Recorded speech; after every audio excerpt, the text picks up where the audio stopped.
Well, hello everyone. Welcome, and good day to you.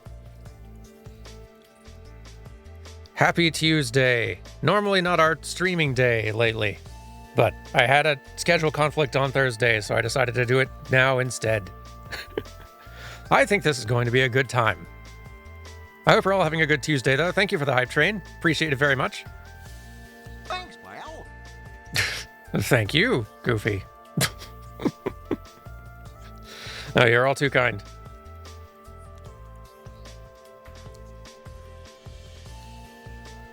But thank you very much. Well, I'll just to make sure y'all don't get way too ahead of me. Thank you for those 5 gifted subs, Maymalay. Kicking things off. It's very kind of you. Thank you for the 25 months, Absolune. It's wild to think we're closer to 3 years of Purple website than we are to 1. That is wild. Like, not significantly closer to 3, but technically closer. It is true. Weird. Thank you for the 5 gifted subs, Baha Bali. You're all very generous and kind. I appreciate it. Thank you for subscribing, Steel Soul Ether. Welcome. Steel Soul Tether, rather. My mistake. And Walu, thank you for the 24 months, and I feel similarly. This is going to be a good nostalgia trip, I think. Time for Final Fantasy XI story mode to prepare. And thank you for the bits, Aramnon. I appreciate you grinding through another MMO so I don't have to. It really builds character. It builds something. I don't feel like I don't know if I can realistically frame this whole thing I keep doing as some kind of self-improvement, per se, but I am doing something, that's for sure. I am enduring. That endurance training is a way of putting it. Yeah, like, I am enduring. Should I be enduring? Probably not. But endure I have. For reasons yet to be determined. Maybe we'll know by the end. Thank you for the 25 months, Barrel of Games. Oh, look, the one Final Fantasy I haven't played. And I can understand that. And before I move on, thank you for the 5 months. ZCHS, 5 months of lurking. Here's to many more. And I appreciate it very much. Whether you lurk or chat, whatever you do, I'm thrilled to have you here. But yeah, so this will be the Final Fantasy that I feel like fewest Final Fantasy fans have gotten around to. And for good reason. It is not an easy one to get around to these days.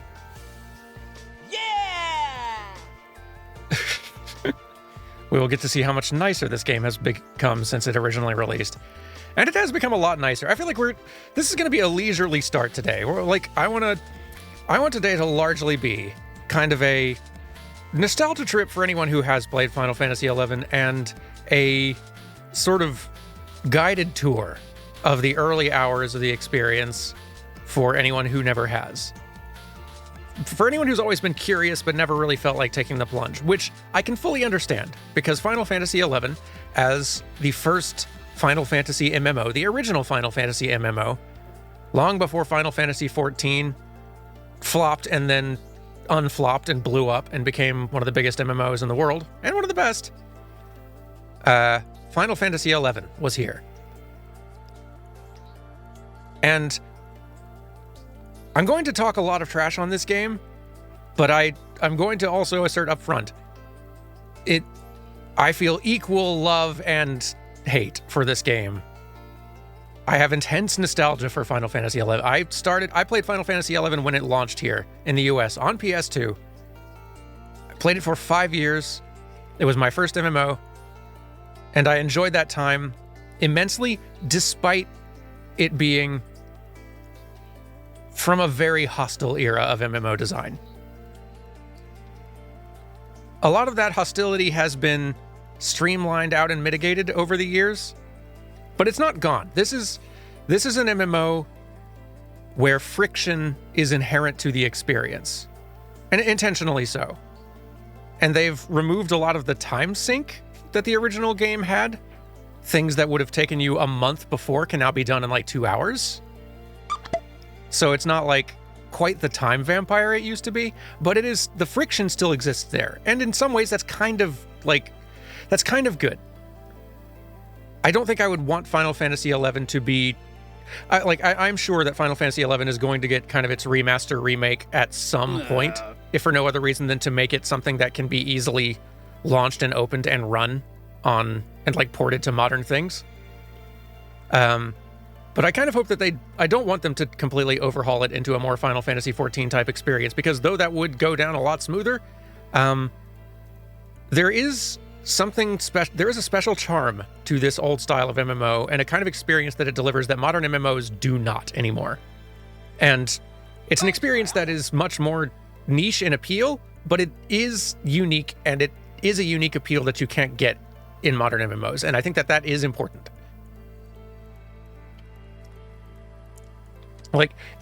Okay, here's the best way I can find to explain and describe the appeal of a old EverQuest era, pre-World of Warcraft era MMO. In any one of the like isekai anime, or any one of the anime that take place like inside an MMO game world, all those game worlds and the play experience that they portray, that experience is the kind of experience that you would get from old MMOs, not modern ones. The kind of experience where like, okay, you're a character and you drop in, and this is more of like a simulated place. And you choose a class, and like the world is dangerous out there. You don't go out there by yourself. Like you got to go out with friends. You want to go try getting into that dungeon. Like you can't just like march in there. You need some help. You need to prepare. You need to be ready, and it's going to be hard, and you're going to like struggle. But like you develop like a tight-knit community of friends trying to achieve those things. And like, it's a world that doesn't guide you around. There's sort of like a more modern game design, sort of like theme parky, sort of like everyone gets to see everything. You get to go on the full ride. It's not going to like fight you, and it's not going to soak up unreasonable amounts of time.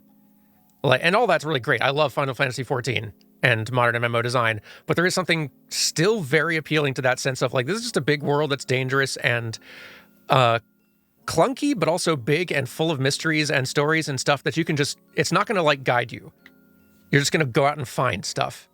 And that kind of adventure is cool. Like, it's unwieldy, but it's cool. And, well, you'll see, won't you? Before we get into it, let's see. Who else do I need to thank? Several people. Heart of Canine, thank you very much for the 14 months. I just finished watching the Deltarune vid. I'm loving it. Looking forward to this history lesson today. I, too, am loving Deltarune. I've finished recording the playthrough of Chapter 2 now, and it was a delight the entire way through. Can't wait for more to arrive. I'm sure I speak for every Deltarune player when I say can't wait for more. They've been feeling that for years. Thank you for the 5 gifted subs, Heart of K9, as well. Appreciate that very much. Thank you for the 25 months, Zorlok Dark Soul. And thank you for the 9 months, Mr. Aronax. I'm here to see which character wins from the Discord poll. So yes, I put up a Discord poll to say, like, we're gonna create a new character for this little stream. And I put up a poll on the Discord saying, hey, here's 3 character options. Which one did we do?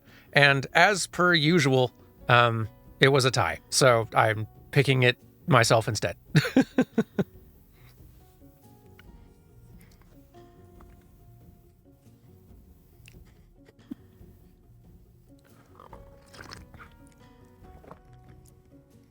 But yeah, we're gonna have a good time. Now, we're going to get started here, but you can't just launch right into Final Fantasy XI right away. And I mean that literally and figuratively. Because before you can launch into Final Fantasy XI, you have to launch into PlayOnline. Now, we need to talk about PlayOnline a little bit. I feel like we're going to spend a little time here in PlayOnline. Because this... You know the launcher that you, for anyone who plays Final Fantasy XIV, like, or any MMO, like, you open the launcher first. That's where you, like, log in and you hit, like, you do your installs and everything else. And then you hit play, and then you're in the game. PlayOnline is kind of that, but so much more. PlayOnline is the online service that Square launched alongside Final Fantasy XI. And it was from that very early, like Final Fantasy XI launched in 2002. And it was from that very early era of kind of utopian online internet, like design sort of thing, where like Square, for historical context, Square Enix announced Final Fantasy 9, 10, and 11 on the same day. That is how far back we are talking here. And Final Fantasy, like they kind of framed it as like Final Fantasy 9 was sort of like a celebration of Final Fantasy past. Final Fantasy X was a celebration of Final Fantasy's present. Like, keep in mind, this is when these games were coming out almost annually. Right before that stopped. Final Fantasy X was like, this is the image of Final Fantasy's present, and Final Fantasy XI was the picture of Final Fantasy's future. Like, the future of Final Fantasy was going to be like this online sort of thing. Obviously not the case, but like, this was from that era and that time where it seemed like, man, anything's possible. This is the future. I think they were announced the same day. Like, they were, if not the exact same day, then they were announced very closely together. I think it was all the same press conference.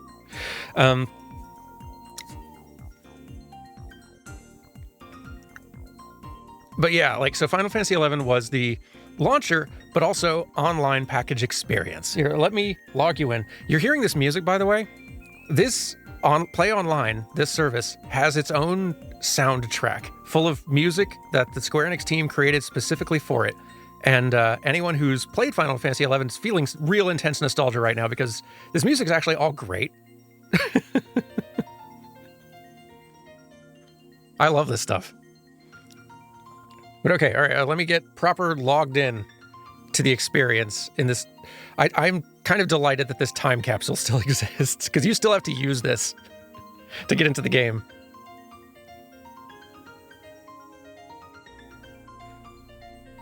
So, all right, hang on.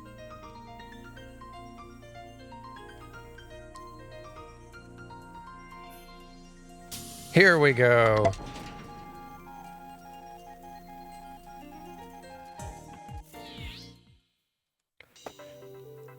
And we're in.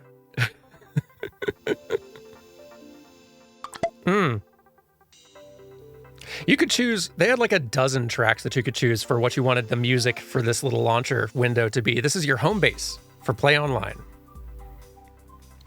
And it's charming as heck.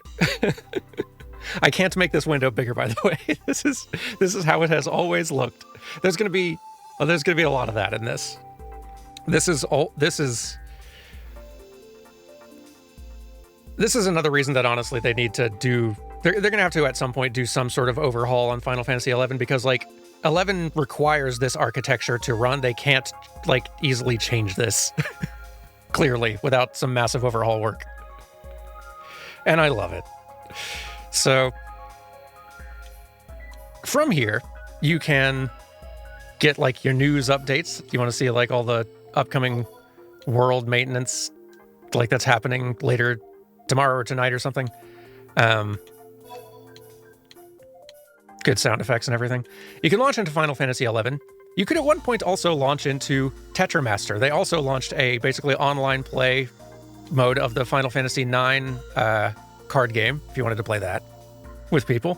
I don't know if that's still in here. I don't think it is, but...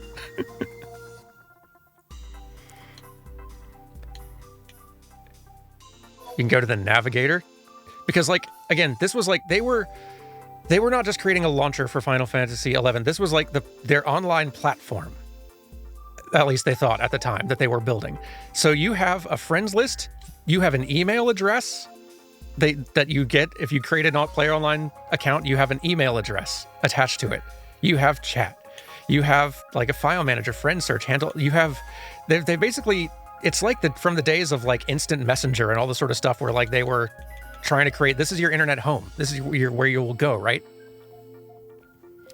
Are Square still hosting the servers, or is this a private server? The Square's still hosting them. It's still up and running. Like, this is all official. There are private servers people have made, but no, like Final Fantasy XI is still running. It is still actively updated. It's getting like little content updates, like on the regular. Very small ones. It's just a little skeleton crew at this point, just basically updating kind of like the end game loop. But like The game still runs. You still have to pay a subscription. What are the extras? Extra features.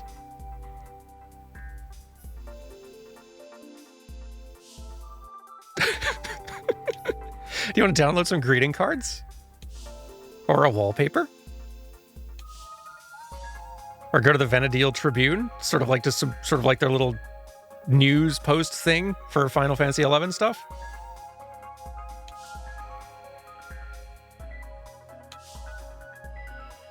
This is so cute.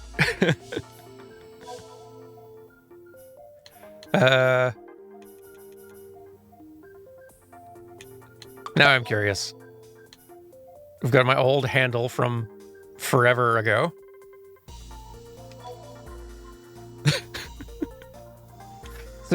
Boy, time capsule. So, age 20. This is like, as a university student was when I like got this all installed and set up in a dorm in college.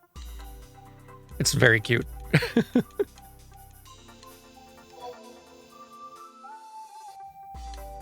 What sort of portrait options do we have?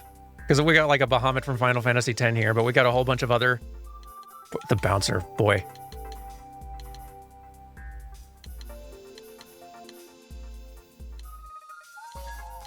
Let's examine our options here a little bit.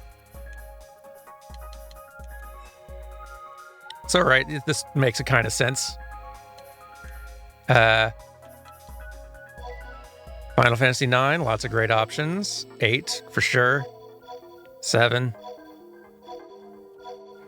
But then now we're starting to get into these other categories. These are like, and I love that they actually show who the artist is at the bottom of the screen there. They just had a bunch of custom categories of little profile pics made by different artists that you could use, which are very charming. We're the pirates category now. Here's Soulful Babies, and your guess is as good as mine. I guess the artist is Soulful Salted Salmon, so that's why they're called that, but yowza. Old school robots. Pretty good. Dejected Animal Land. Huh.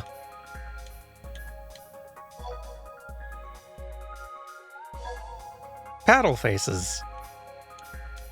By Tome. Monsters. Cartoons. Sort of. This feels very, very early 2000s, just kind of across the board. In a very charming way. Masks. Grind heads. Just look at this.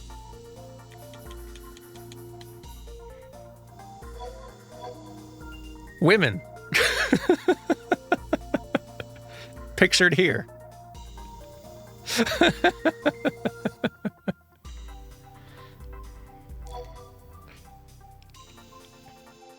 Checks out. Horror show. Aki gallery. Zodiac signs. Role playing. Some of these are very charming in their just old way. Poisoned fruits. This is an interesting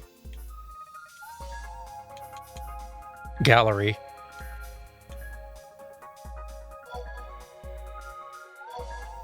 Fast food. I like that ice cream. You can't even, like, blocks its own name. Cinnamon rolls armed with a knife. Also pretty good.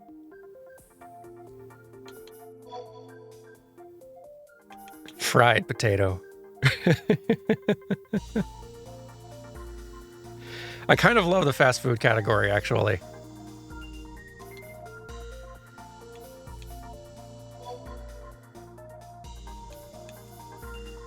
Yeah, I love the vaguely threatening aura of cinnamon roll. I think we might have to update this.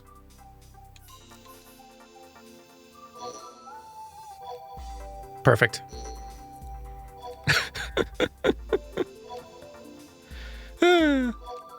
So yes, this is PlayOnline.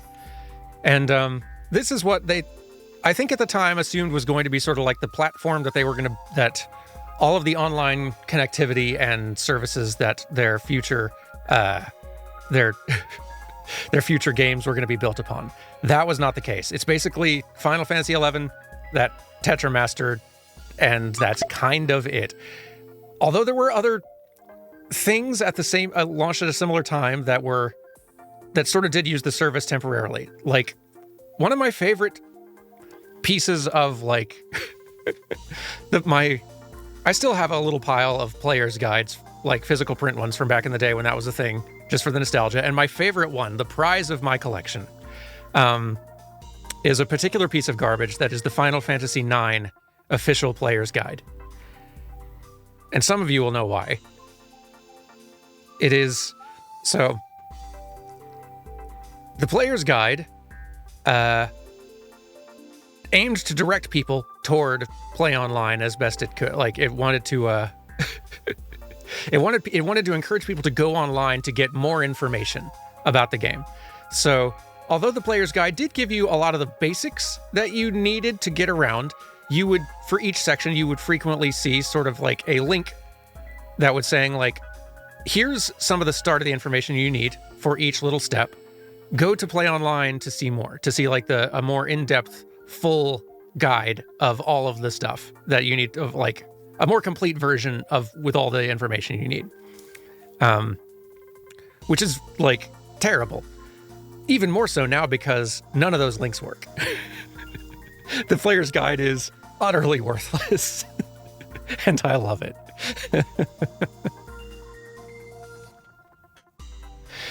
It's wonderful.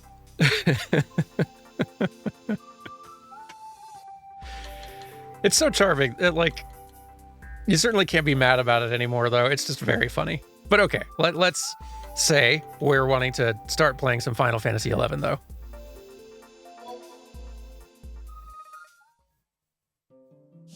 So now we're at the actual kind of launcher for Final Fantasy XI. With some more little places you can go for, what's in the developer's room? Highlights, Mog Bonanza, update history, staff list. We could spend all day just tootling around PlayOnline. We should actually get to the game itself. But let's go. Someone did a remake of the website that went with the guide if anyone wants to go hunt that down. That's delightful. Because even having that, it's still going to be no better and probably worse than just your average game facts guide or any walkthrough you'll find on any modern website that people have made for such things. But I love that somebody has gone and remade that. That's phenomenal. A word to our players. Exploring Vana'diel is a thrilling experience. During your time here, you'll be able to talk, join, and adventure with many other individuals in an experience that is unique to online games. That being said, we have no desire to see your real life suffer as a consequence. Don't forget your family, your friends, your school, or your work. Good advice, although, like, a bit rich coming from the game that was, in its day especially, incredibly disrespectful of your time.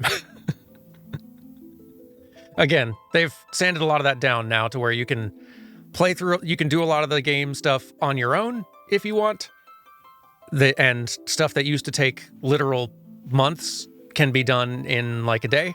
But still, I appreciate the thought.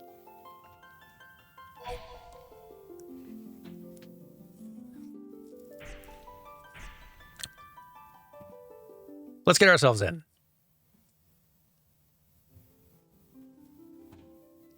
Ooh, the opening cinematic. Let's turn it up. In ages past, a sentient jewel, enormous and beautiful, banished the darkness. Its many-colored light filled the world with life and brought forth mighty gods. Bathed in that light, the world entered an age Aspect of ratio bliss, on this is a bit stretched. That's fine. Until after a time, the gods fell into slumber. That world was called Vana'diel. This game's target platform was the PlayStation 2. Again, I need to remind everyone. In the 863rd year of the Crystal Era, Widescreen was not standard. Vana'diel was in the midst of a great war. Faced with invasion by the Shadow Lord and his hordes of beastmen, The leaders of the enlightened peoples united their forces in desperate alliance. They were the Kingdom of Sandoria, the Republic of Bastu, the Federation of Winders, and the Grand Duchy of Juno. Together, they struggled for survival in battle after battle as chaos engulfed the land. And I gotta give it credit, especially seeing like on a PS2, on a CRT, like the cinematics did look really nice. What's going on? What was that? What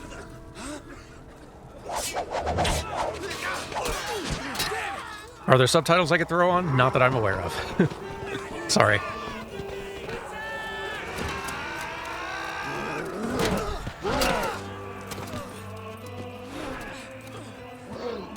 And there's no voice acting in the game itself, so I'll read it all myself, and it'll be all text.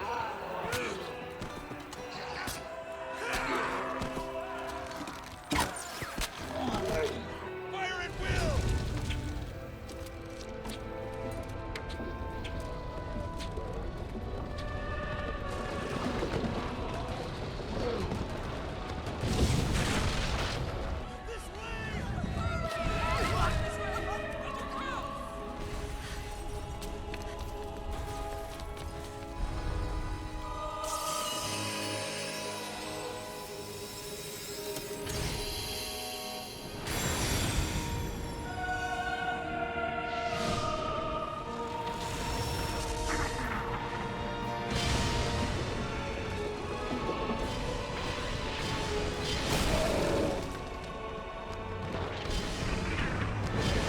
I'm pretty sure this piece is written by Uematsu. He did definitely... this was the kind of the era where he was starting to hand off responsibilities to lots of others and like work with a team on a lot of these games.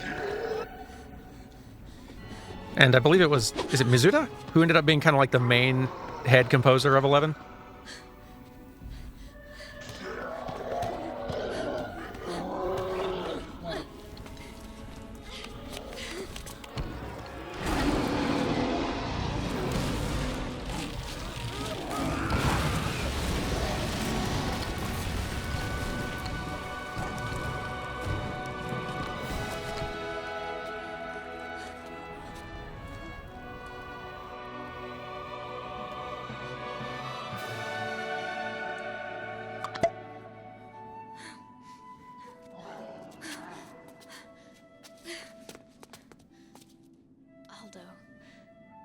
Aldo, listen.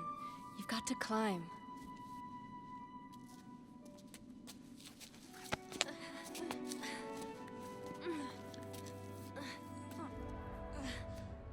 For any of you who are Final Fantasy XIV players, a lot of what you're going to see in 11 is going to feel extremely familiar, because a lot of 14 is basically like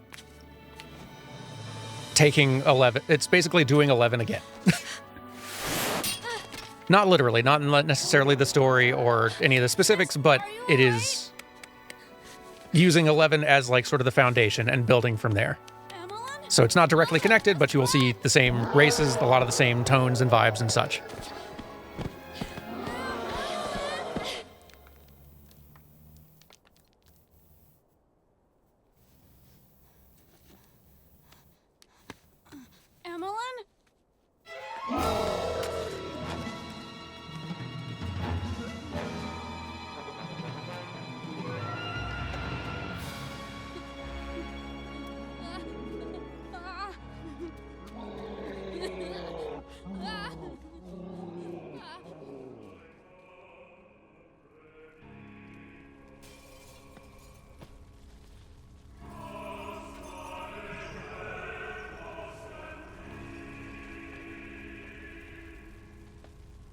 Didn't Final Fantasy XIV's 1.0 have a lot of Final Fantasy XI mechanics? Yeah. 1.0 of Final Fantasy XIV had a lot of problems, but part of it was, one of the problems on a design level was that it really had not...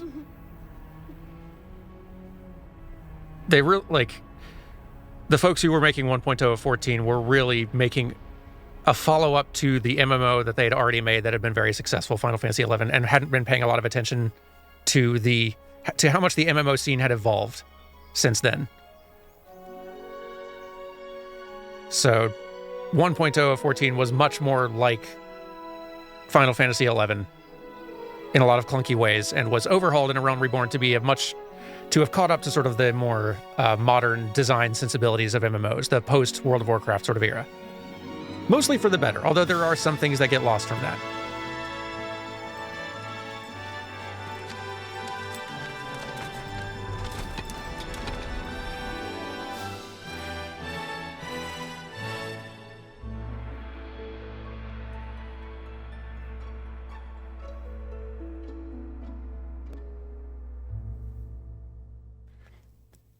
And there we are.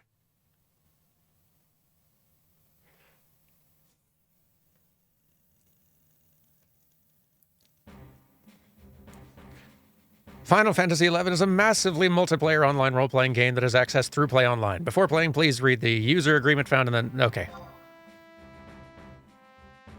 I think we were watching the cutscene too long in the game. It sort of timed us out. They don't really expect people to be watching the cutscene anymore. That's very funny. Okay, hang on. Let me get the... Hang on. Dropping controllers and everything. BRB.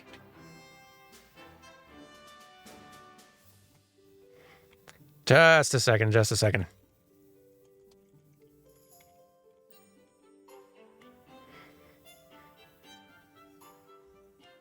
Gotta fix the timeout setting in PlayOnline to stop that from happening. Oh, right, yeah, I figured there was probably some stray setting somewhere in there that I need to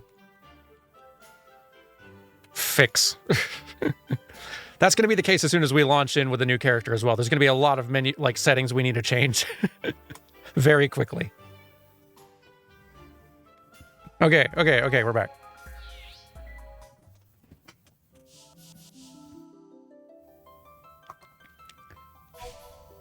This time we'll go right in.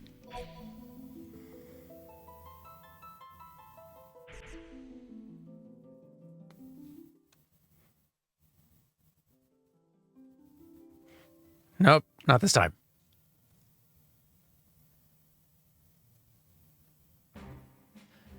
There we go.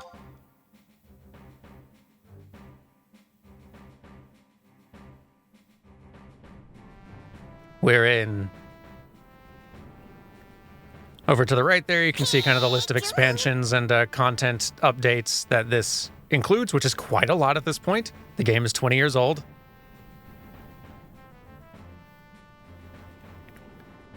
This is very nostalgic.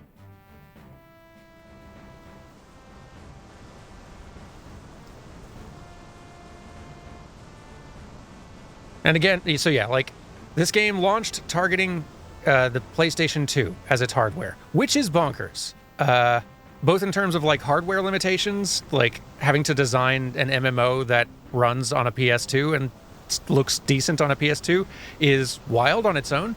Also the fact that, like, network connectivity was not something the PS2 could do. You had to, in order to play Final Fantasy XI on the PS2, as God intended, you had to purchase a network adapter and a hard drive, and then, like, add them to your PS2, like, slot them into the thing. It was almost like modding the thing. It wasn't really, like, you weren't having to solder anything, but you were having to put it, like, you were having to cram a hard drive inside your PS2 and a network adapter, and probably get a USB keyboard or something.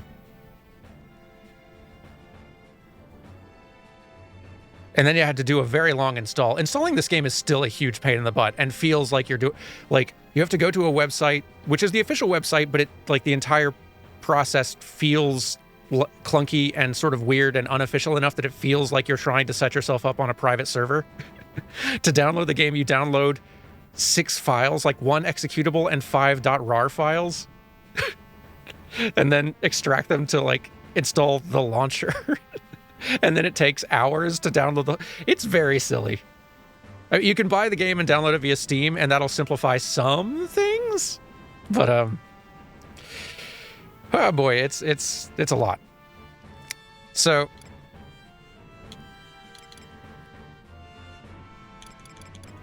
actually, I wonder. Config.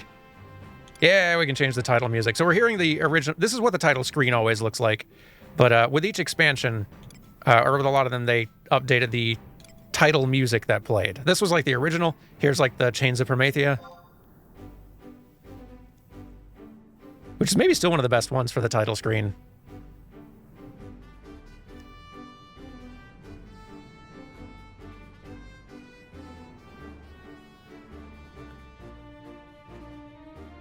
The 11's got a lot of charm.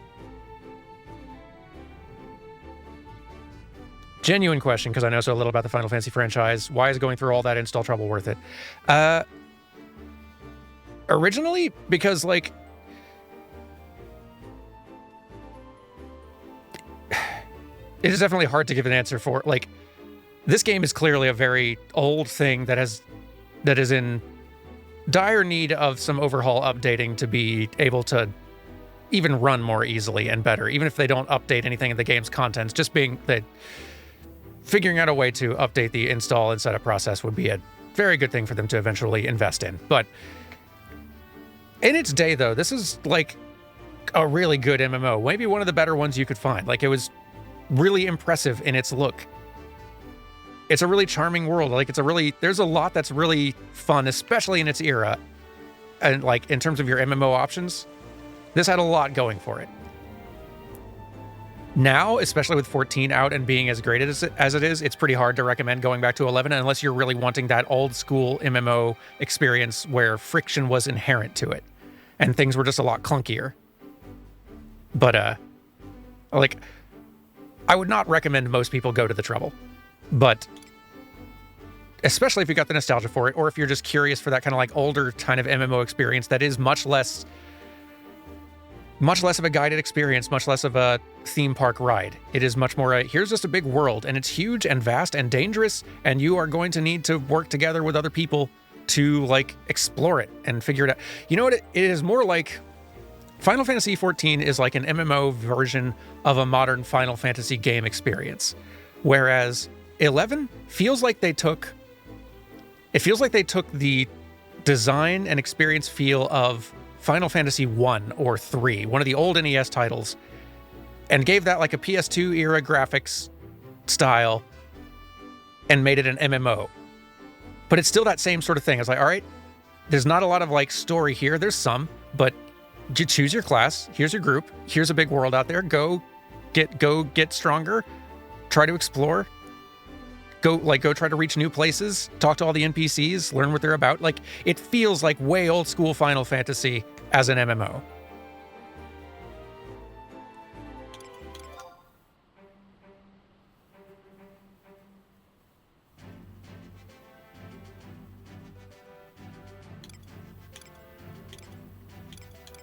And I do kind of love that it still exists in time capsule form. I'm sure someday this is going to get replaced. But it's charming. So we have some existing characters here that I've made in the past. This original guy from way back in the day, in the White Mage era. Some others that I've made for footage capture for various reasons. Like, I've dipped back into this game. Here's the original Derman, by the way, who I made to start recording, who I have done most of my Final Fantasy XI footage capture for New Frame Plus with thus far. So Derman 1.0.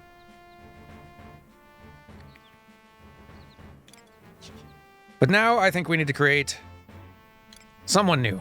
And in doing so, we'll get to experience one of the other many, like, just adorably charming, kind of cringy aspects of 11.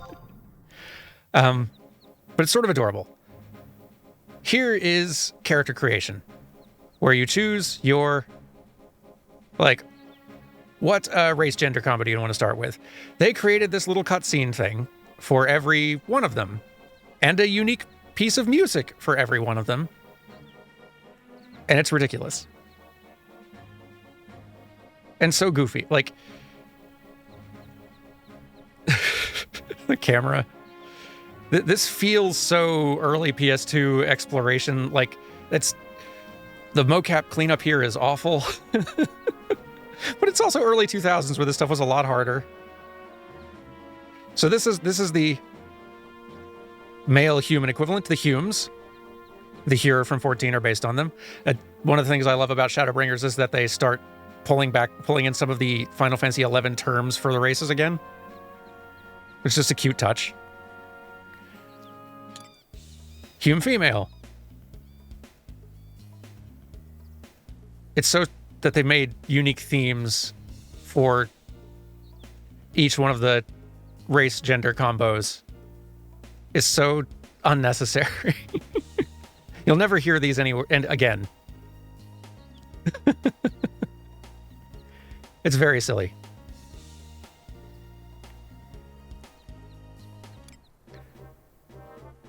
Elvon male.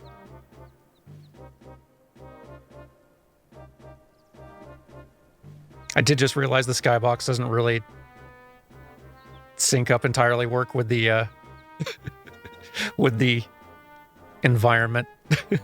That's cute.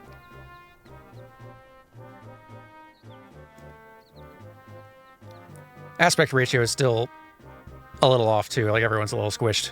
It'll be that way in game at first too. We can change it once we're in and can actually fiddle with settings.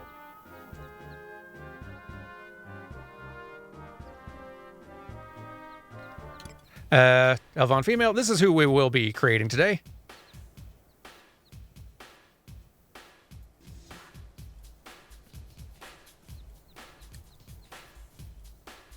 Now, interesting historical side note. You'll see off to the far left there, all the characters, all the different race gender combos have different, or all the different races rather have different starting stats. In the early release of the game, those starting stats actually mattered. Like the certain races were definitely better suited to being certain classes and to being certain kinds of jobs.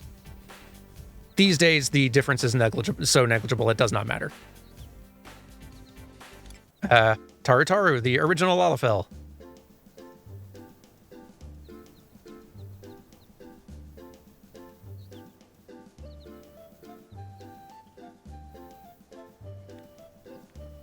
Yeah, if anyone is wanting to try out 11,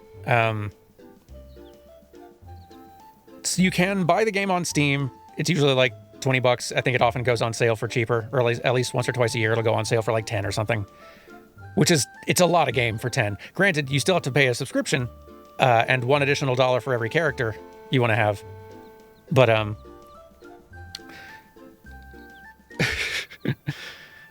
but buying it on Steam simplifies the install process a bit, at least. It'll be a slightly longer install process because Steam's version of the game is not as up to date as the one that you can download via Square's official sites. So you'll probably have to spend an extra couple hours in this sort of like patch update process before you can actually start the game. But it is simpler and probably the better way to go. We have the Mithra, which there are only femme Mithra. Cat boys did not exist in 11.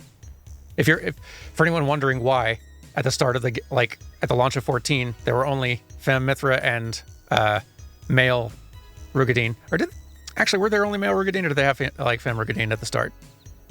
Maybe they did have femme Rugadine at the start. I can't remember. If they weren't at the start, they were added very soon after.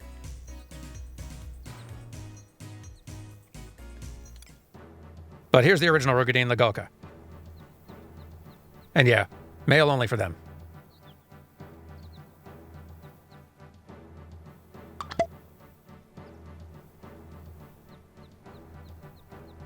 Okay, so the Femme Rugadine they existed in 1.0 because Marvelweb was in there, but they weren't playable until apparently Marvelweb was using more like an Elysian model in 1.0. So yeah, they weren't playable until A Realm Reborn.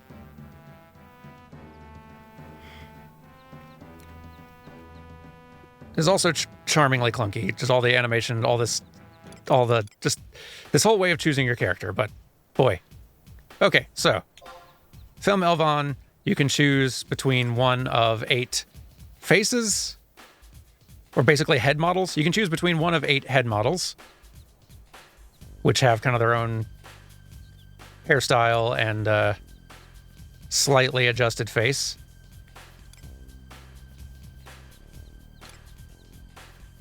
There's basically little to no variation in skin tone, which sucks, but not the most surprising for early 2000s.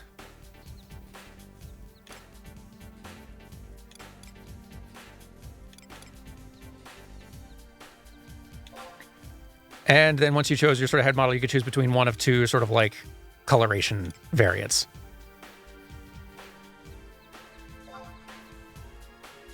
You can choose several heights. We'll go with medium height. You're already pretty tall as an Elvon.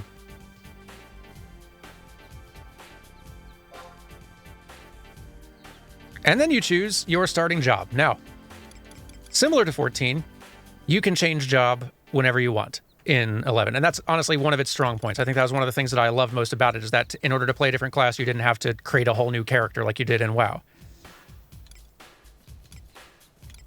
You got your warrior, who's more of your like tanky melee fighter. A monk, 4 punches, much more of just a straight up damage dealer. White mage for healing, black mage for magical damage, red mage, a little bit of a jack of all trades, and thief. Let's start out red mage because that variety will be useful, I feel like, for showing stuff off early.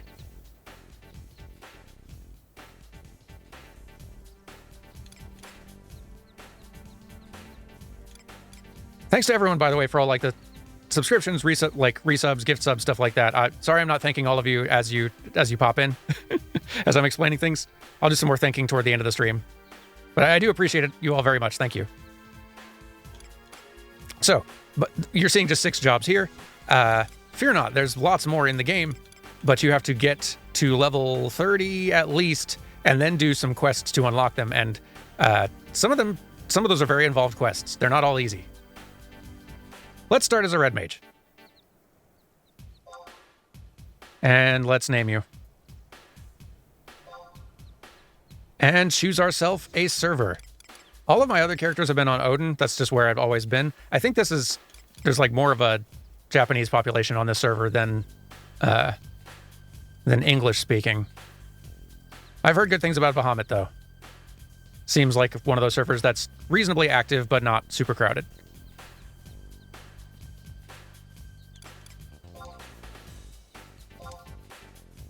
And we begin. But we do need to choose our starting city.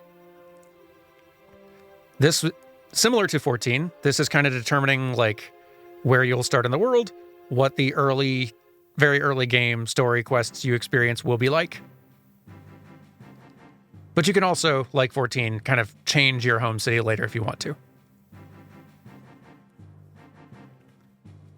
So, your 3 choices. The Kingdom of Sandoria. The Elvon, a proud race of warriors, forged this kingdom in northern Quan from the fires of civil war. House de Oragi... Hang on. De Oragi? Is that it? De Oragil? I feel like that's... like, I don't think you'd pronounce the L in there. De Oragi. Doragi. House Doragi.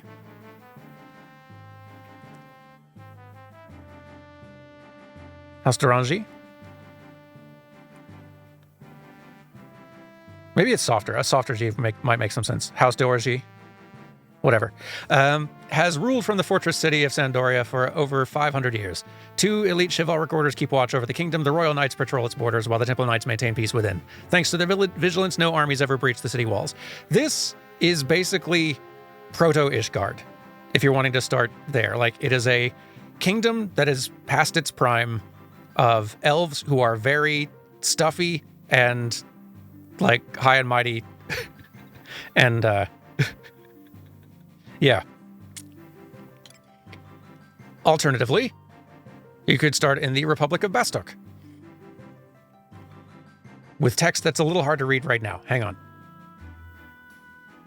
Let's Change shot, please. This text is impossible. Thank you. This nation was established in southern Quan by the Humes, a people with great technological ingenuity. The president is elected by popular vote. Once a small mining town, the capital city of Bastok prospered when Mithril was discovered in the surrounding mountains. In time, it grew into the great industrial power it is today. In the southern part of the capital live the mighty Galka. They tirelessly work the mines and forges that drive Bastok's economy. It's not really Proto-Ul'dah in style or anything like that, but it is definitely Proto-Ul'dah in being like the home, like the most like homeland of yikes. Because it is definitely the land where like, oh, the Galka are basically the like exploited laborers in this place doing all the real work. They used to be the slave labor here, but they're not slaves anymore. They're just really the laborers who still do the work. So yeah. Now, to the game's credit, that is like that injustice is core to the like base game story. Like the that injustice is where the like a lot of the like sort of like major conflict that drives the main plot emerges. So like in a way, I almost think that like 11 might handle this more elegantly and better than 14 does with its sort of like beast race, beast tribe stuff. 11 kind of stumbles in similar ways, but 11's actually making it like a central core plot point and actively doing stuff with it from the start, as opposed to sort of like making adjustments and like slowly mini expansions over time. But yeah, kind of Ul'dah-ish, if not in vibe, at least in sort of a in the way where it feels like there's a lot of like corruption and like societal like badness here that needs reforming desperately. And then we have Windurst, which is more of a proto-Gridania, sort of. Tribes of nope, that's the character's name. Tribes of Taru from the sweeping grassland and neighboring islands of the southern Mindartia united to form this League of States. It's governed by a council of representatives from the 5 ministries of magic, legacies of the 5 founding tribes. Their decisions are based on the prophecies of the mystic Star Sibyl. The capital, Windurst City, was razed in the war 20 years ago, but this prominent center of learning has since been restored to its former glory. So this is kind of better Gridania, if I'm honest. Because, like, I love Gridania and it's beautiful, but narratively, Gridania ends up basically having nothing to do in Final Fantasy XIV and no relevance to anything. And Windurst has lots. And not in necessarily great ways. Like, this is kind of like the home of, like, magic research and all that, but magic research in a kind of, like, mad scientist doomsday, like, magic research in an Oppenheimer way. These people have almost doomed the world before with their knowledge pursuits, and they've learned nothing.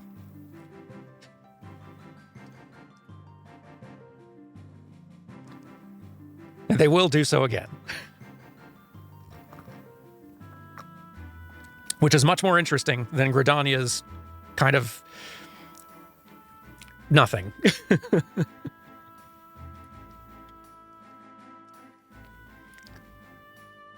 Yeah, I guess in a way, like one of the most remembered characters from Final Fantasy XI. There aren't a lot of them, but one of the few characters who actually does show up in other places and is remembered is Shantoto, one of the Taru here, who is absolutely that maniacal mad scientist magician.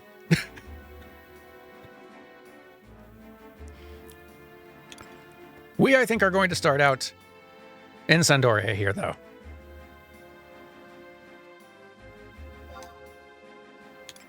Let us begin.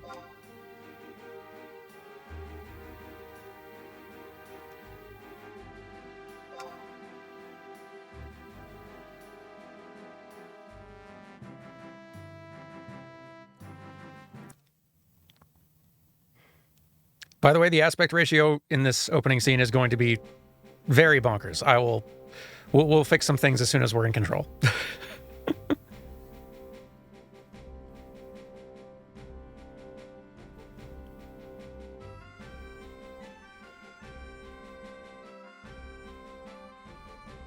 The fortress city of Sandoria lies to the north on the great continent of Quan, the beating heart of an ancient kingdom. It is home to 1,000 legends past.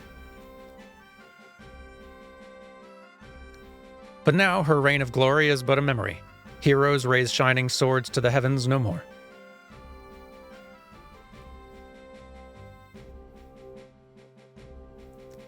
The sun has set on the kingdom of knights, an old lion never to rise again. Thus do some dismiss her now.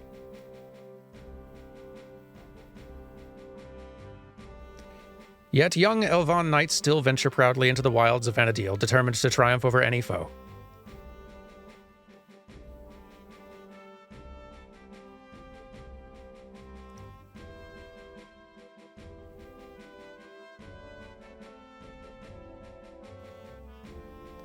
And here we are, looking a little more squat than we actually are.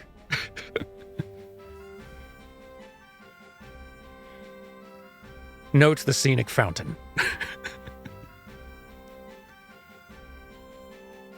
Should fortune favor her, bards across the land will sing of her exploits for generations to come.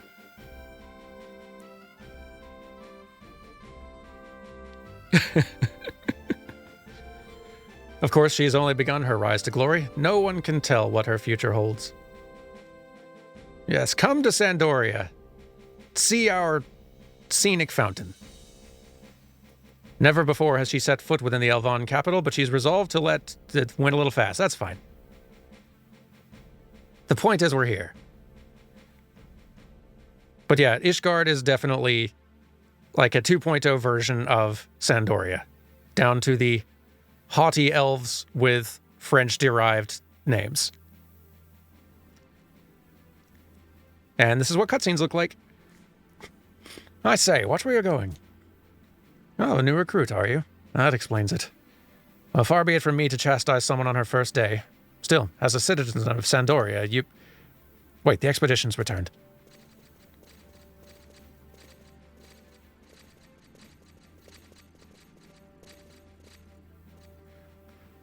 Halt! I must inspect your ranks for infiltrators. Oh, no, let us through. We're exhausted. Still, I must check for infiltrators. As a Temple Knight, I'm responsible for the safety of the Citadel. You Royal Knights must cooperate. Is this how you thank us, treating us like criminals? You Temple Knights have it easy safe inside these walls. We've no time for your games. How dare you? What's going on here?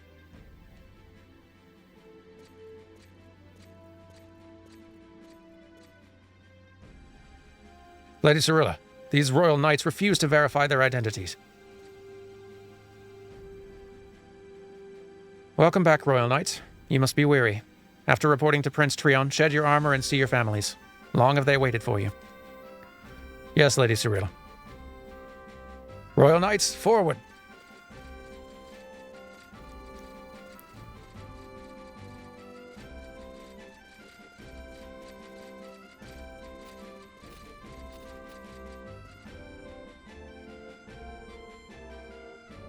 Those knights are back from a dangerous mission. Remember that sometimes rules can be bent. Take pride in your duties and do not mind the trivial. Remember, we are the face of Sandoria.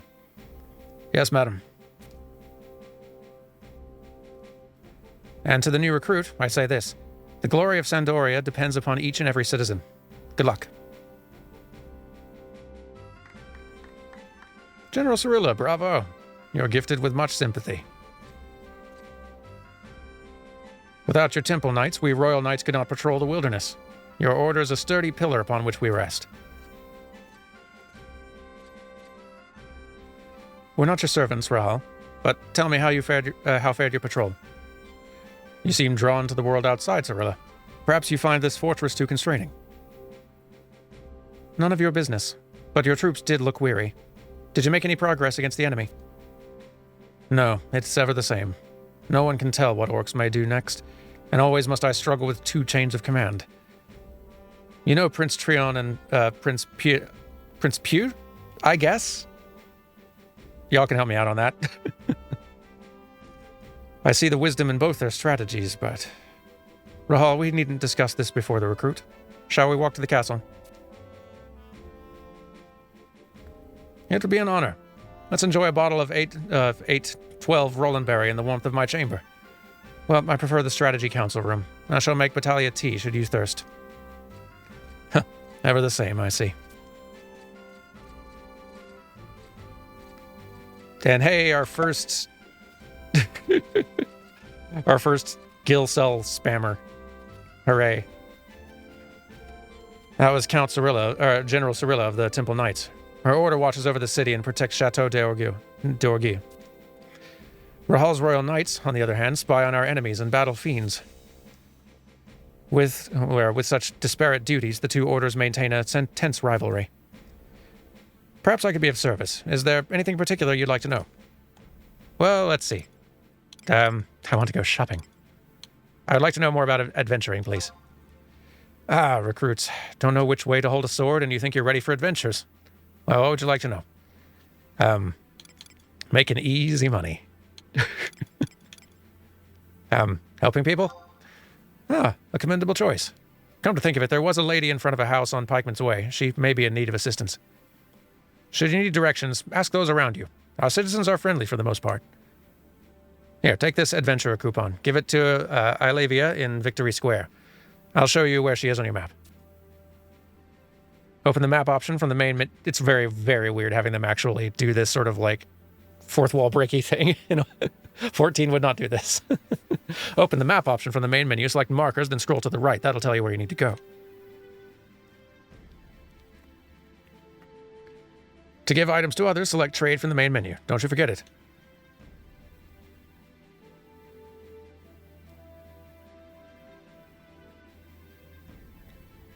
And now we're in, and now we can start fiddling with things a little bit. Our settings. So hang on. Here's our sort of like main menu. It's got kind of like 2 tabs to it. We need to do some work. Configurations to begin with. Let's just sort of start sifting through these things. Inventory sort on. Definitely turn that on for your own sake. Chat filters.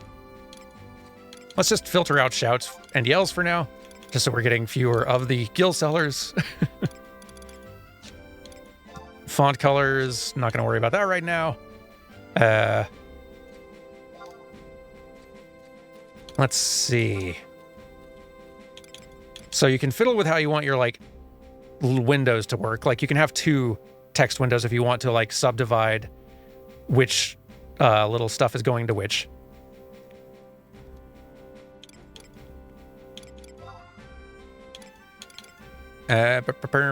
You can change your window style if you like.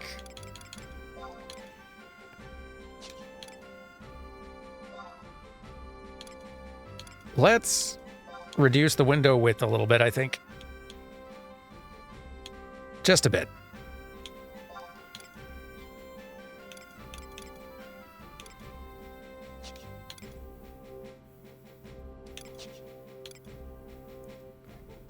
Log, let's see. No, that's fine. That's what I just sort of did. On-screen display for damage. Log is fine. Sure. Shadows. There's some graphical settings and tweaks you can make. Most of them are relics of sort of like the relics from the old times when like your computer might not be powerful enough to handle high shadows. Any modern machine is going to have no trouble. And yeah, that's actually worth noting. Final Fantasy XI simply was not designed for internet this fast. Like it is a slower paced MMO by necessity on a technical level because like it's a case where this had to be playable on dial-up speeds. That's what most people were probably going to be playing on. And servers there might not be any servers based in the States. So like combat and everything kind of had to work in a way where you could allow for entire seconds to pass between like your inputs and commands and things like that to work. Let's see. Icon types, character models displayed max. This is all good and fine. Clipping plane far away. Yes. Footsteps, frame rate, keyboard. So yeah. Let's fix this. Here we go. That's a little more like it. Better.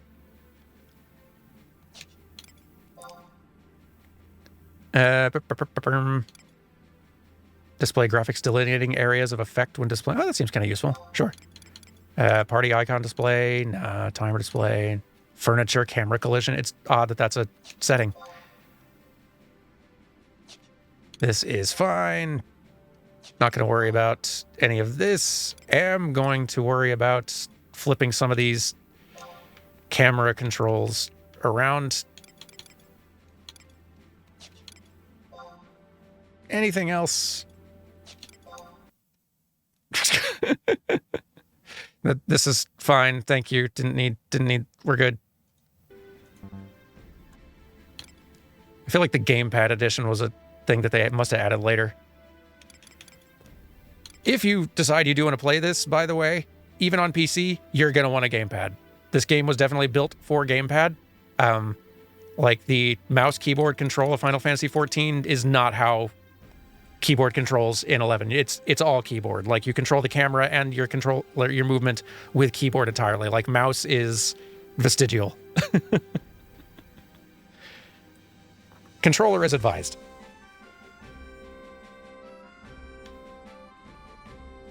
Although you can definitely learn to play keyboard and like learn it. Plenty of people have, and lots of folks prefer it, but don't expect it to work like you would think.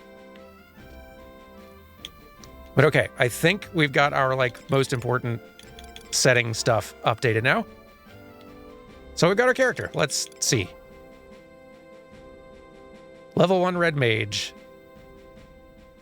32 HP. And we need 500 experience to get to our next level. Here are our job levels, all at level 1.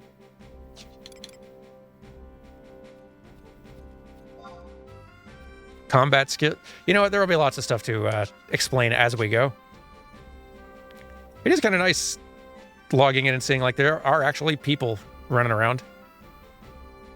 If you're seeing a green name, that is a NPC. If you're seeing a white name, like all these folks, other players.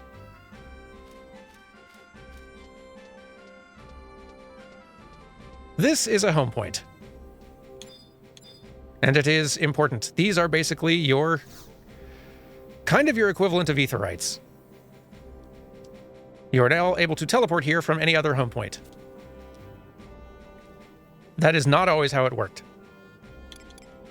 Again, lots of stuff has been updated in this game, but teleporting between home points, I think you could maybe teleport between home points like within a city. Like if you find all of the home points within one city, you could bounce around between those.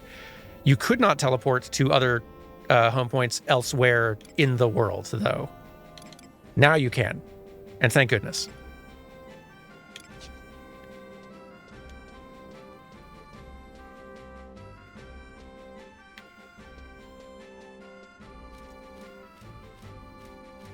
But here's our hometown.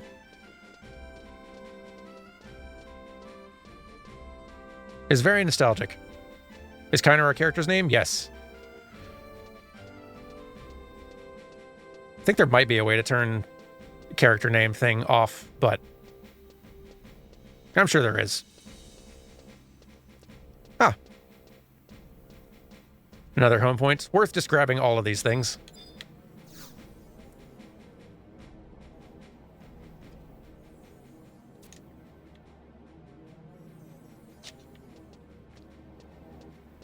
Let's see. What should we get up to? Why is this mouse on screen? Get this off screen. There we go.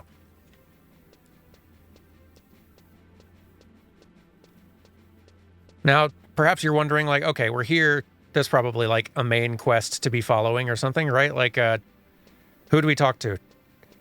The game won't tell you. This is not, again, like, this is old school MMO design. This is just a big world you're in.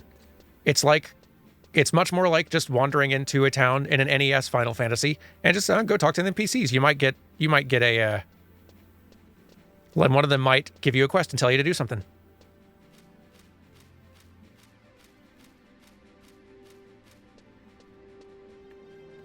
We were given one lead. I keep hitting start and that's not the button. We were given one lead of someone to talk to who might need a hand. Olivia, yes. And it looks like she is sort of in the center of Victory Square.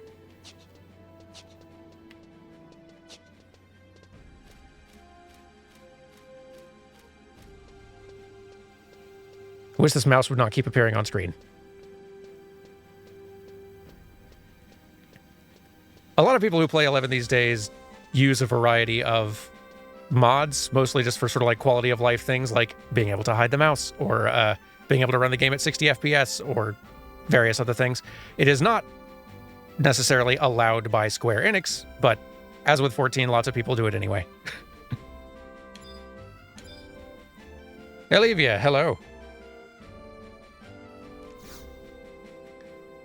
Why, hello. I'm Olivia. Pleased to make your acquaintance. Learning your way around can be daunting at first, but take your time and you'll be fine.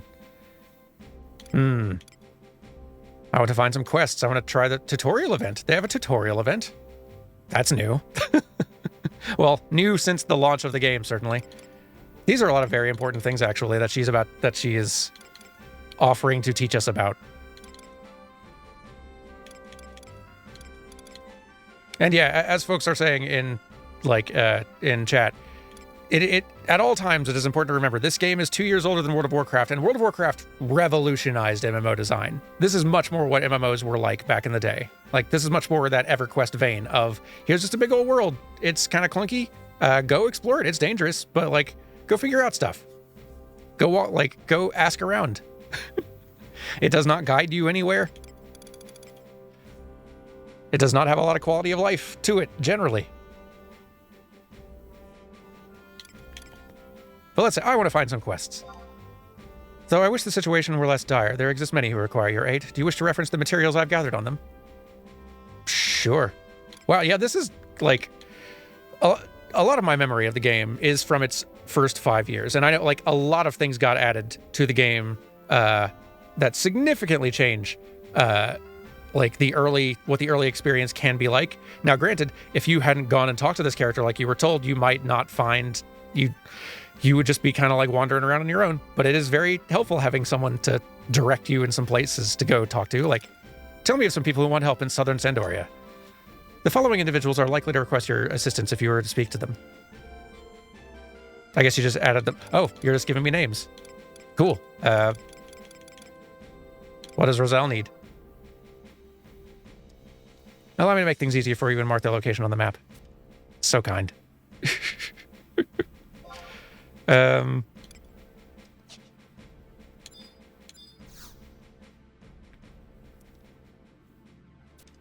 Let's see. What's the tutorial event? Our kingdom's prepared a special tour of duty for newly enlisted troops such as you. Hopefully you make the best of it. To begin the journey, simply talk to Elon in southern Sandoria. She resides near the gate to West Ronfor. Oh, they're sending us outside. I shall mark her position on the map so you may locate her more easily once you're in the vicinity. As far as I remember, this, like, none of this tutorial or guidance type stuff existed at the start. You just have to wander around and talk to people. It's better that they have this now. Performing a wide scan from the map menu also allows you to locate people in your vicinity should that method prove more convenient.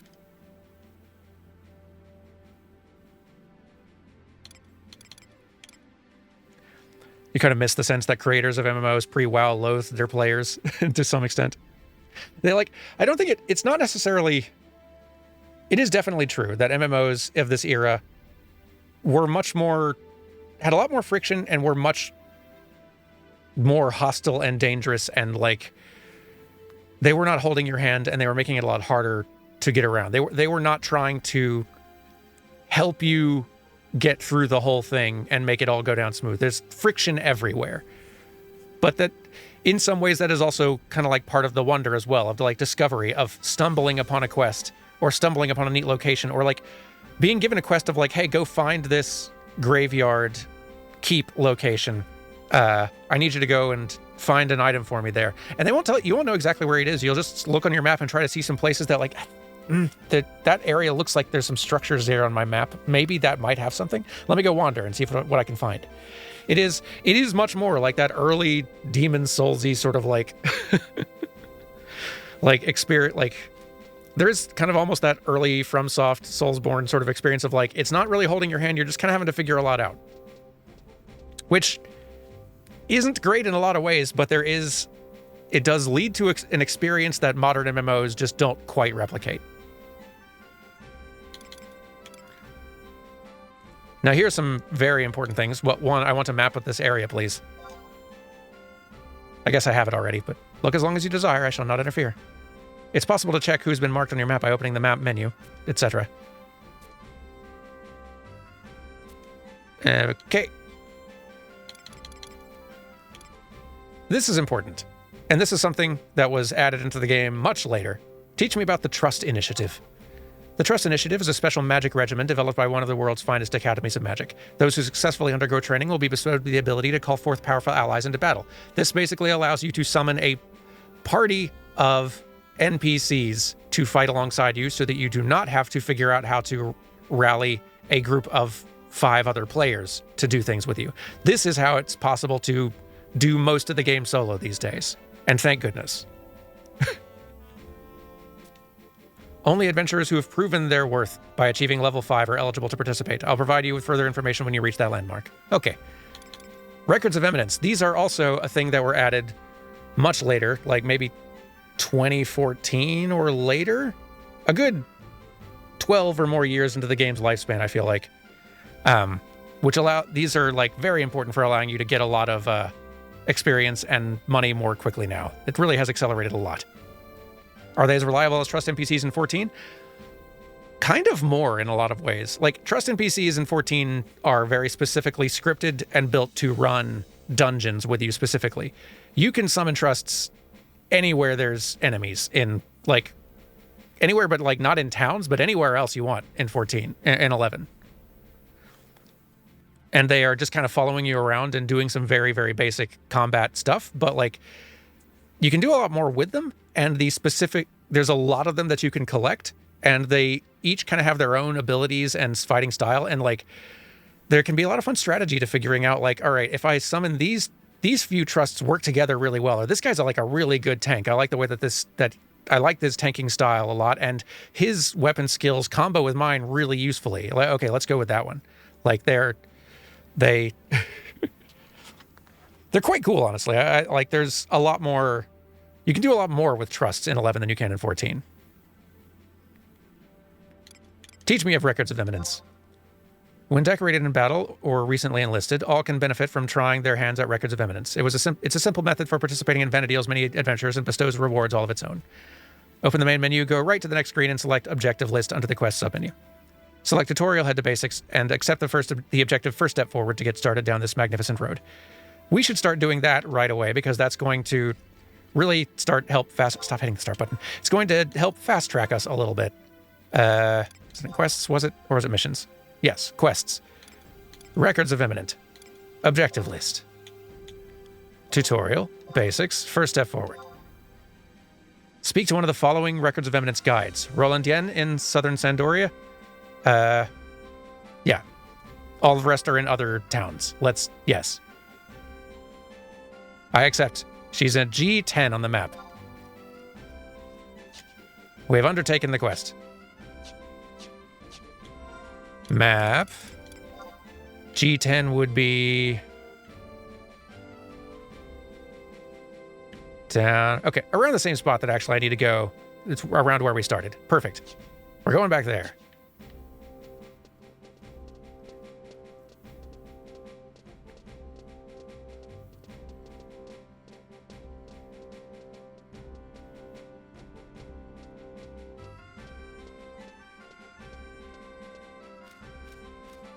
Okie dokie, let's see.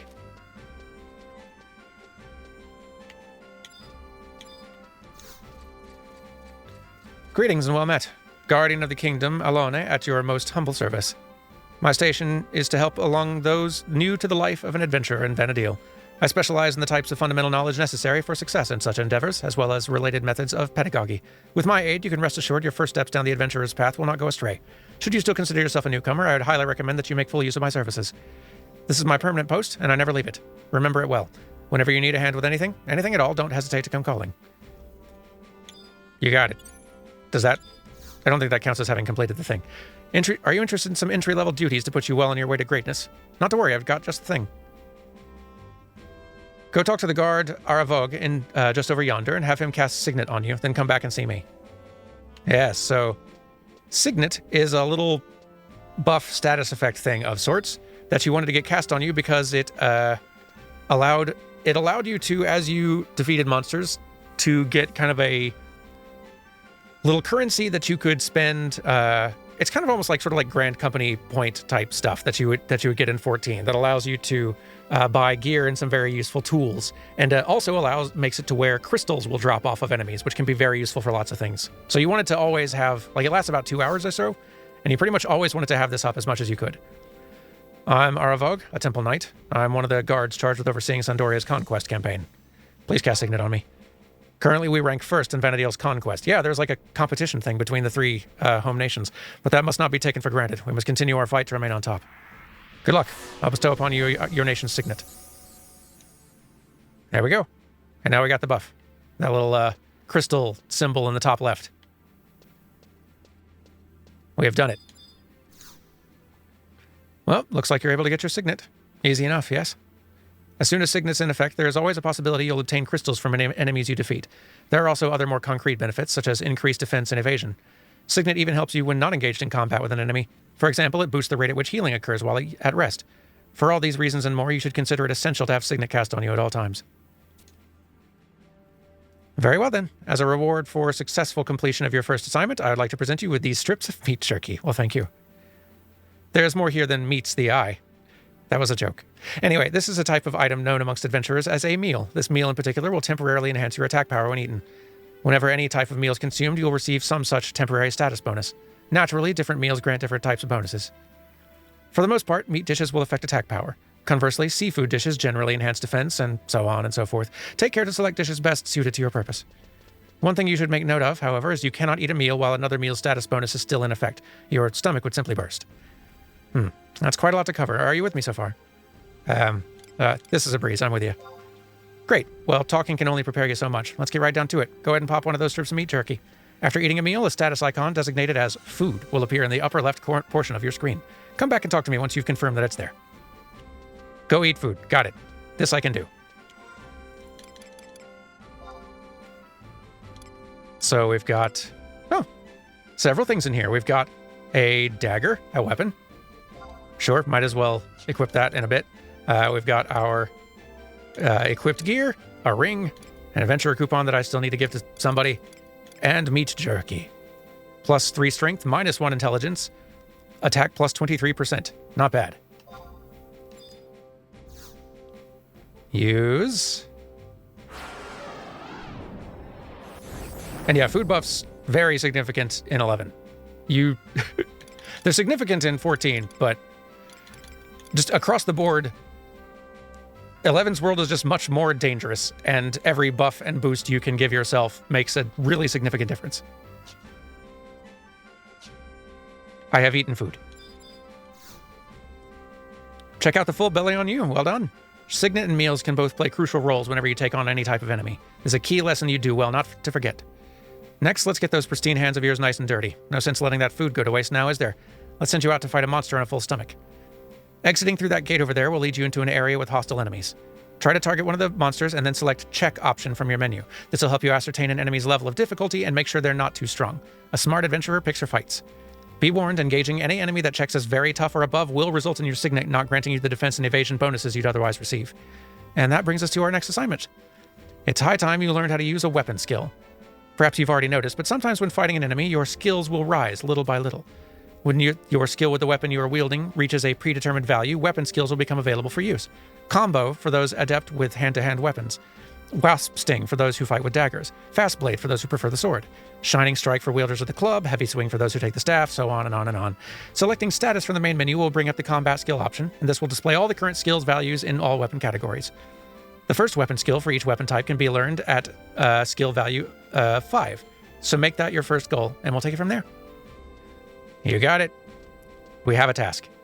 We should make sure we've got our dagger actually equipped, because I don't think we do. Onion Dagger.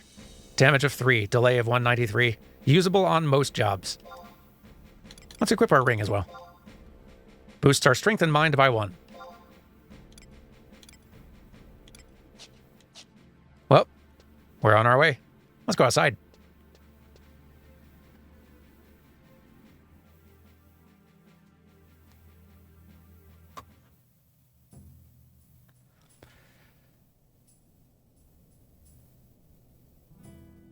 And here we are in West Ronfar. All this music is incredibly nostalgic to me. Especially since Sandoria is where I started back in the day as well, so I spent a lot of hours out here. Would comparing this to Final Fantasy XIV be like comparing playing original Monster Hunter Online play on the PS2 to Monster Hunter World in a sense? Actually, yeah, very much so. Like, similar difference in quality of life, similar difference in difficulty. Yeah, I think that that's a pretty apt comparison.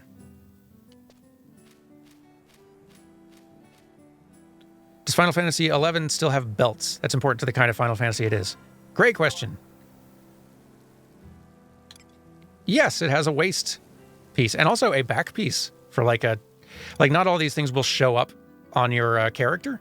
I think the only gear pieces that will like visually display on your character are body piece, head piece, hands, legs, and feet, and the weapon. I think all the rest of the like accessories are like not showing up on your character at all. Which is largely just an artifact of when this came out. Because again, the PlayStation 2 was the target hardware for this, and that's really limited in terms of like just memory, how much stuff can be loaded in. Like the game just couldn't have hundreds of different sets of gear and tons of like unique geometry for lots of like unique pieces of clothing, because like a PS2 could not load that. It couldn't display that with like tons of players running around with all these sets of gear on near you that it had to like show you. So they had to do a lot with a little. And for a long time, the PS2 was supported up through like, was it 2016 that they finally stopped supporting PS2? Like 14, 15 years later? It was a long time. Like, if you've played Final Fantasy XIV and been around that community for any period of time, you'll hear lots of folks lament like how the PS3 kind of held back, or like being still supported on the PS3 held 14 back for a little while. That's nothing compared to what 11 was having to continue to function on for the longest time on a PS2. It's very bonkers.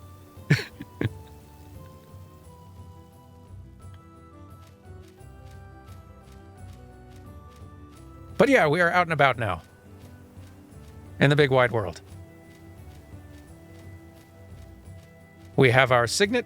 We have our jerky that looks like a hamburger. All food looks like a hamburger up in the corner. It's very cute. And here is our first enemy. Now,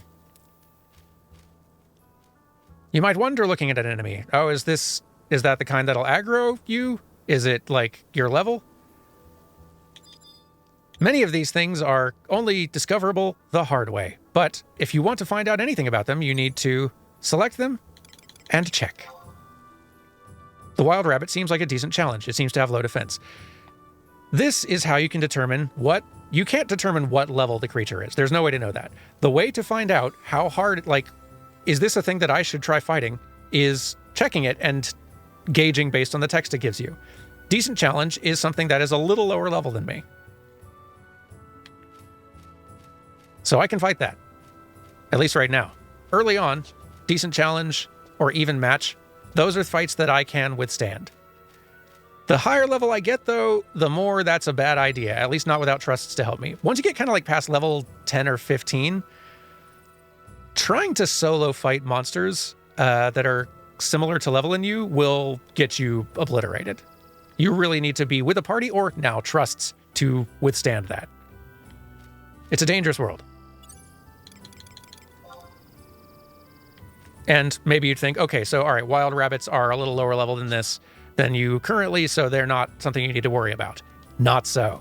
If I wander a little too far, wild rabbits that look exactly like that might be like 4 or 5 levels higher. So if I just go pick a fight with one, I could very quickly find out, oh, this is much more dangerous, actually. Checking is very important.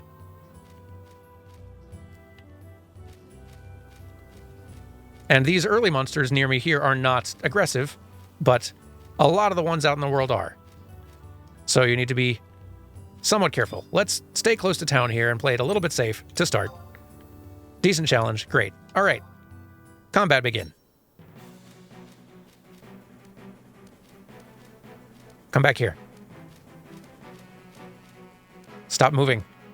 Stop being out of range. There.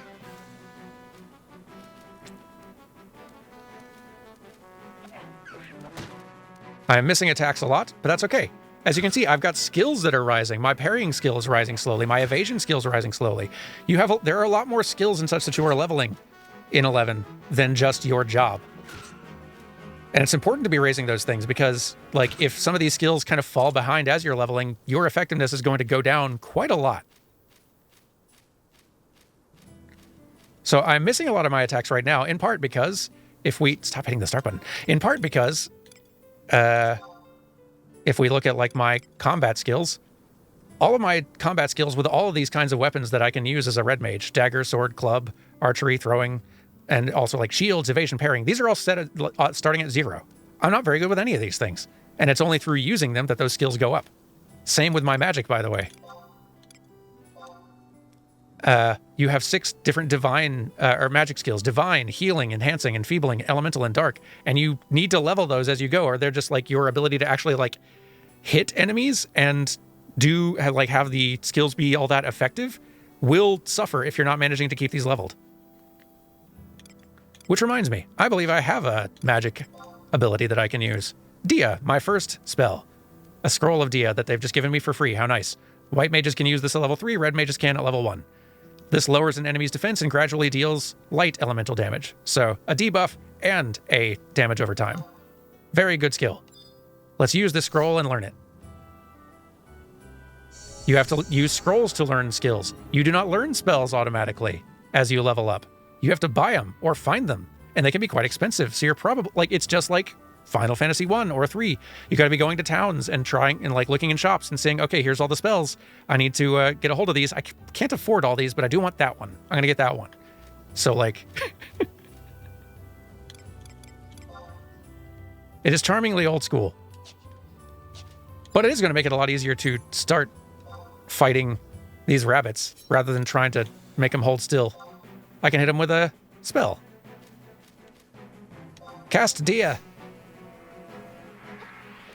There we go. And now my enfeebling magic skill is starting to go up as well. We're on our way.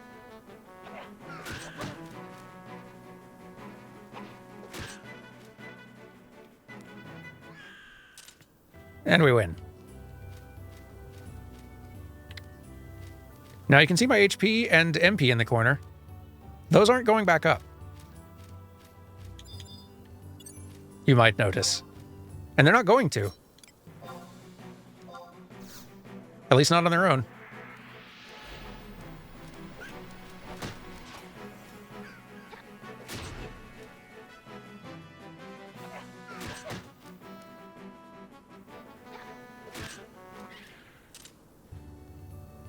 If we want those to go back up, we are going to need to rest. Nope, that's not the button. Rest. There we go.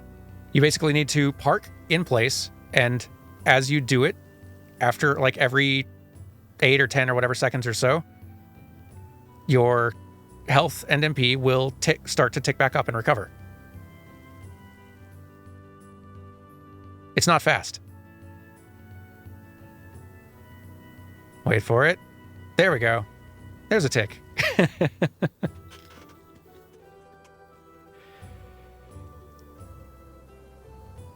You're going to spend a lot of time doing this.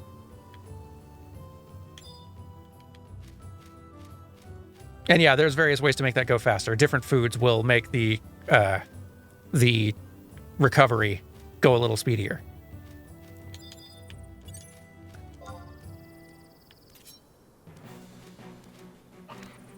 Now, it is worth mentioning that there are, like, they have over time added so many systems and tools and ways for you to kind of accelerate so many things in Final Fantasy XI. Ways to level faster, ways to get way more gil quickly, which allows you to like stay better geared and such. Because earning gil was really hard. You spent most of the game poor. in the old days. Hey, we leveled up.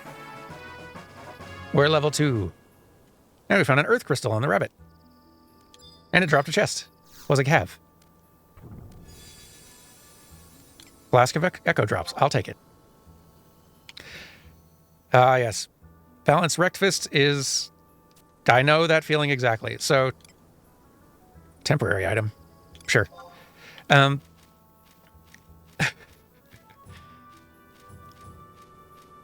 Another thing that, like, something that you would spend a lot of time doing in 11, you still will, but it took a lot longer in the old days, was just traveling. Getting around the world was slow and dangerous. And, like, not always easy. Because you couldn't, like, in the old days, teleport around between home points or survival guides, which we've not run into those yet, but they've added a lot of other warpable type things you could do in the old days.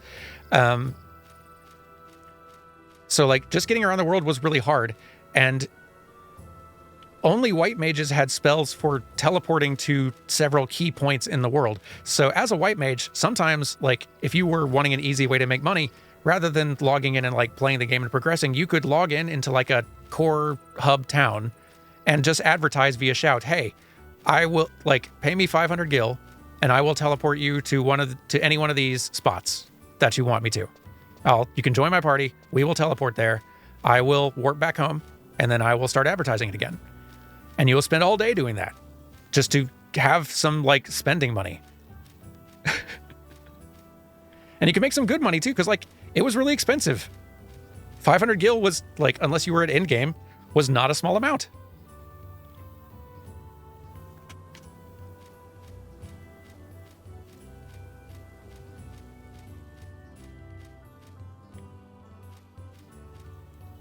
White mages kind of had a lot of advantages like that in some ways. Like, because you needed a party to do much of anything, to even grind and level. Oh, goodness. I got cast a very high level protect on me. Thank you. I don't remember how to do, like, emotes even, so I'm going to try, like, talking. There we go. I would slash bow, but I'm not even sure that works.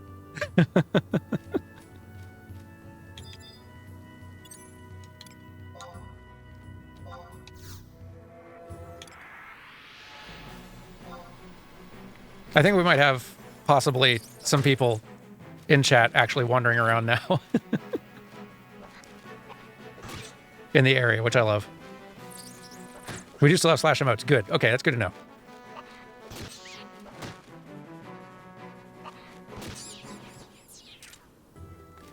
But yeah, like, it was hard finding parties. Like, you know how playing 14, you if you're a damage dealer and you're wanting to queue for dungeons, you're probably gonna have to wait a while, sometimes a long while. Imagine that, but for doing anything.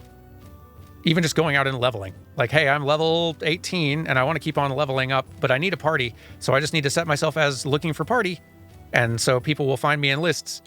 And if you're a damage dealer, there's a lot of other damage dealers out there, and so it's probably going to be a while before people need another damage dealer. I could be waiting for hours. But if you're a white mage and you put your looking for party up, like, chances are high, people need a healer. Some party needs a healer right now. So you'll get an invite pretty fast.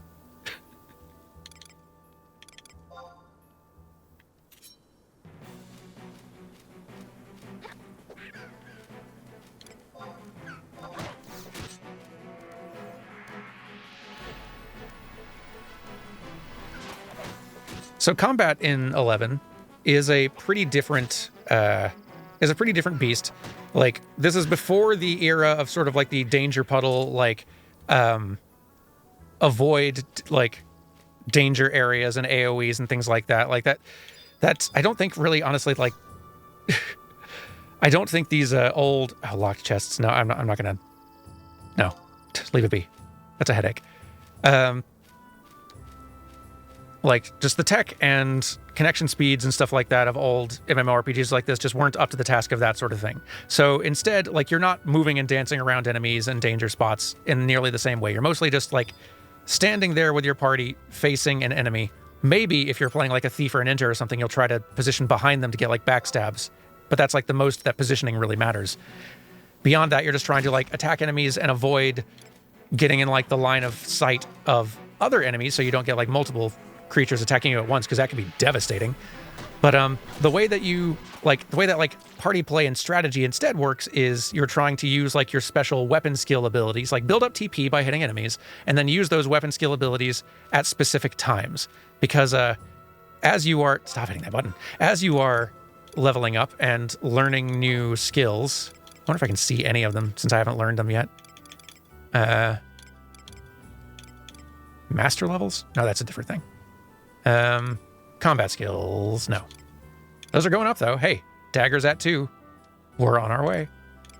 I don't think weapon skills have been added to my list yet because I don't know any yet. Once I get to level 5, I think I can learn my first weapon skill for dagger.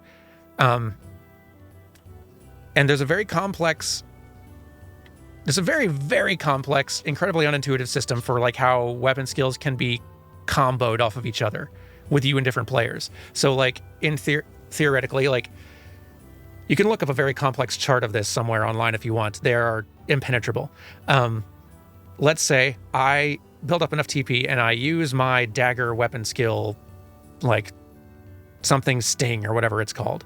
That will apply a specific effect on the enemy for a little while. That doesn't like do any damage or anything. It's a status that's applied to them that sets it up to where if somebody else in my party were to use their weapon skill within a few seconds, precisely timed afterward, and they used one of like the right element or type or whatever, that would combo like with my weapon skill. And in addition to the damage they do, it would do some other like big explosion effect type thing that would do even more damage, like a skill chain, magic burst. Those are the terms. Thank you. Balanced Direct Fist is explaining it better. Oh, Jax, you made Art of Kiner. Hang on. I must see. I'm in a place where I'm not going to get aggroed at all. So it's one of the rare instances of safety out in the wild.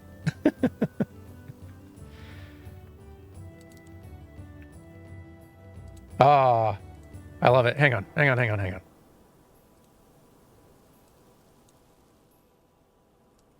A vision of the future. Oh, thank you so much. That's really precious. She aspires to this someday.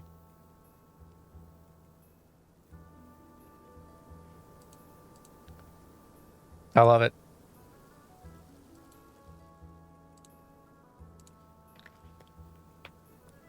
It reminds you of the weapon technique system as described in Sword Art Online. I wouldn't be surprised if, like I said, kind of like a lot of the kind of isekai anime or like anime that take place sort of like inside MMOs, like a lot of those MMOs sort of are based on this much more old school style. Like they evoke more this old school style of MMO design than modern ones. It wouldn't surprise me if like combat mechanics in a lot of anime like Sword Art Online and others are like directly inspired by stuff like these weapon skills and skill combos and things like that from 11 and others.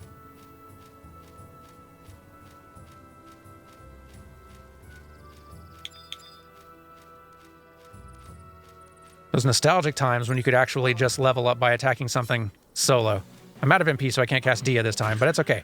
I am now level 2. My dagger skill is going up, so I'm hitting more frequently than I'm missing. Relatively.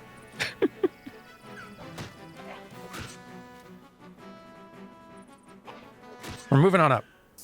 Hey, in level 3, there it is. Nice. Which is good because now we've also, in leveling up, it auto puts your MP and HP to full. That's convenient. Oh, hey, free potion.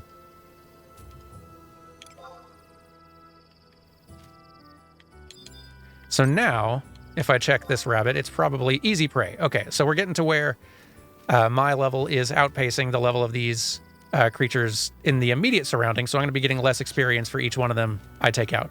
Let's press a little further outward.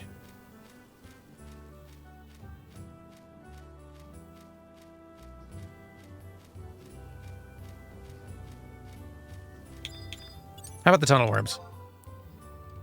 Easy prey? Okay. Let's move out. Let's head further southish. Yeah, let's pull up a map, actually.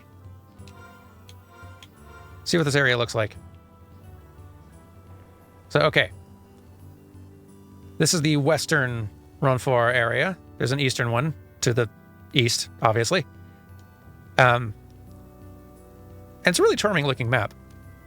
There's lots of points of interest in this place that are not explicitly shown, though. You just kind of have to learn by exploring and finding. Like, I know that if you want to go to an orcish camp area, there is one up here. The entrance to it is up here. It is not marked, but you kind of see, like, there's a path leading up there, and it's sort of a conspicuous corner. And if you start heading up that way, you're going to start running into orcs defending it.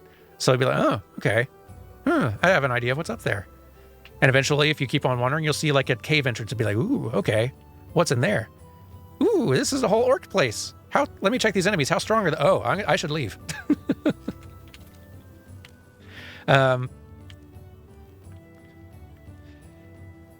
There's an outpost down here that's clearly marked, and it's got a little flashy book thing. Those book things were not added into the game until much later. Those are basically your aetherites. That's your network of aetherites that you can use to teleport around. So it is very, very advantageous to find and interact with each one of those things. But also, there's like, we got the Nightwell Pond, but also like, hey, there's something interesting down here. There's sort of like that like hard angled line there and like a little square dot thing. Like, there's some point of interest down there. I don't know what it is, but there's something. And then down here is the Lothane Plateau, which is sort of like the next zone that we'd probably progress to. But like eventually, if we decided we wanted to, like, okay, we want to go out and reach another of the starting towns. That's not an easy thing to do to start. You got to get some levels up before you can make that journey. And it's a long journey that may require like taking a ferry at one point and going through some areas that are probably pretty high level for you where you're going to have to be careful. Because if something higher level than you aggroes you, it's going to chase you and it's not going to stop chasing you. Probably until you exit the zone in some cases.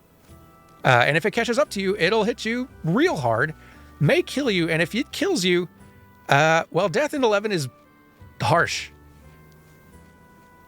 If it kills you, you either hope that someone is there to raise you, and in most cases, unless you're actively with a party or have a friend who you can call out to help you, or just get really lucky and hope that someone who is like a healer spots you. No one's going to heal it, then good luck. You're just stuck there. Or you can return to your previous home point. In doing so, you will lose a lot of experience and possibly lose a level. Death has a high penalty in 11. So like this world is very dangerous. So you got to be careful. Yeah, the Eureka rules are like based on Final Fantasy 11. This is why I call it Eureka. Like, it's like playing 11 through rose-tinted glasses. Did healers raise for money? They could. They might. They might be like, hey, if you pay me, like if they were particularly mercenary and jerks, they might do that. But they probably weren't going to. And that's the thing. Because the world was so hostile and you needed other people to get anything done, people tended to be pretty nice. Because, like, we're all in this together. We're all in this together and we're all trying to get by and we need each other to get anything done. And that created kind of a community of players that was very different from anything you'll experience in MMOs. And yeah, like reputation mattered because if you were a jerk to people, people would remember. Like a lot of times playing around, there's like, it's not like a massive player base to where you're just going to see player names and then never see them again. You'd see player names popping up frequently. You'll get to be familiar with the kind of people who are like around the same level as you and doing similar stuff as you. You'll see them around. And if you have a bad experience with somebody in a party, if they're a jerk, you won't invite them next time. And so if you're a jerk to people, you'll start seeing, oh, I'm not getting invited to parties. I'm not able to do as much. You got to be nice.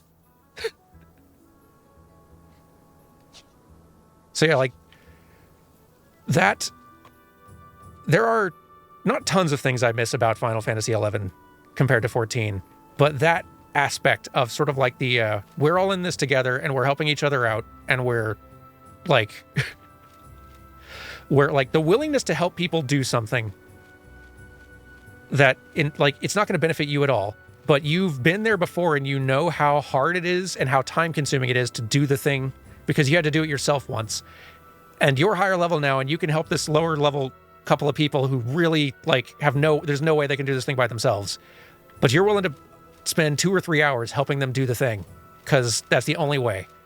Like, paying it forward in that way, like, that's the sort of vibe that this sort of MMO could create that modern ones don't. And that's, like, or they don't to the same extent, and that's kind of wonderful.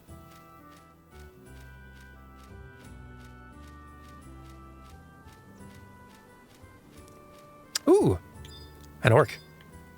Orcs will definitely aggro us if they see us, and that one's probably a lot stronger than me. Oh yeah, seems tough. They are higher level than me. I would probably die if I tried fighting that thing. I'm not going to get close to that thing. I could maybe take it. Like, we're still in the first 5 levels. Fighting tough enemies is probably quite feasible, actually, but I don't feel like taking my chance. What is this? A planar rift. What? The world's also just full of mysteries that may not explain themselves to you at all. You feel a mysterious energy seeping forth from an unknown source. However, your presence does not seem to elicit a reaction. If I get far enough into the game and start doing, like, advancing down certain sort of like story quest type things, I probably will be able to actually do something with these, which is pretty cool. But until then, it's just a world full of mysteries. Which is also kind of a cool thing. Like, modern MMOs are not going to have that nearly to the same extent.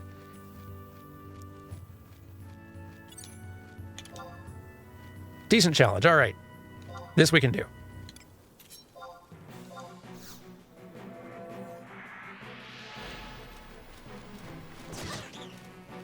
Get him.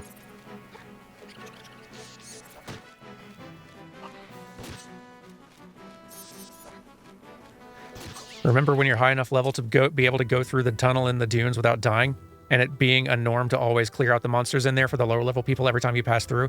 I'd forgotten all about that. Wow. Yeah, so what they're describing is there is a location a few zones away from here called the Valkyrie Dunes. And it is a place that every old school Final Fantasy XI player will remember very well, because it is the place where you're probably going to level from around like 12 to 20 something. And that is around the level range where you first start needing to be with a party in order to survive fights with enemies that'll still give you experience. So that's where you will start partying with people. So that's where everyone at that level goes, basically. The dunes. You will go to that desert and mostly be fighting little crabs, the same little blue crabs you can see in 14 these days, out on the beach ad nauseum. Maybe fighting goblins if you're feeling real bold, because they can throw their little gobby bombs and those are real devastating. But you'll go out there and level. But again, like, you have to be in a party to beat those enemies. So, our food wore off because I'm blabbering too much. That's fine. Like, those enemies will kill you solo, so you got to be careful as a party, even wandering around.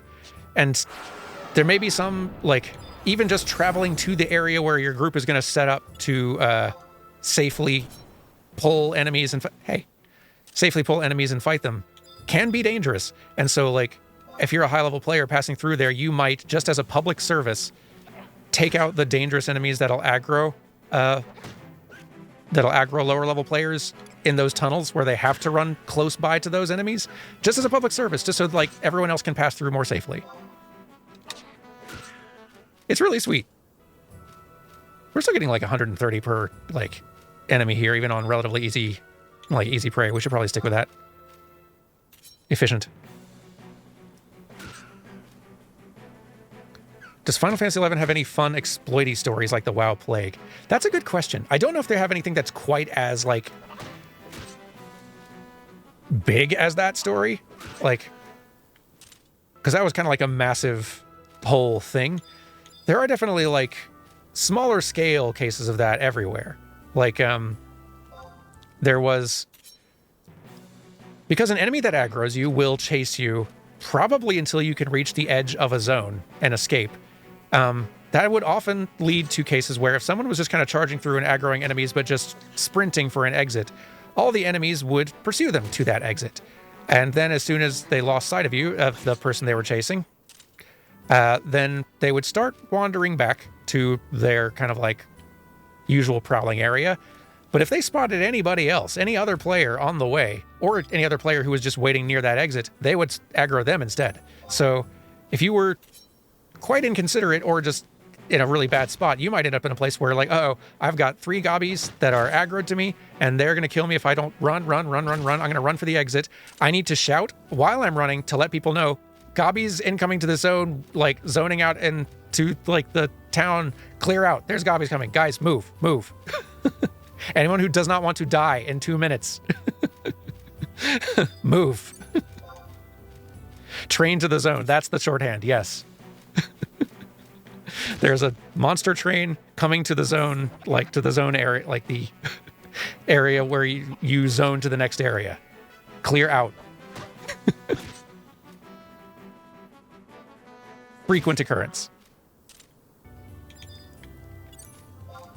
Because it was kind of like sometimes the only choice. Like a way a leveling party would work back in the old days, before trusts were added to the game, before you could do this stuff solo, was your party of 6 people would find a spot in an area with monsters that were high enough level to be decent experience, and you would find a place where you could set up in a corner where there weren't monsters spawning that were going to aggro you automatically, so that you were safe from that unpredictable danger.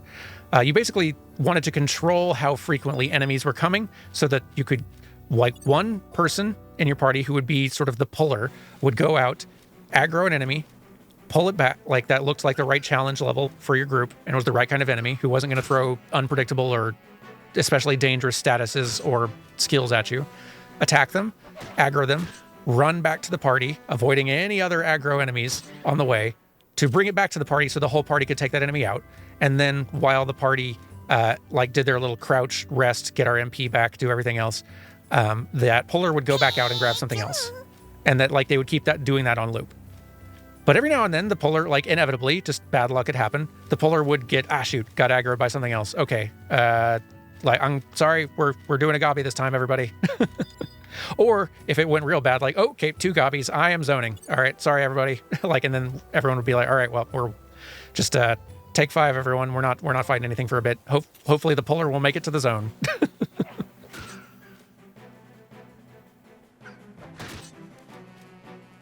Godspeed, Ranger or Thief. It was oftentimes a Ranger, because a Ranger had a ranged attack that made it a little easier to pull an enemy from a distance. Maybe it was a Thief. Maybe it was a Ninja. Ninjas had some advantages there too, because they had sort of shadow clone things that could make it to where they could take several hits from an enemy without it actually hitting them at all. It would just hit their little shadow clones instead.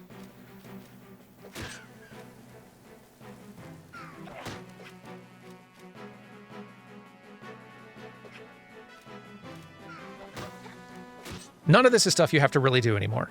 Nowadays, and once we get up to level 5, are we level 5? If not, we're getting close. Let me check. We are level 4 in climbing. Okay. Once we get to level 5, we can start doing the quests that will get you a trust. Once you have a party of trusts that you can have, and you can just summon kind of anywhere out in the world, you can have a full party of your own choosing as you unlock them, following you around, and you can just have your own leveling group wandering around an area in a zone. You still have to be careful, because if you aggro more than one enemy, it could go very bad very quickly.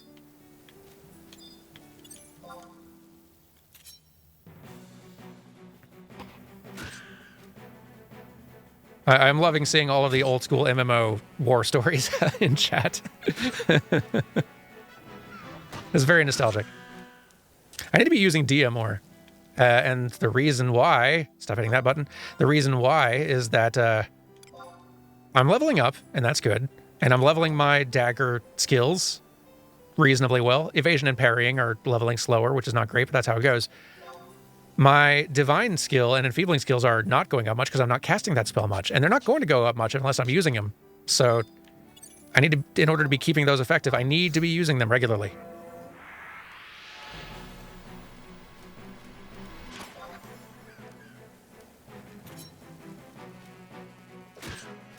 Now, I haven't set up any macros on this character yet. That's probably a thing I'll do another time after the stream, just because it's a little bit tedious. But setting up macros, similar to how you do in Final Fantasy XIV, is pretty vital. They're very helpful in 14, especially if you're doing end game challenging stuff. They are vital in 11. Because otherwise, like, digging through all these menus, like, and sub-menus in the middle of combat to do things is a little too clunky for some of the more precise timing you might want to do like weapon skill combos and things. So you need to set it yourself up. A nice little setup of macros to use. Some of them for using skills, some of them just for communicating to other players.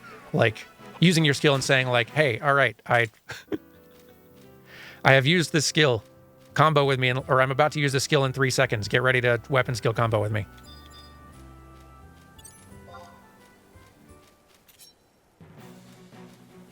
I'm getting really reckless just going around attacking without checking, but I think we're fine.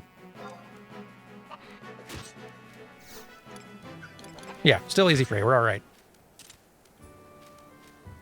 But yeah, there are absolutely rabbits with this exact same model and size and everything else. Even in this zone, I think, further south I go, but definitely in other zones. They look exactly like this, but are level 30-something or higher and will mess you up. So you have to check. You must check. Hey, 14 players. It's the beetle. This is where the beetle's from. Even match. Ooh. We can take an even match, I bet.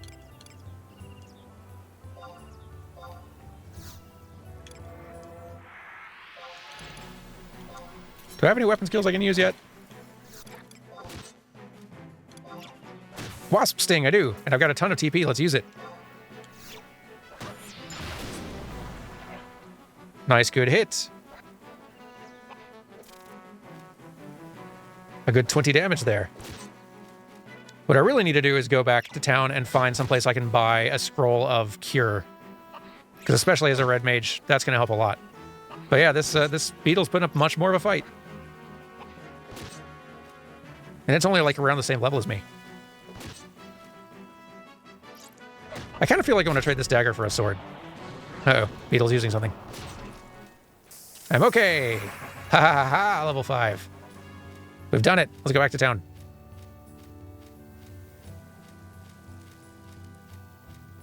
Why am I not warping back to town?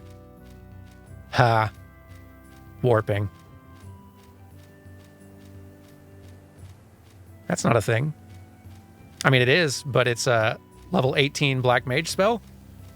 So, Black Mages can do it.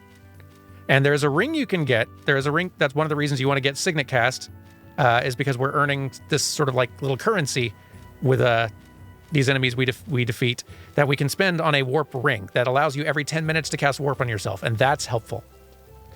You can death warp also by just letting an enemy kill you and then using that to warp back to your home point, which you usually don't want to do because, again, experience loss. But this low level, I don't think you start losing experience on death until level 10, I want to say. But that is a tactic players would use. Sometimes, like, if you were partying with people for a few hours to grind levels out in Valkyrie Dunes, you might decide, like, okay, I've been going for several hours. I've got to level 19, which is what I was trying to get to. I'm going to stay for a few more fights so I can get a few thousand more experience so that when I go to Deathport back home, when I go and let an enemy kill me so I can just warp back to my home point, I won't de-level when I do it.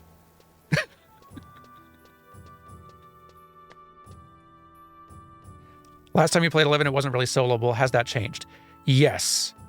Yes, for the most part. Like, there's very few things you have to do that you need other players to do these days. Now, with the trust system they've added, and all the other kinds of, like, ease of use tools they've...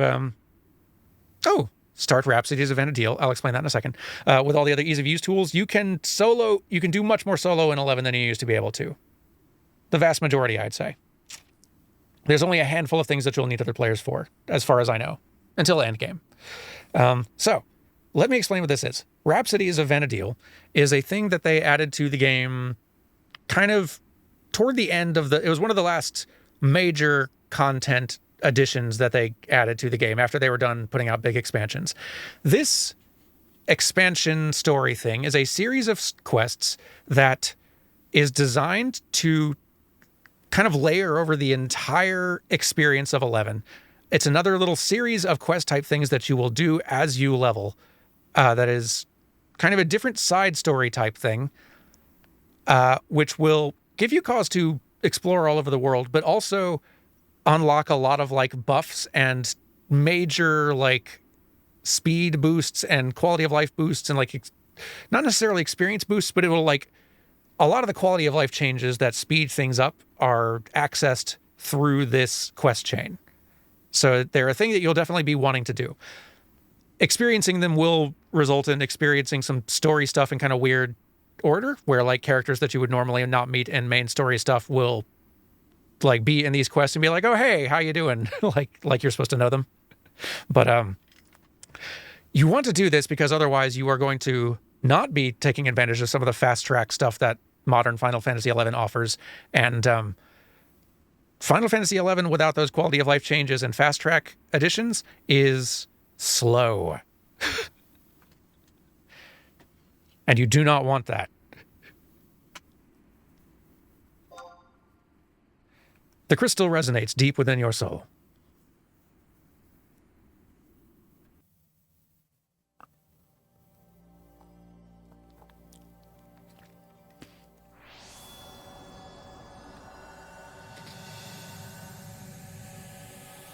"14 players will actually recognize this character too, actually. From an event quest that comes up from time to time. This is where she's from.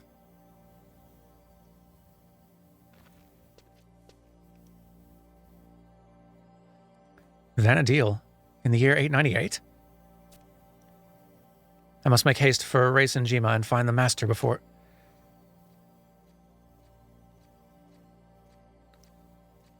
Rhapsodies of Vana'diel.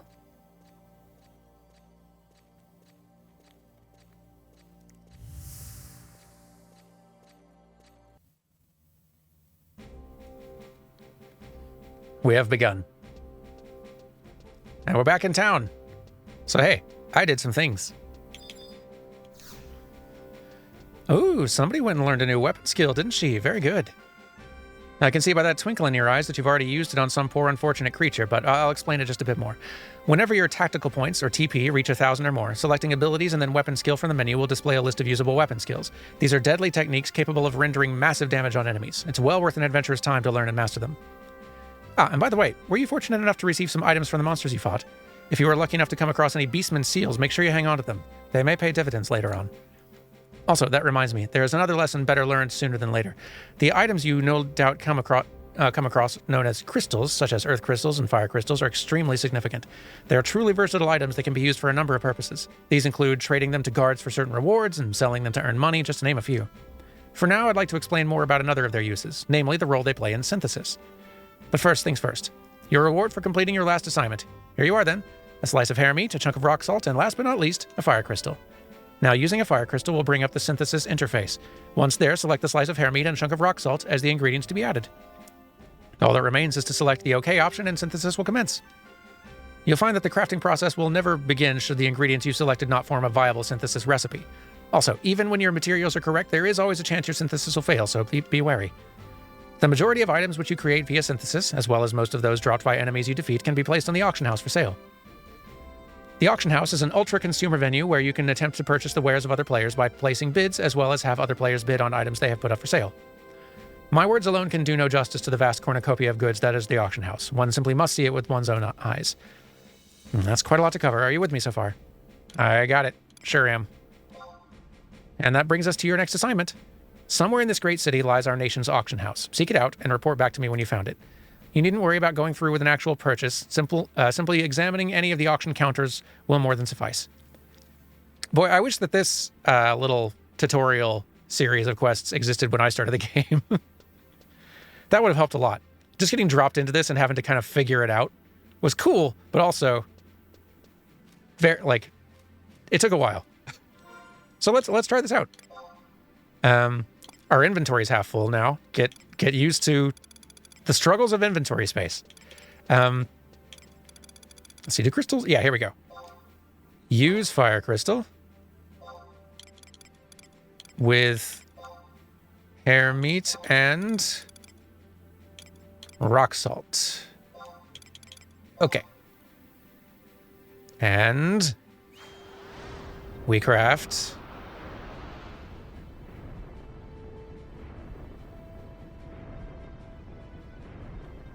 Our cooking skill has risen by 0.1 points. You failed. You lost. The crystal you were using and the chunk of rock salt was lost. Yep. That's the experience.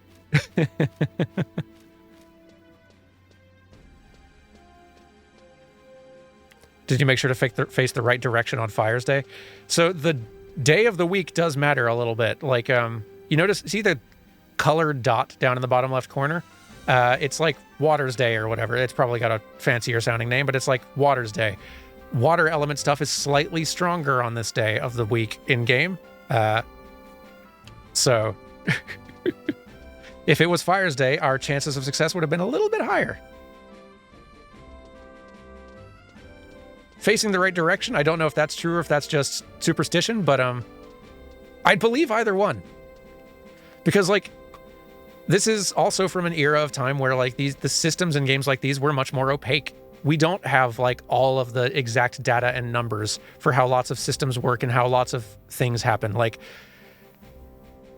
someone in chat just said it a minute ago, but, like, this is the game where this is the game, like, the kind of game that you're checking wikis frequently because, like, that's kind of the whole part of it. That's very much like Souls things where, like, the player base is figuring the game out together and sharing information. They're drawing maps for each other to explain how to reach certain objectives because they figured it out. And there's no way to, like, the game's not going to show you, but we can show each other. And so we're figuring out systems and putting together wikis about, like, all these recipes that we're finding and how to make them work. And, I think we're starting to realize that, like, doing things on certain days of the week yields slightly better results than other, like, so, like, we were sharing this information, and misinformation also spread pretty easily because, like, there's no way to check it. So sometimes, like, we would develop superstitions around things. Very similar to the hold down and B while your Pokemon's in the Pokeball to like improve odds slightly of catching it. Like that kind of thing spread like wildfire. It is really charming. Here's the auction house, by the way.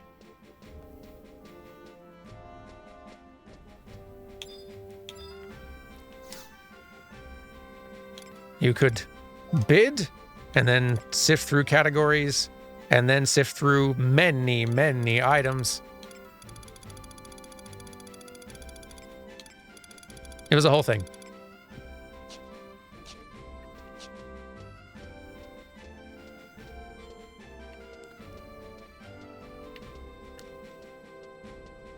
So I'm trying to think. One thing that I should do, which I don't think a character's going to tell me to do now, is I should go and check my records of eminence stuff. Because, what do I need to do for this one? Speak to one of the following records of eminence guides. Right, I haven't done that yet. I should start doing that. Because there's a lot of early tutorial ones of these that can get you a fair amount of experience and other... Well, maybe it's not experience. They can get you a resource that is very useful for buying early gear. And kind of like fast-tracking your gil earnings. It makes earning gil much, much, much, much faster and easier. I think it's you, Roland Dien. Are you? Yeah. Ah, a cutscene.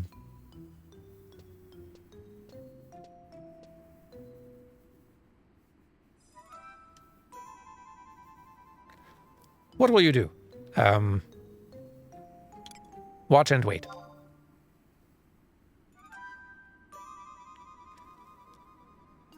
Well, I'm picking it up.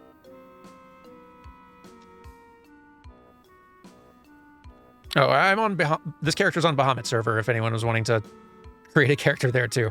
How will I ever be able to show my beautiful yet shamed face to my superiors again? Oh, my, what a stunning coincidence. I'd long given up on the hope of bumping into someone who satisfied that tall list of requirements. What are you talking about?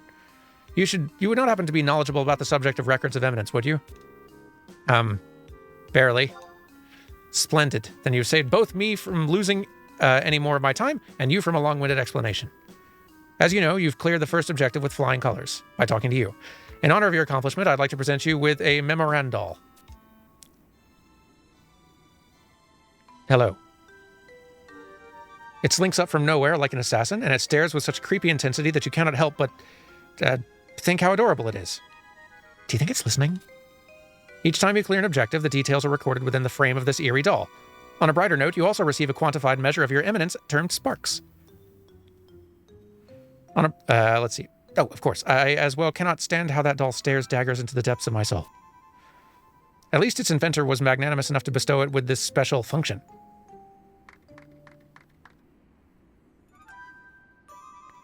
Amazing, is it not?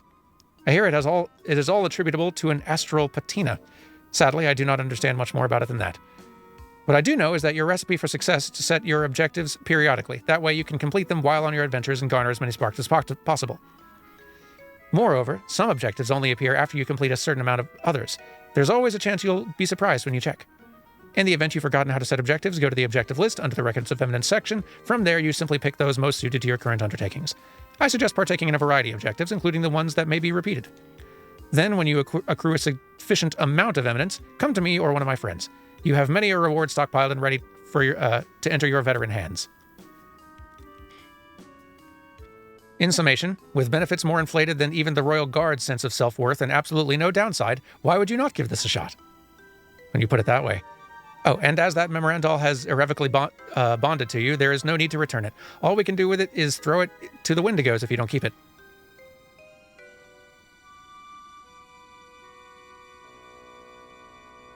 Invisible eyes upon you cause the hairs on the back of your neck to rise.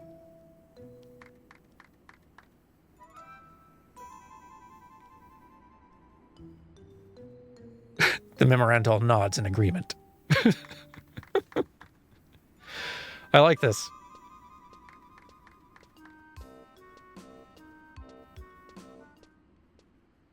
So yeah, this Records of Eminence thing was added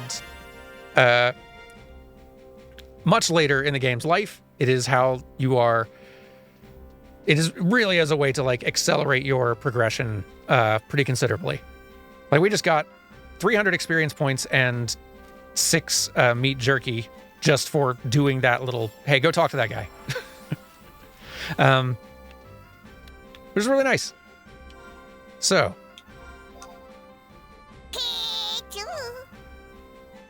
We now have,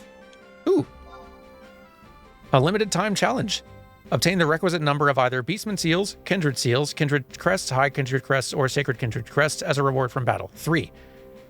For 300 sparks, 1,500 experience, or 300 accord. You will get those from fighting Beastmen, which are still a little tough for us, but I think we could probably take some. But nice. So that's one thing we've got going for us. Let's look at what other kind of objective lists. Well, yeah, we've got tons of more categories now. Tutorial, which we should still stick with for a while.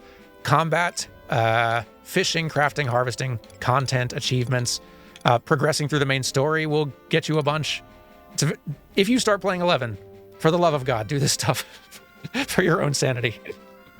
Because also, this is one of the best ways to make money. Do a lot of these objectives as you progress, get a whole bunch of sparks, spend those sparks on some of the nicer pieces of equipment that you can get, that you can redeem from these NPCs, and then sell those things to NPCs for Gil, which will handle all of the funding you need early game, which is a godsend, let me tell you, as someone who played this game for its first 5 years. And spent most of them destitute. Oh, there's so many. Basics. First step forward, did that one. Undertake an FOV training regime. Examine a field manual and undertake a field. It's also just a good tutorial, actually, now that I'm looking at it. Like, it's introducing you to systems one by one. This is great. Examine a field manual and undertake a Fields of Valor training regime. Field manuals can be found near the entrances to outposts. You got it. All right, I've accepted that one. You can only accept a certain number at once, but heal without using magic. Recover at least 1 HP by using the heal command, a useful tactic to employ when you wish to regain lost HP and MP. Will do. Vanquish 1 enemy. I think I've already done that one. I don't know if it'll count it or not, but we can go vanquish an enemy pretty easy. Step into an ambuscade. That sounds a little more involved. Call forth an alter ego. That's actually something I want to start looking into. That's the trust system. So yes. And to do that, we need to talk to Gondabod. Okay, let's find Gondabod in this area, southern Sandoria at L6. Okay. Let's prioritize that. Explore the Trove. Assist channel. Ooh, synthesis. So, like, one of these objectives is go and speak to a guild master for the various crafting disciplines. Carpentry, blacksmith, goldsmith, weaver, tanner. Again, like, 11 is the blueprint that 14 is built on. And then A Realm Reborn basically overhauled that blueprint to fit into kind of like the World of Warcraft design, like approach to like MMO design, but the foundation is still here. So like this is proto Final Fantasy 14 from an older era of MMO, which is really charming. And also, like, if you were an 11 player, that's one of the big charms of going into 14. It's like, oh, it's like I'm playing a modern MMO design kind of post World of Warcraft game that has much more quality of life, but also like it's based on this core that I have a lot of nostalgia for. So that's especially early on, before I realized how much 14 was doing just on its own merits and doing so well narratively. That was like the early appeal of 14 to me. It was just like, hey, it's like 11, but way less clunky. Heck yeah. Ooh, Mog House. Actually, that quest can take a little bit. Let's save that for later. We should go to our Mog House, but obtain a support job. Can't do that for a while. I think I need to be level... Is it 18? What level are you allowed to do that? Yeah, 18. Got to get to level 18 before you can have a sub job, or a support job. So this is also another important thing. So you can unlock and level any one of the different jobs in the game, but once you reach level 18, you will also choose a sub job, and that sub job is very important because it heavily customizes and defines how you are going to play, because you're basically going to be both of those jobs, but your sub job will always be capped at half the level of your current one. But that's still pretty cool. So say you were playing as, this is probably a bad combo, say you were playing as a warrior and you're level 30 or whatever, but you're like, it'd be really nice to just have like a cure spell or something. You could decide, all right, I want a white mage or a red mage sub job. And I've leveled those jobs up high enough to where I'm a level 30 warrior, so I'm also a level 15 red mage at the same time, and I've got access to some cure spells that I can use. And that's like real nice. And so like there's a lot of customization you can do in that sort of way. Like as a red mage, early on, one of the best sub jobs is probably warrior, because it's going to give you like a little more HP and a little bit more like combat capability and defense and such. Later on, you might decide, I'm going to shift it to being a thief, because like I want to take advantage of some of those skills. Later on, you'll probably shift it to being one of the mage jobs, like white mage or black mage, whichever one you're wanting to emphasize more, either on damage or on self-sustaining.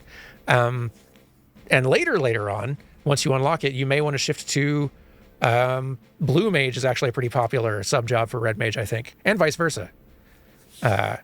Like there's a lot of customization in there, and it's like, I think I fully understand why 14 1.0 had similar systems in place that they kind of stripped out for Realm Reborn and moving onward, just because it was just a little too open field day to like to design around. I think it was probably the right choice for 14, but I do miss this aspect because it was quite cool.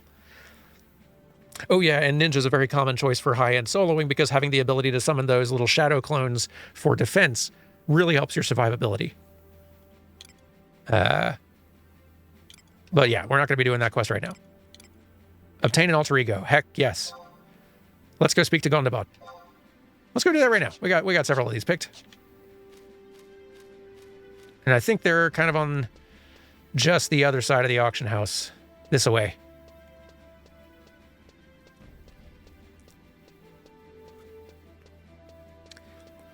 Is Blue Mage usable in this game in normal gameplay? I know Blue Mage is broken in 14. Yes, Blue Mage is a regular job. There's no such thing as a limited job in Final Fantasy XI. Every job is usable everywhere and usable similarly. It is a very powerful job and a very popular one for soloing. However, learning Blue Mage skills. If you play 14 and it's a bit of a headache going and learning all of your Blue Mage spells in 14, right? Count your blessings. It is way, way worse here. Learning a Blue Mage spell in 11 involves going up to a monster which is high enough level. I don't think it has to be high enough level for you to be able to get experience from it, but it does have to be high enough level to be able to hit you still. You basically have to get into a fight with a monster that can teach you a spell, and it has to use the skill on you. It doesn't have to hit you, but it has to use the skill on you. In order to use the skill, it has to build up enough TP to be able to use the skill, so it needs to be able to hit you, because that's how you get TP. And then, when you defeat the monster, there is a chance you will learn the skill. A low chance in most cases. You can spend hours trying to learn one blue mage skill. Yeah. Yes. Zio, that's exactly it. Spending 5 hours trying to learn pollen in blue mage when I first unlocked it. Yes, that is exactly it. Spent outside the starting area in Windurst as a blue mage, fighting bees at low level, waiting for them to hit you, and use pollen once and then killing them and then seeing if you got pollen. Nope. All right, let's do it again. 4 hours for one spell. It is obnoxious, but it's also cool. Like, it's obnoxious, but I'm very familiar with the process because I've done it a lot because blue mage is cool. And yeah, blue mages can play with other, like, blue mage is a regular job in 11. There's no limited jobs in 11. All jobs are equally usable in every single way. Some are better at solo play than others, but with the trust system added in, they're like, it's a lot more flexible than it used to be. Yeah, I wish blue mages were a regular usable job in 14. Again, I understand why they're not, because it's a much more designed play experience that blue mage easily breaks the balance of, but it's a shame, because it's a cool job. Where's this guy? I thought this guy was over here.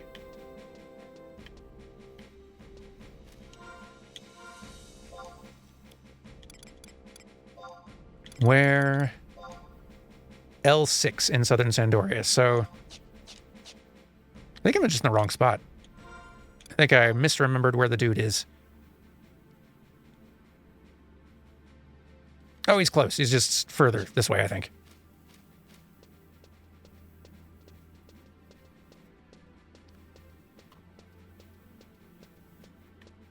Maybe he's over here. Ish.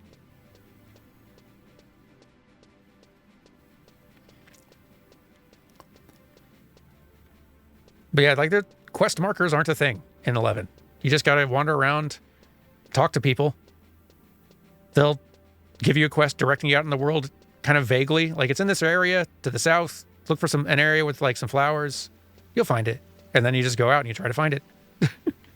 It's much more exploration-based, which takes a lot longer, but it does feel a lot more simulation-y almost. Like, I'm in a world. Like, and it's just more like the real world in that way. Someone had a quest for me. They told me to go out and find this thing for them, and they gave me a vague idea of where it is.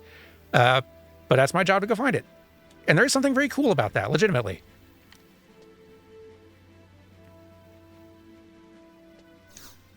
There's our guy. Hail, friend. No need to be so fleet of foot. Come, let me impart upon you a tantalizing morsel of information. A freshly hatched adventurer such as yourself could surely appreciate the offer I'm about to lay forth for your consideration. I, Gondibald, am an esteemed member of the storied Juno Institute of Magical Studies.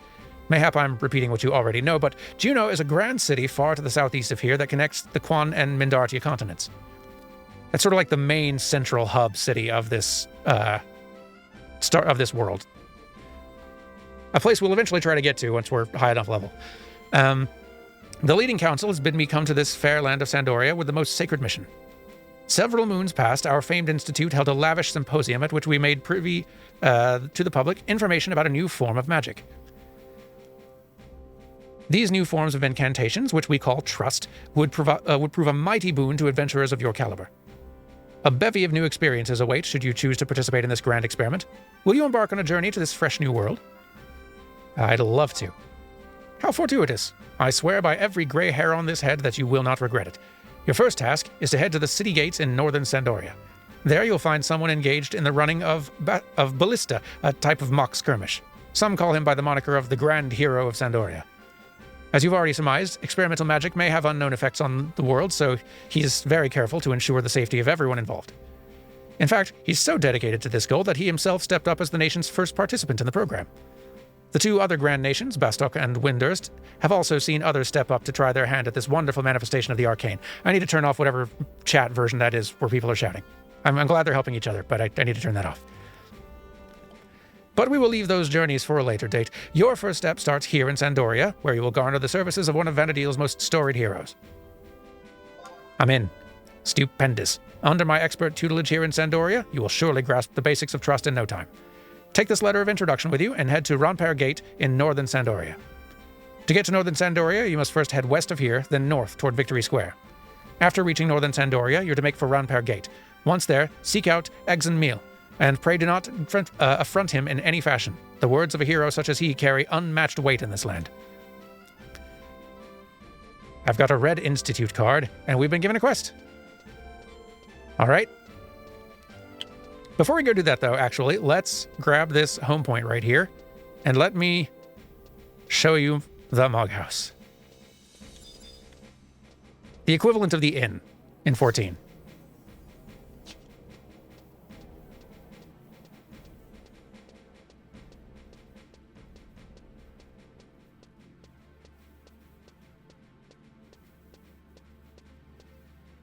There we go.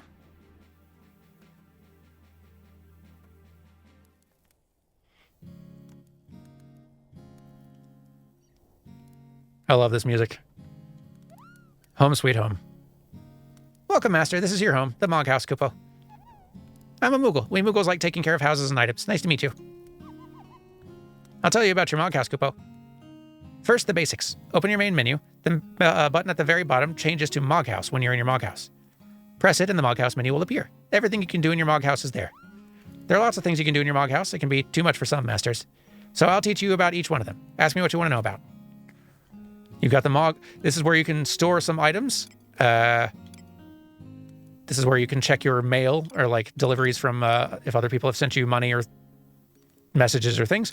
You can change jobs here. This is where you change jobs. You can garden in here if you want. You can do some furniture customization. You can invite others to come join you if you want. Are you sure? You know everything about your Mog House? I am sure. And finally, a little bit of advice. If you ever run into any problems, just ask your fellow adventurers for help. Boy, that's good advice. If you type /AE hello, then your message will be heard by many people. If you type /AE followed by your issue or question, other adventurers will help you. Remember that you can only do that while in town. Remember that you can oh, right. Okay, Kupo. Good luck on your adventuring. Thank you. But yeah, you talk to your Moogle. And through there, you can store some items in one of many, many places. And there's lots you can do to unlock more storage space, and boy, you will need every bit of storage space you can get. They're pretty stingy with the storage slots in this game. Delivery box if people have sent you mail. You can change jobs here if we wanted. But no, let's keep going with this Red Mage life. Gardening, layout. Nah, we good. Okay, that's the idea, though.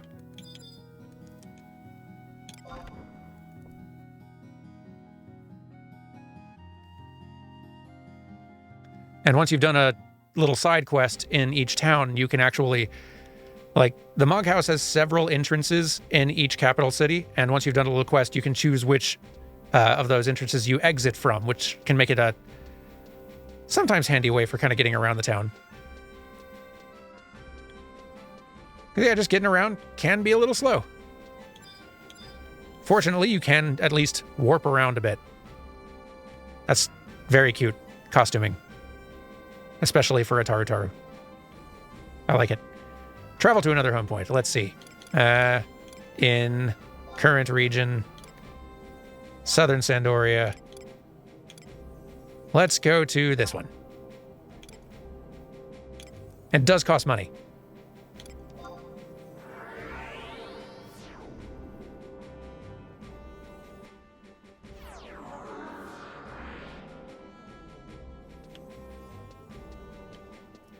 But here we are in sort of the central area again. Now to get to northern Sandoria, we're going to go up this way. Go looking for this Exenmeal. Yeah, home point teleporting was of an incredible quality of life change. The various means of teleporting around the world they've added are huge. Because prior to those existing, just getting around the world was really time-consuming. Like, travel took a while. No, I don't want to... Seekers of Adolin is one of the later expansions they added. It is kind of neat that you can sort of be doing all the expansion stories simultaneously. You don't really have to do them in order. But no, that's later. Cool. Examine the tales beginning in Northern Sandoria when you wish to start it. Cool. Okay. Here we are.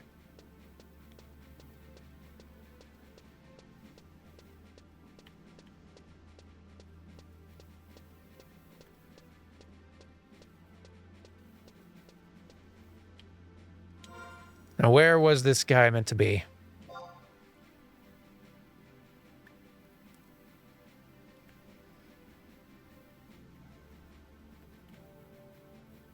Apparently near to where some folks were doing like a ballista type event thing, which I don't 100% know. Near Runpair Gate. Okay, it's near over this way, which is good because there's another home point and also one of those survival guide books over there, and those are so important. Let me grab this other home point near here first, and then, yeah, we'll start heading westward.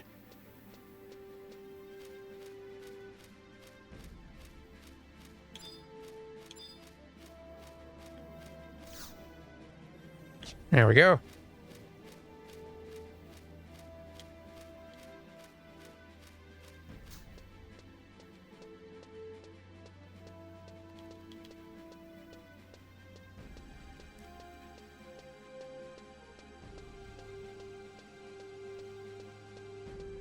You will spend a lot of time in Final Fantasy XI just kind of hoofing it.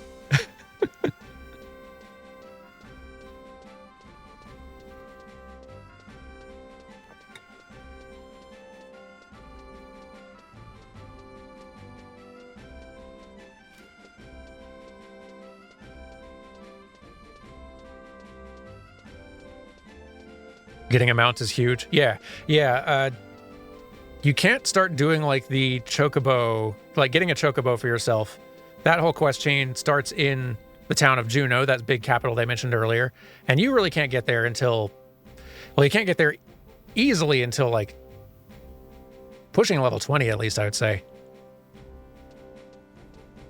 And I think you have to be level 20 to even start that quest chain. But yeah, being able to have a chocobo that you can summon to get around, to travel in the overworld is huge. But okay, one of these, we got two things. We got a hunt registry, which is a different thing, and the survival guide. These are, like, home points are kind of like the little aetheryte crystals in various towns. These are sort of like the equivalent of aetherytes for the world at large. Almost every zone in the game has one of these somewhere. And you can teleport from any one of these little survival guidebooks to any of the others that you've encountered before. And that, like, this was added many years after launch, and it's such a kindness.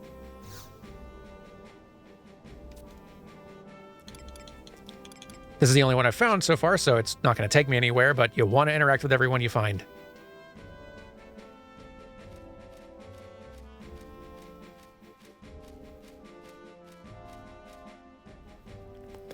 You're curious to see how the Final Fantasy animation series will go once it gets to here. I feel like 12 took some gameplay notes from MMOs, but animation less so. Yeah, no, this will be... Covering 11 will be an interesting one. Here's Exit Meal. Because I don't think the animation in 11 is very good, actually. It is better than any other MMO of its time, but that is not saying much. And it's still, like, decent. And obviously they were having to work within a lot of, like...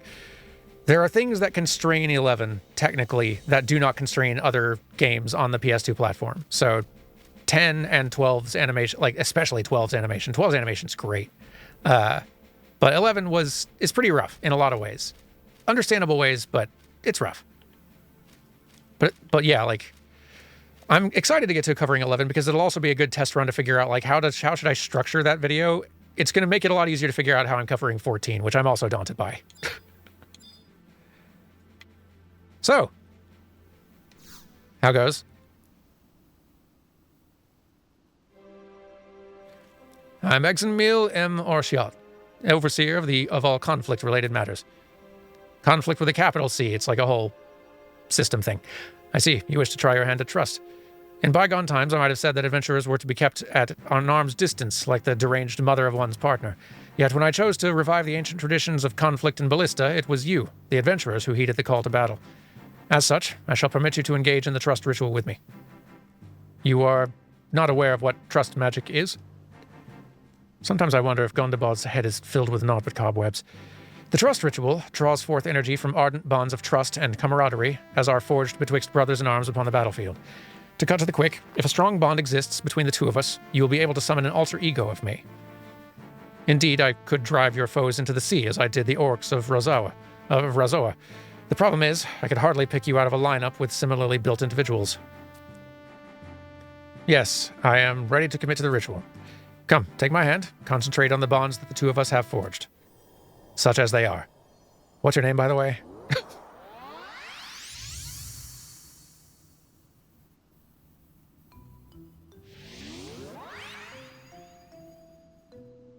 Disgraceful. No, I'm not displeased. I'm rather pleasantly surprised at our joint success. What is disgraceful is the very thought that there could be two of me. How can my power be unmatched when there are two eggs and meals? Think of it, Kyner. Think of the possibilities this magic could open up if only we harness it properly. A whole army of eggs and meals could even... Yes, the Orc Empire would be like a prostrate babe crying out for its mother's milk. Would you fancy that? Tonight we drink, tomorrow we vanquish. I'm warming to the idea of this trust more and more.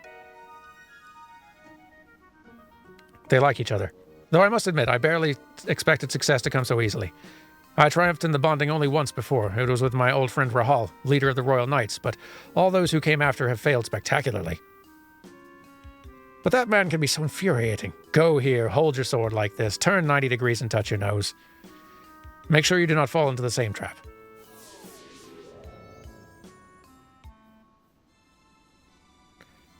In commemoration of this monumental event, I hereby present you with a scroll containing all we've achieved. Using this should enable you to summon my alter ego. I advise you to try your hand at your nearest convenience, outside of town, that is. May I suggest East or West Ronfar?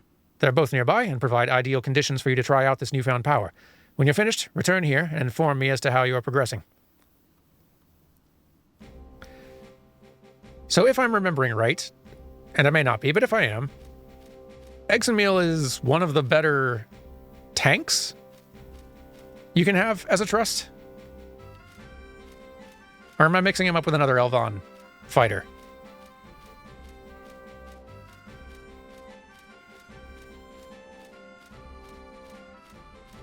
"11 players in chat will know. But okay. Do you have to level them, or do they match your level? They will, whenever you summon them, they will arrive at whatever level you currently are. So when you level up a time or two, you'll probably want to re-summon them. That's right. Vana'diel. Vana'diel is who I was thinking of. They are the, like, one of the best tank trusts in the game. You do have to unlock everybody, though. You unlock through ROE by finishing this quest. Oh, cool. Well, hey, why not? We've done this and maybe some other quests. Let's check the list. Obtain an alter ego. I think I've done this. Maybe I have to actually summon him first. Hang on. Or use the item. I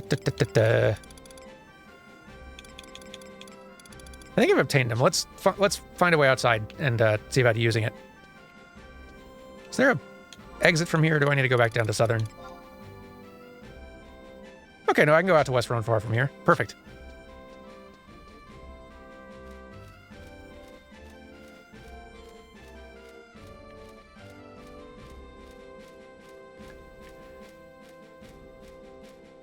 Like, the bulk of my Final Fantasy XI time was in the game's first 5 years. And I never got I don't think I got any higher than level 60 or whatever, because it was very slow to do and hard back then. Much faster now. I dove back in for a good while with kind of my Final Fantasy XI Derman a few years ago to grab a bunch of footage, but I still have a lot more I need to do, which is why I've kind of reinstalled it here. But let's see. Magic. Trust. Eggs and Meal.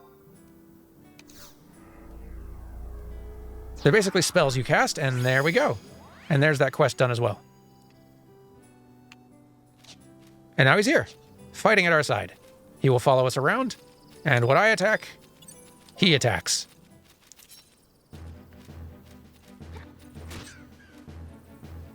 And you can have a whole full party of up to 5 of them at once. And you'll want to do that.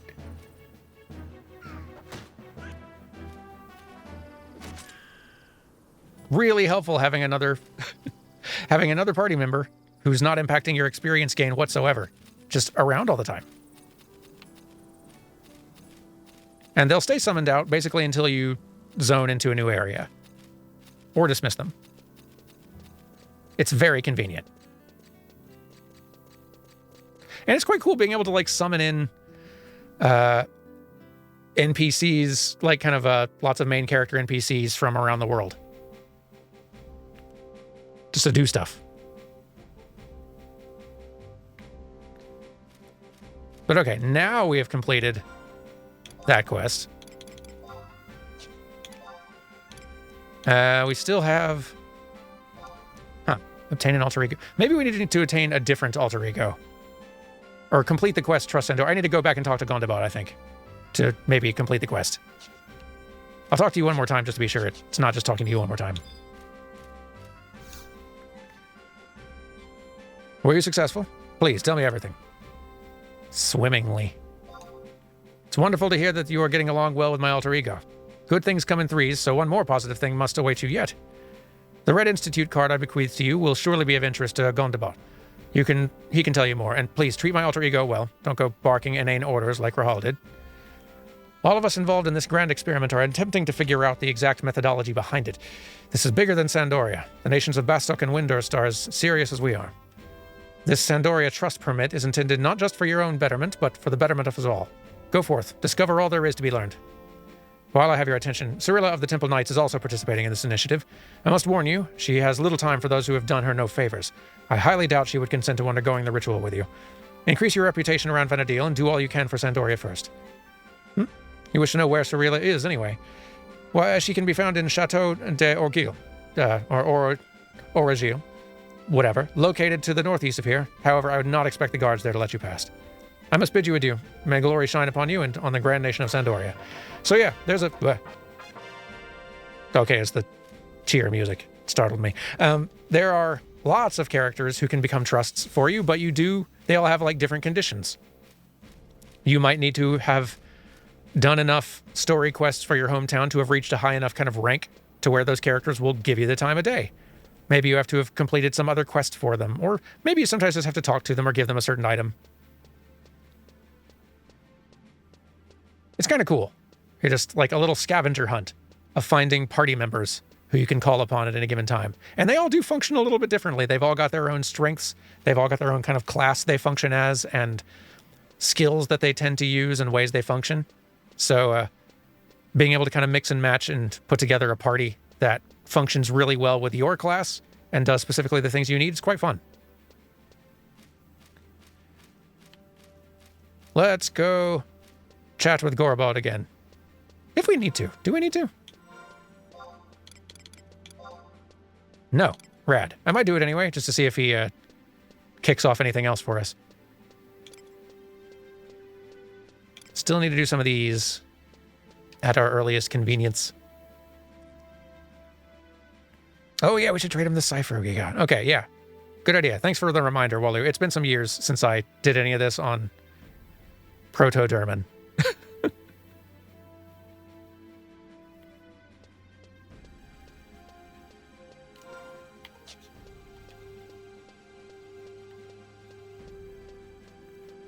There's some way to zoom the camera in a little bit more. I'm going to fiddle. Hey, there it is. 9 on the number pad.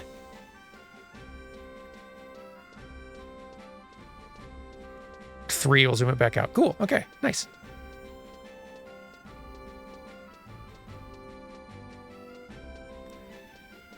It is definitely nostalgic being back in this.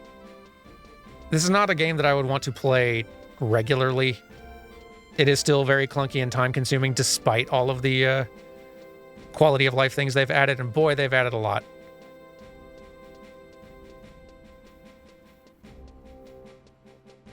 But it is still pretty clunky and slow, and just a very fundamentally different kind of MMO experience. I do kind of love that it exists in this form still, though. Do you require an explanation as to what trust is? I don't.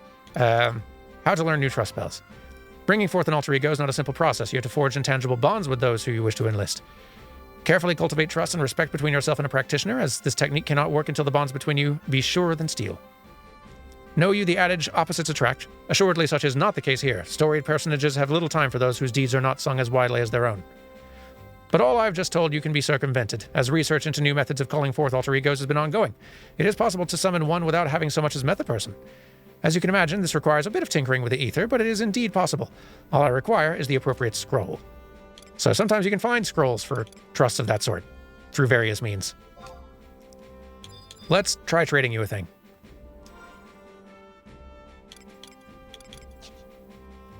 There's a button for this that's not just clicking on you. Hang on. No. Here we go. Trade. Yeah, okay, the cipher. This is the ultra tank here. An Elvan named Vana'diel Vana'diel.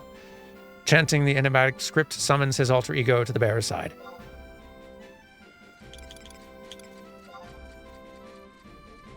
Oh, you got a cipher of Why am I struggling with this name so much? Vana'diel. There it is. Vana'diel's alter ego on hand, do you?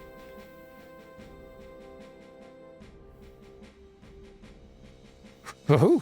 This old mind does not work like it used to, for I know not one whit about that person. Let's get down to business, you say? Use these newfound powers, then we shall commune together. Close your eyes, let the powers of trust, friendship, and sisterly love fill every ilm of your body. Done.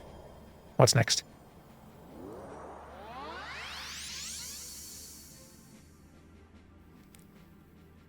A marvelous spectacle, if I do say so myself. Now, you owe me not one, but two. Tuh. How great it is to have the upper hand. There we go. Now we got another trust. I would probably, if I was... Once I get around to making some macros for the character, I'll probably just make a trust summoning macro that summons a full party. Just to speed it up a little bit. But nice, that's done. I want to get a sword. I don't think I want to keep using a dagger as a red mage. I'd also want to get some spells. I need to figure out who sells spells. Where's the spell merchant in this town?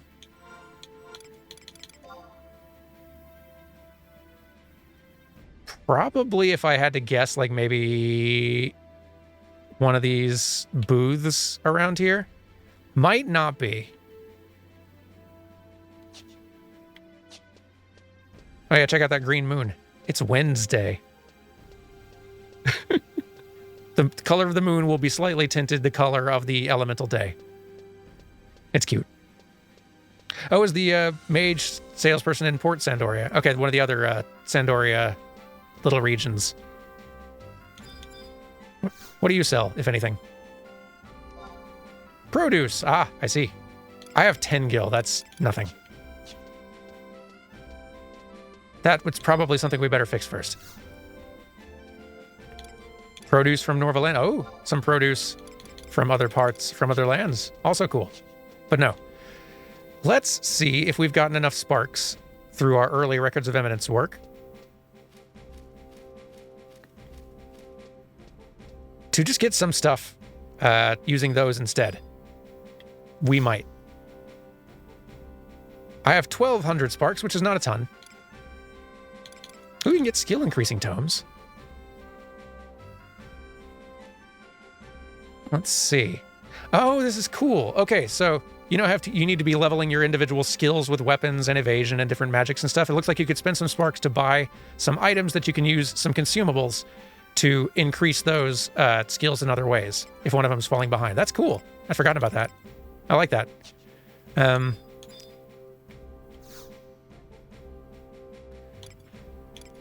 Items, equipment. Yeah, let's get ourselves a sword this way. That'll be easier.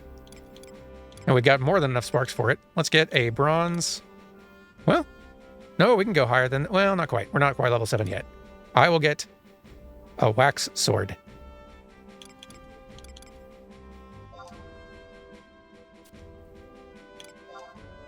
Thank you. What else will I get?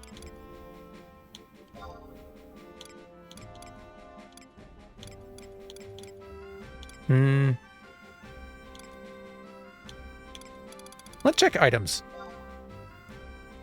Scroll of instant warp. That's nice. Instant re-raise. Also nice. Ooh, what does this do? Huh. They're pretty expensive. I'm sure they're useful for something. Capacity ring. Ooh. Plus capacity point bonus plus 50%. I forget what capacity points are. Etched memory. Inscribed memories of your recent battles. Is this like just an experience scroll, effectively?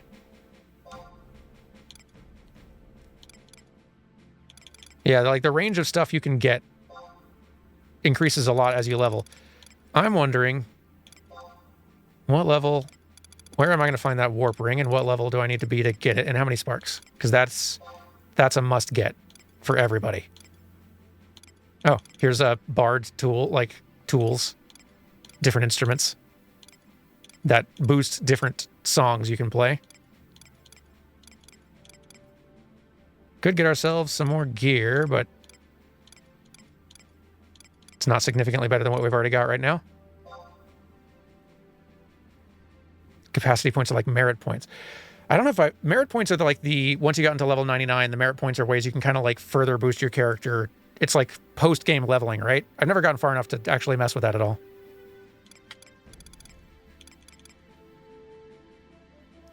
Tunics, mitts.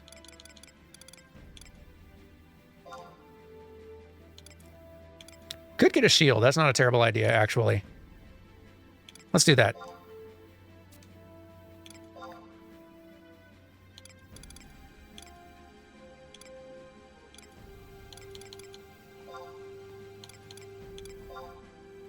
I know that ring exists in here somewhere.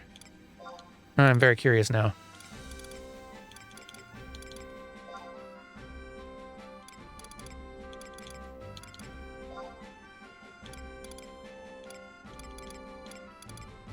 Maybe it's not in the equipment category. It might not be. But yeah, so like you're seeing all of the gear you can get for yourself. Like basically all the gear you're going to need for leveling, you can acquire through these sparks. Rather than having to spend a gil, which is huge. That'll save you so much gil early on, and also earn you a lot of gil early on, because you can, you'll accrue these sparks a lot if you're just staying on top of that menu as you go. And if you do so, you could buy like some of the higher level, like a high level, really nice shield, and then like just buy like 10 of them with all the sparks you've got. And then go take those to an NPC, sell them, and get a bunch of gil. And that makes a huge difference for you. You spend conquest points for your warp. Right, it's the different NPC. Right, that's where the warp rank is. Thank you. I'd forgotten. I think it's this one. So by having that signet spell cast on us when we first started going out to fight, we were getting some conquest points in addition to our experience. And let's say I want to spend some. I have 1,100 of them now. And I'm only rank 1, or there's common items that I can get. I don't think I'm rank 1 yet. To get rank 1, I need to start doing story quest, story missions for Sandoria to reach rank 1, and that would take a little time and effort. So let's see. We can get a return ring. That's, I think, what I'm looking for. I think.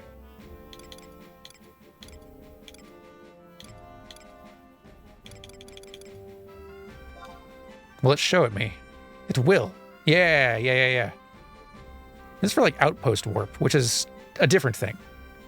And also I can't afford it, but yeah, it is warp ring that I'm looking for. And I kind of doubt that it's going to be in the common items list, but we can look.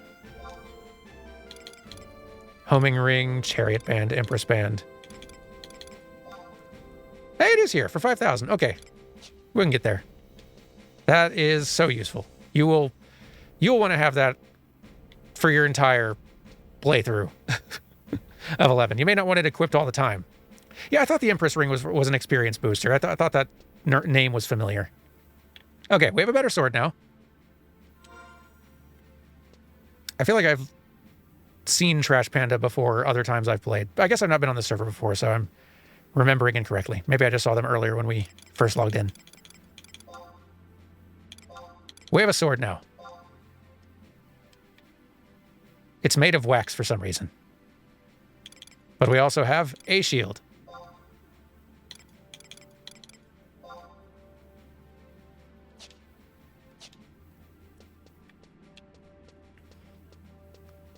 Is there anything else I need to do in town before going back out and continuing our leveling work, which is going to go a little faster now because we got a couple trusts on our side, including a tank. Magic, right. But I have no gil, right. I'm going to fix that.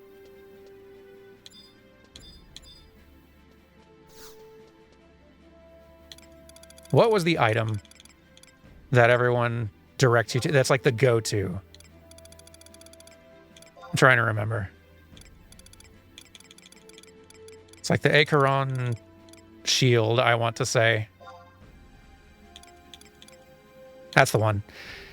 Every time you get that many sparks, like, or if you have a bunch of sparks and no gil, pick up a few of these, sell them to a merchant, and you'll get, I forget how much gil, but it's quite a lot for each one of them. And, and yeah, that'll handle your money problems. Scroll shop is in Port Sandoria. Awesome. Okay.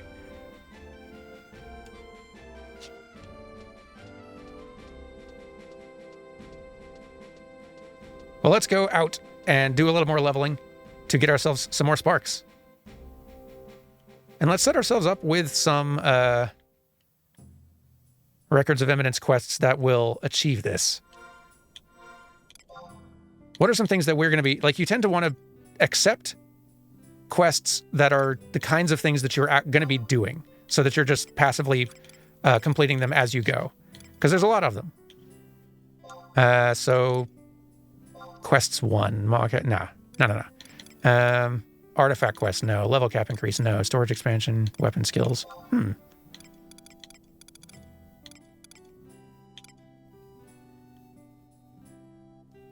There are quests for completing each mission, so you definitely want to do those. We should probably accept the first Sandoria mission as well, actually. Oh, wait, hang on. We've obtained you. So let's go ahead and accept that and just auto-complete it.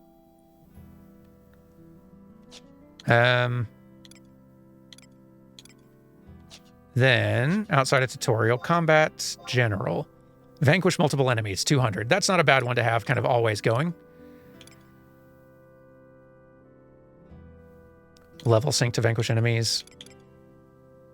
Spoils crystals. Like if there's a kind of crystal you're expecting to get a lot of as you're fighting, then you want to just grab one of these because like basically every 10 wind crystals or earth crystals or whatever you get, you will complete another one of these missions and get a reward. Let's grab a couple. Wind and earth are pretty common around these areas. Let's grab fire as well because I also want to fight some beastmen to try to get some of the seals off of them. Ooh, bat wings, yes. We can fight some bats. Get a little extra experience just for fighting specific kinds of enemies that will drop these kinds of things. A flint stone, yes. Rabbits, definitely. We'll see some beetles around.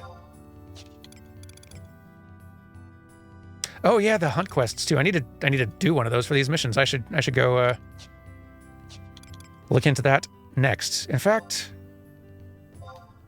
Westron conflict. No, I'm not doing conflict stuff right now. What is content? Oh, like this is just kind of the other category. Unlock treasure chests and coffers. Sure, we'll do one of them. Oh, that's using keys. Never mind. I'll abandon that one later. That's a different thing. There's lots of stuff. The game has been around a long while, and much has been... so much has been added to it. Vana'diel. Cute. Daily objective. Oh yeah, and there are daily objectives, which you also want to be doing. Vanquish multiple enemies. Daily, yes. These are good daily ones to do just to be getting a fair amount of additional experience and sparks as you go. Heal for 500. I don't have a heal spell yet, but sure. Okay. The conflict stuff is just general combat things. Oh, okay. Maybe I should look into it. I feel like the book that you can... Yeah, here we go. Field manual. This is the one. Or did I just pass over one that was just kill 10 enemies in this zone? I should probably grab that one then. Okay. Read about individual training, read about elite training, read about field support. Page 1. The information on this page instructs you to defeat the following.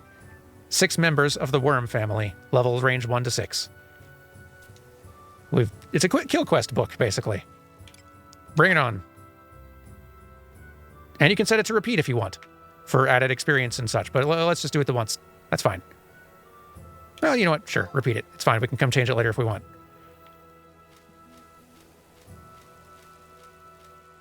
Okay. Yeah, where was that one I turned down that I shouldn't have?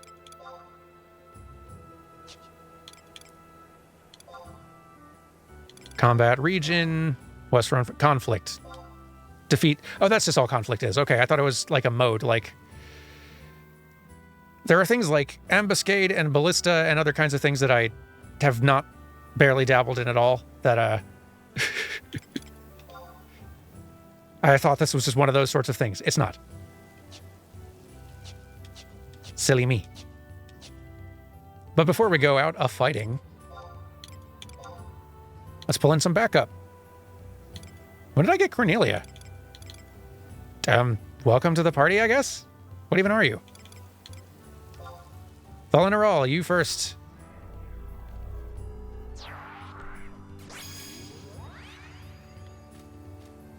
Welcome to the crew. You're going to be tanking for me most of the time. Eggs and meal, you're also in.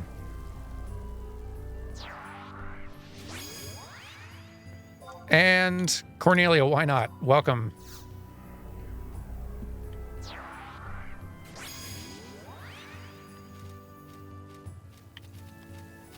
I don't know how we acquired you, but welcome to the team. We'll get into a fight and see what you do. Oh, did I get another cipher for doing that? Hang on. I did. Melee. Goodness. I'm getting so many. Still haven't turned to this adventurer coupon. Should probably do that pretty soon. Let's do that now, actually. Wouldn't hurt to accept our first, like... I know I just summoned all these people. That's fine. We'll be back. This is also the Final Fantasy XI experience. Realizing, oh shoot, I should just do this other thing real quick. Hang on.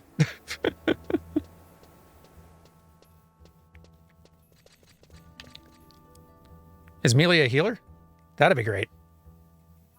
Honestly, like this early on, when you just got a handful to choose from, I'm not that picky. Just having some more bodies in the party to help fight goes a long way.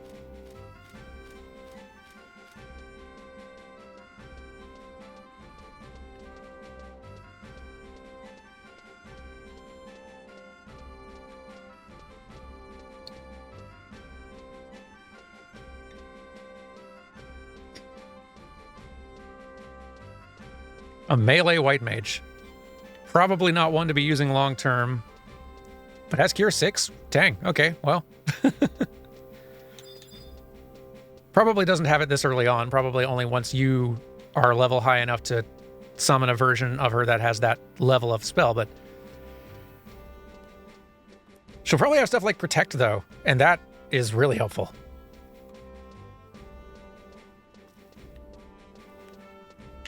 Oh, yeah, and gobbies are from 11. They're just pulled in whole cloth.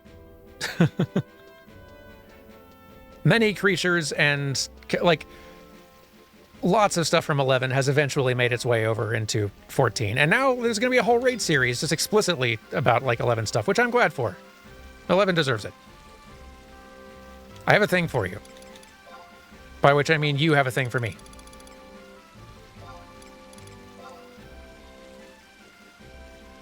Oh! Funny story that they are also involved in the Trust Initiative. I must bow my head in appreciation for all that you and your ilk have done for us from the bottom of my heart. Thank you. Let's get down to business, you say? Yes, please.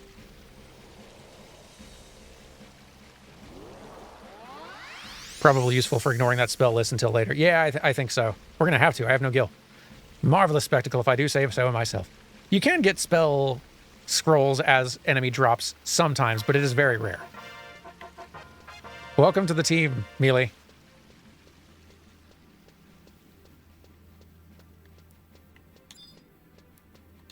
Where was the NPC I needed to take the adventure coupon? I think it was the first little tutorial NPC I was talking to, actually. I just didn't trade her the item.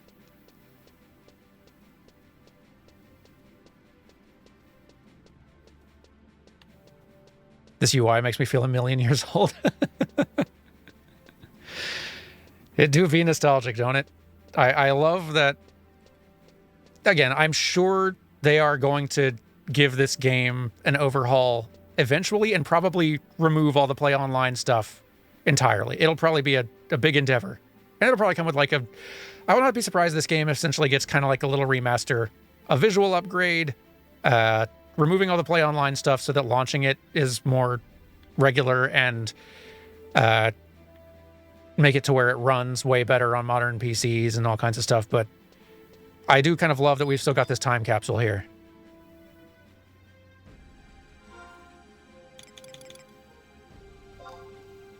Can I interest you in Adventurer's coupon?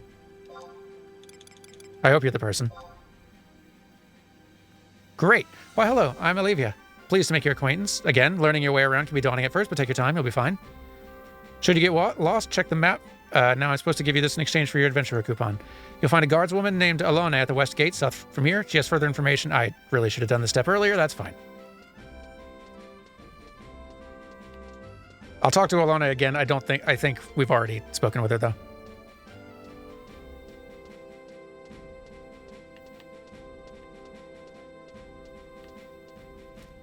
Yeah, there was a mobile remake, like for phones, in production years back that got canceled, like after a few years off the radar, which is just as well. I don't know how you. It's hard to imagine how you'd convert this into a mobile game. I mean, modern phones graphically can certainly handle this without a problem, but interface-wise, though.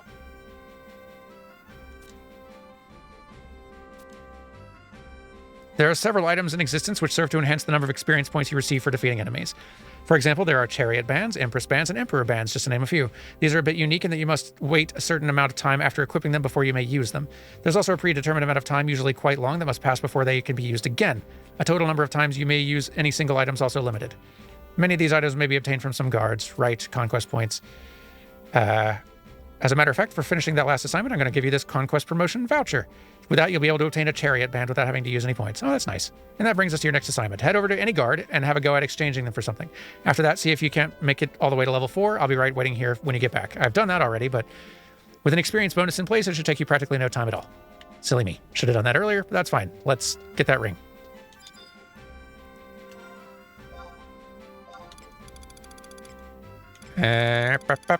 Or maybe I don't do it via this menu. Hello.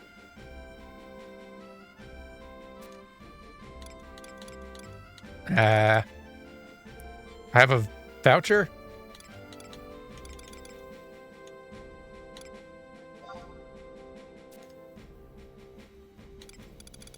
Maybe I just use it. It's in key items, though, which is a little different.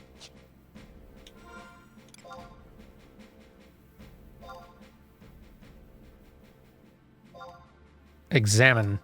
These tickets are distributed as a means to encourage adventurers to participate in the ever-ongoing conquest. It is equivalent to a predetermined number of conquest points and may be exchanged for goods in the same manner. Huh.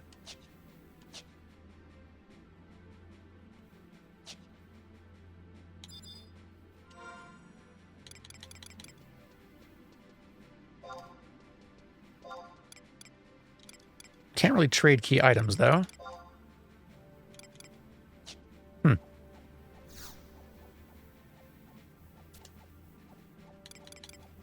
I have questions.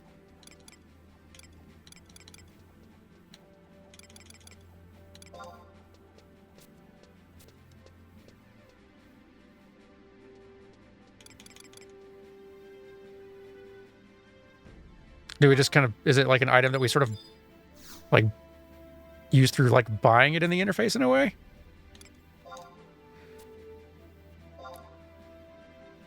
Oh, do we just buy the ring using the thing? That we probably, oh, I see. It's like we have a discount because we had the, I see. Well, we were told to grab a chariot band, so I'll grab that to start. Experience point bonus of plus 75% for a lot of time, but it's only usable like once every... Is that 15 hours? Or minutes? Not sure which. It is possible to fully recharge a chariot band by trading it to one of your nation's guards, including outpost guards. It only requires 50 conquest points.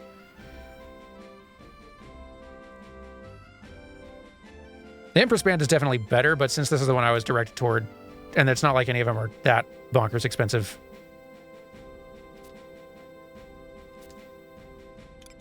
I'll grab the other one later. It is for just 15 minutes. Thank you for the clarification. That's good to know. Let's equip it. And now it's usable. It's got 7 charges. Can use it every 15 minutes, and it lasts for hours, which is nice.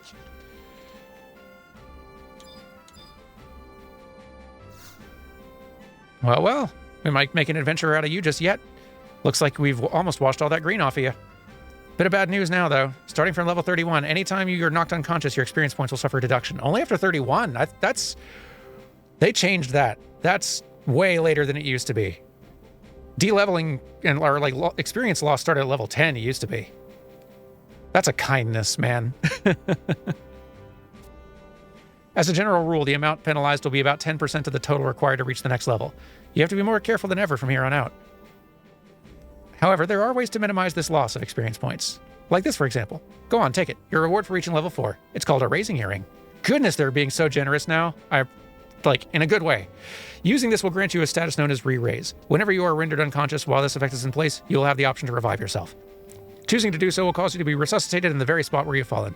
In addition, as I stated previously, the amount of experience points you lose will be somewhat lessened. Raising earrings and other similar items work similarly to the chariot bands. Once equipped, you must wait a certain amount of time before they can be used, and there are both cooldown timers and limited charges as well. Yeah, like even as one who had to play the original before times version of this game back in the day, I am so glad that they've added all these kindnesses to minimize the time expense required to do anything. Because boy, this game demanded so much of your time to achieve anything at all. And it's so nice, like the friction's still all there, but they're not just wasting a lot of your time for no good reason. And I appreciate that so much. Shantotto has a cutscene where she can kill you when you lose the experience. That's really funny.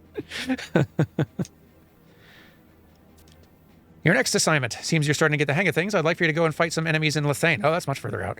Lethane's located beyond the southern reaches of West Ronfar. You're sure to encounter some new monsters there that you won't find prowling around the outskirts of the city.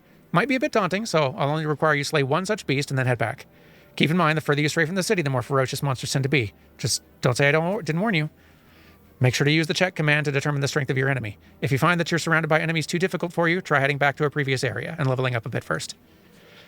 Great advice. Thanks for the earring. I'm going to find... Where's the person who will start some actual, like, regional area quests for, like, Sandorian missions.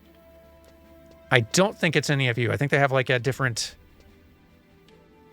It might be one of you, but I think they have, like, a different subtitle. It's not like TK. It's, like, a different one. Yeah. Maybe on the other side.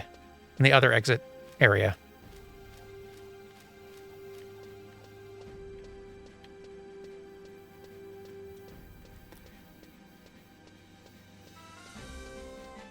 It might be TK as well. TK might be the one. I'm going to check.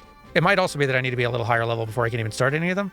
But it might be an option that he has that I can, that I just haven't picked yet.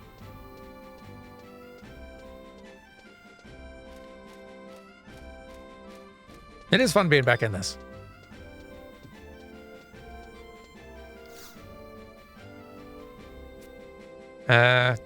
Sure, go ahead and re-up on Signet. Appreciate it. But also,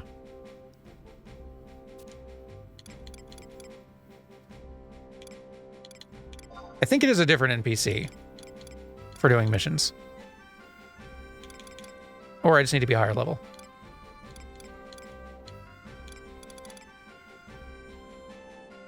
Maybe supplies quest is what I'm looking at.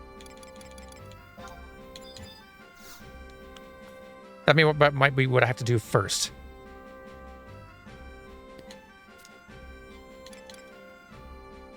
I want to go on a supplies quest. That's for outpost warps. Right, yes.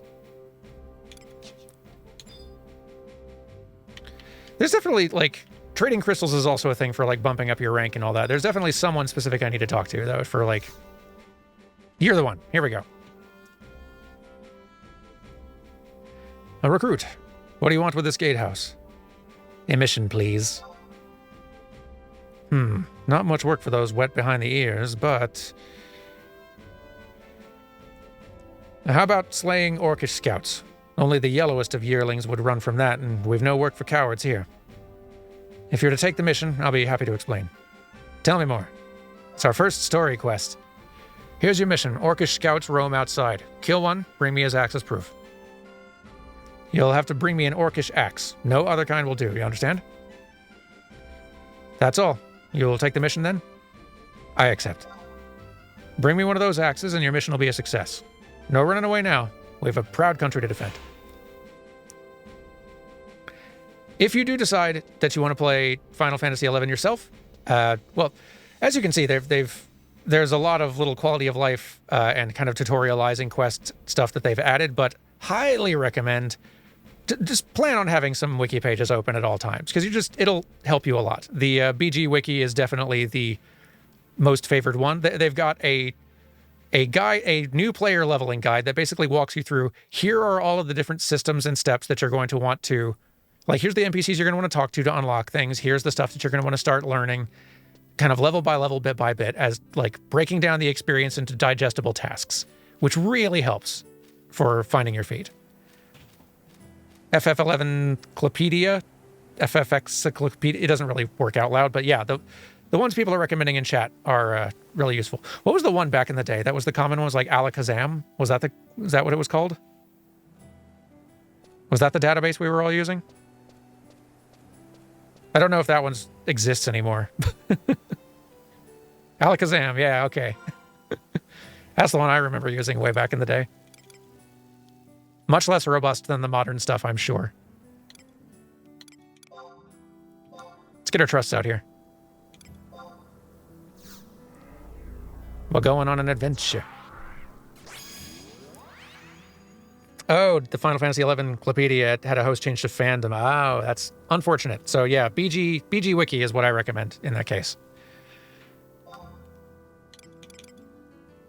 Both fine, I'm sure, but I generally advise most wikis that are not hosted by fandom when you have an option.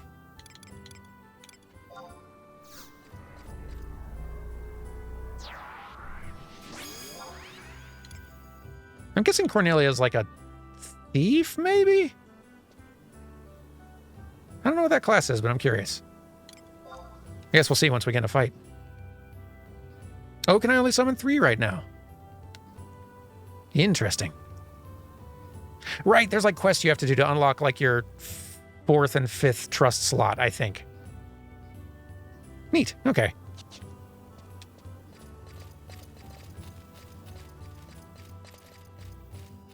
Let's eat a little food. Right, it's the Rhapsodies of Vana'diel. Yes, that's okay. That's what it is. Thank you. I'm glad I have y'all around with your better memories. Now we've used our chariot band, so we've got an EXP buff. And we've eaten some food. What is the max number of trust members? It is 5, which will give you a full party of... It'll give you a full party of 6. For now, we can just have 3 for a party of 4, which is more than enough. Hail and well met, NPC. What are you doing? Let me be. I returned to Southgate with word on Lethane. I see. I do kind of love the more... I keep using the word simulation-y, and that's not really the right term for it, but there is something a lot more like... Vana'diel runs a little bit more as like a... has more of a sense of place in it, in the way that stuff is going on. There are NPCs running around, like, performing jobs. They're, like, airships in this game, which are not really used a whole lot for travel anymore, but they used to be, like, a necessity. It's not like in 14 where you can just go to the airship landing and say, like, well, that's dead. Where you can just go to the airship landing and say, I want to fly here. And then the airship flies up and you're like, okay, here we go. And then you're off. You would go to the... First, you have to get an airship license, which requires advancing in the story a long way. It's a big undertaking to get far enough to where you are allowed to ride. Gracious. Vana'diel, chill, it's a rabbit. Save some for the orcs, all right? Okay, we need to find some harder enemies. Getting them levels, though. Yeah, so anyway, I started blasting. Exactly, yeah.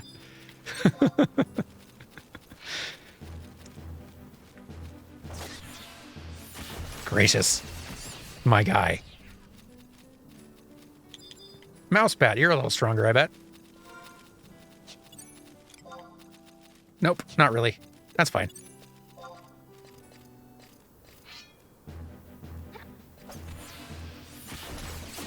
I guess that's one downside of the trusts is that, oh, there's an orc. We can definitely take the orc with this crew. I say we in heavy air quotes. Vana'diel can take this orc for sure. Yep. My sympathies.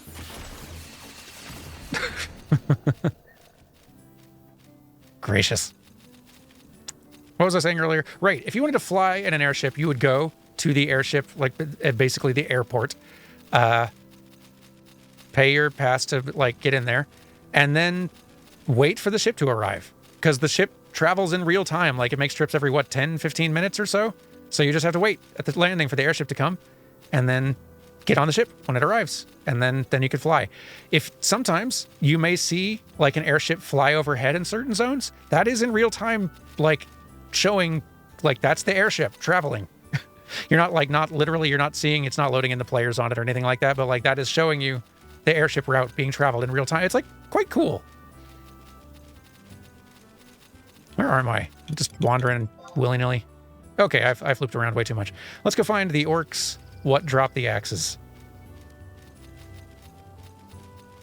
I'm a returning player. Oh yeah, I played this game for 5 years at launch, and have popped back in from time to time, mostly for like footage uses. But this is my first time hopping back in a few years, so I'm very rusty in remembering things, but enjoying the nostalgia all the same.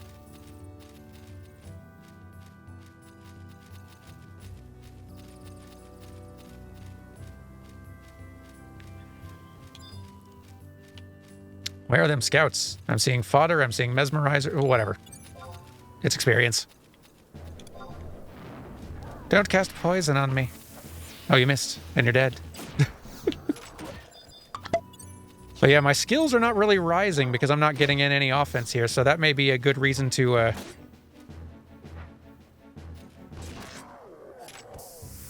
slow down on the trusts a bit, or just keep on accruing sparks so I can buy those skill-raising books. That's probably the best thing to do.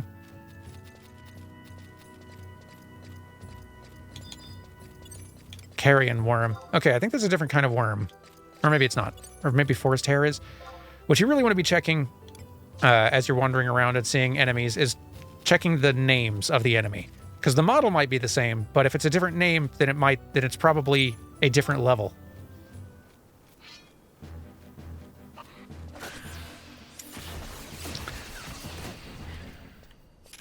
Val, maybe you should go. Maybe you might be a little much.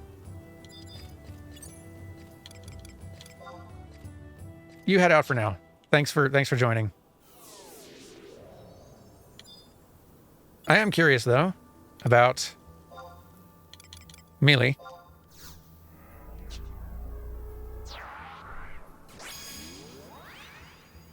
There you are. Cool look as well. You look like you were added in the Ot Organ expansion, just judging by your gear.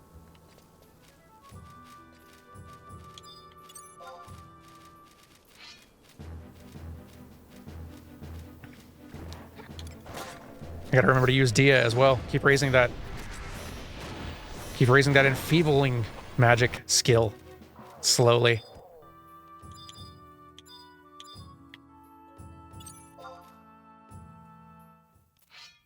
I wonder if the scouts are all located further south of here.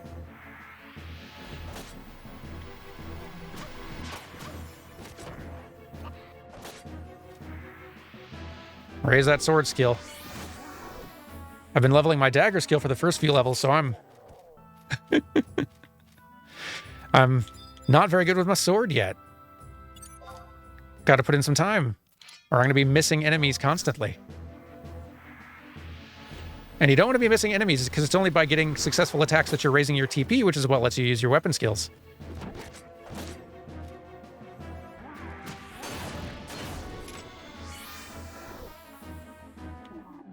How did I already get the axe? I thought I was only going to be dropping off of, like, specific kinds of orcs.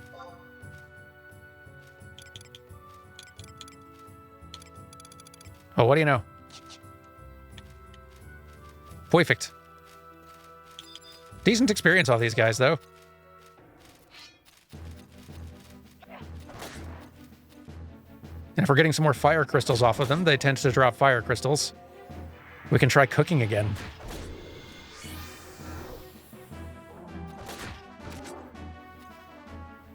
And we've got Protect cast on us, because Melee's here. Love that.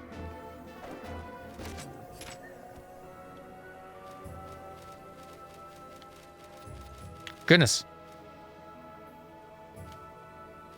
You gonna fail your cast yet, or what? By the way, if you move while casting, your spell fails. So, don't.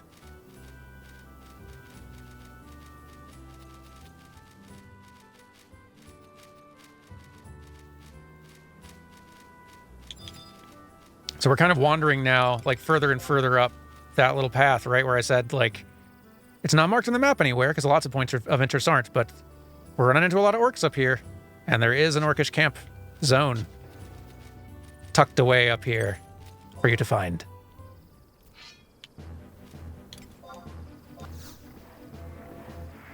Dia has been cast.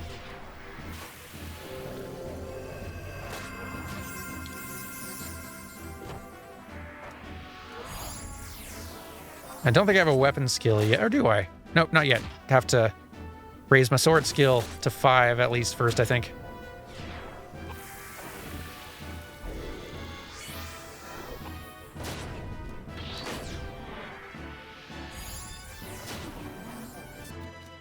Leveled up again, very nice. This is going a lot faster than it... This is going a lot faster than it would be without trusts. Because running up to 2 orcs where they would both aggro me by myself would be a much worse idea. But it's enabling us to get a lot more experience per kill, given their level relative to mine.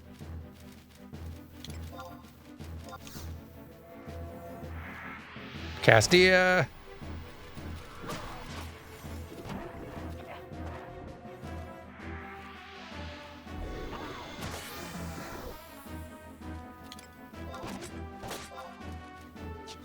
Sword skills at 4. Keep it going. Have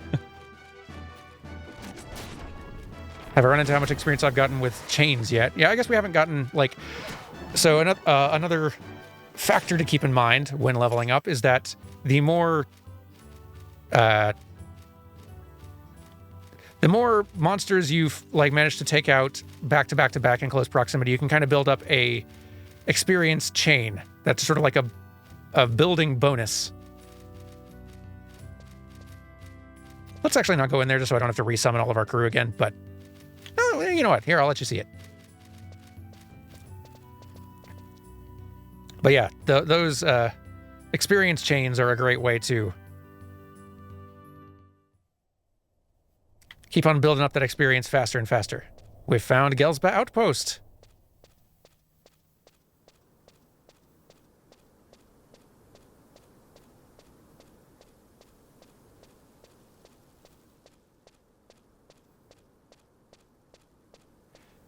And it's probably a little dangerous for us here.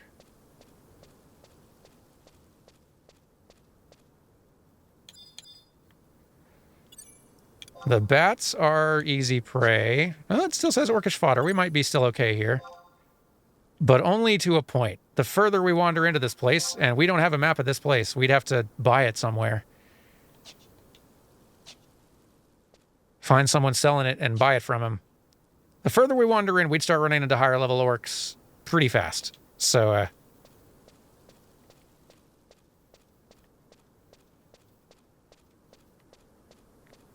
let's not.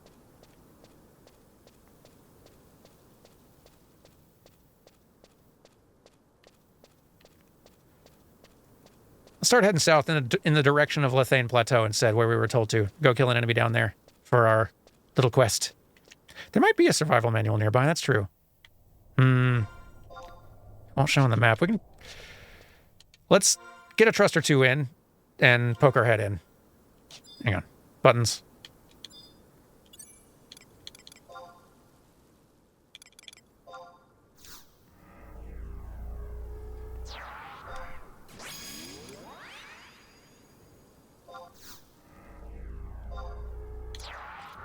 Definitely need to set up some macros on this character later.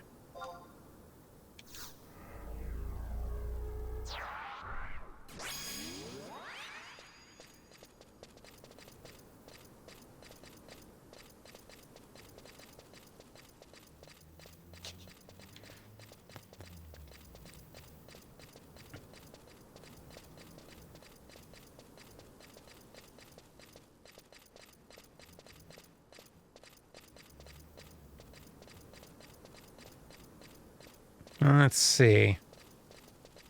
Now, trusts won't, as I recall, attack anything on their own. You have to kind of initiate combat with an enemy first, and then manage to hit them, or maybe be hit by them. Not sure which. Is this a harvesting point for? Yeah, for if you're a gatherer. That is where you could go to try gathering some wood. Bring it. Oh, we got two of them. At least. Maybe more.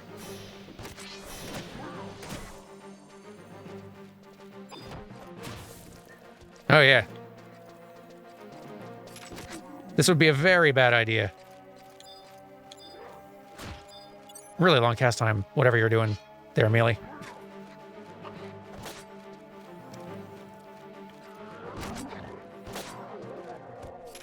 Yeah, this, apparently she starts casting a thing and then the enemy dies. The animation just sort of stalls out. And THXs at you for a while.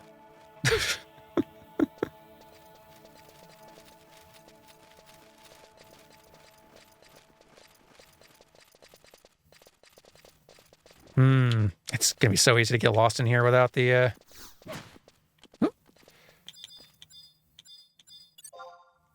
without a map handy.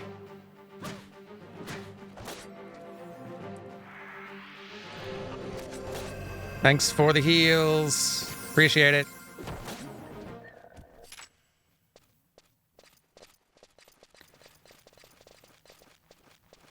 I'll push in like a short ways, but if I don't see a survival guide for warping pretty quick, like, we'll just head out. We can always come back. This place is close.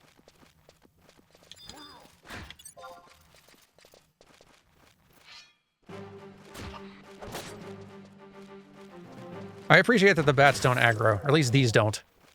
Plenty of other bats do. And 11's aggro systems are more complex than 14's as well. It's not just sight-based. Some enemies aggro you by sound. Some aggro you by smell, and some will just aggro you, period. Like, it's pretty rare for that to happen, but some will. There are specific spells and items, like consumables, you can use to make yourself invisible to enemies and unhearable by enemies, but they don't last for super long. So wandering into high-level areas, you can invis and sneak yourself and manage to get past most things, but if those start wearing off and you're in a dangerous area with no safe place to like hide and re-up on them, you might be in trouble. It makes wandering into later game areas have a very thrilling sense of danger. And I'm going to get wicked lost, so I'm not seeing a book. I'm just going to turn around.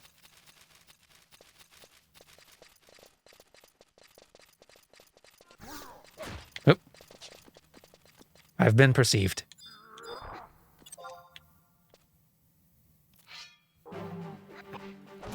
Senpai's really going to regret noticing us in a second here. Yep.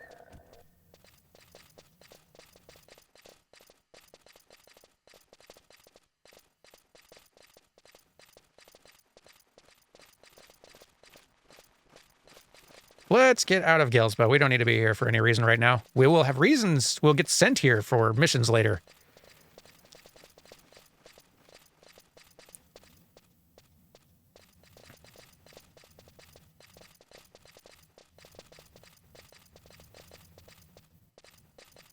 I do kind of love that dungeon areas drop music entirely.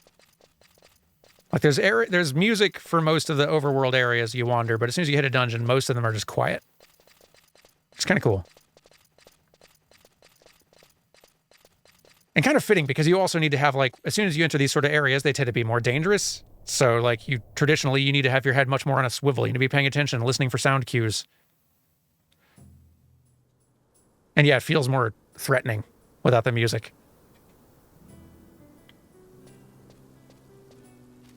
And then as soon as you start hearing familiar tunes again, it's like, it's not like it's not dangerous, but it's like, okay, all right, it's a little more chill out here. This is fine.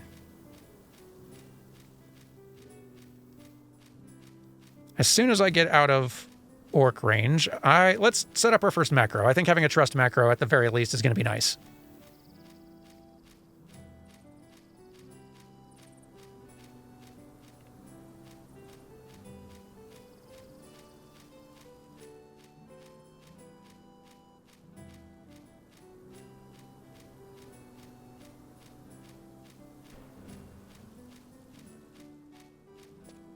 Almost out.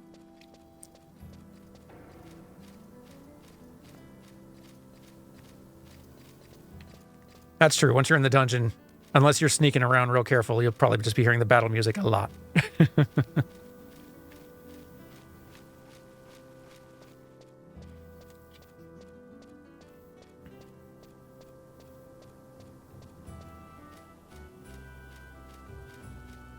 On the whole, like, I love 14 soundtrack kind of across the board so much more than 11's, but 11 does definitely have a charm to it. Like, this is one of the better ones, I feel like. Just this, I really love this tune out here for these woods.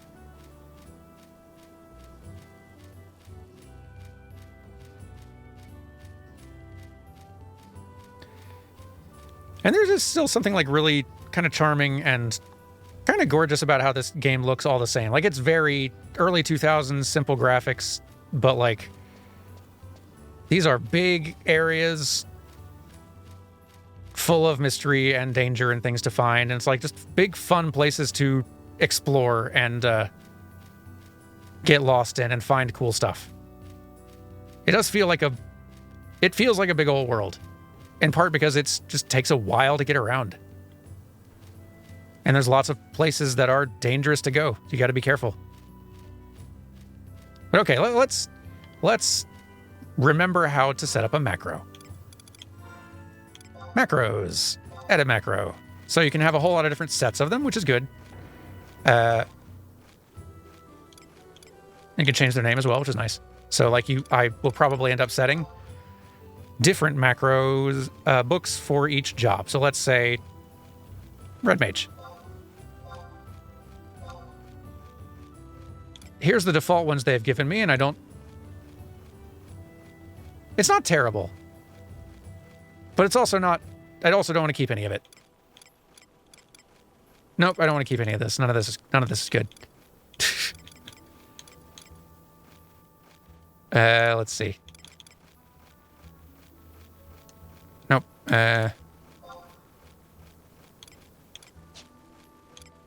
What's my button for deleting? There we go. No, I want to delete all of it. None of these are good for me.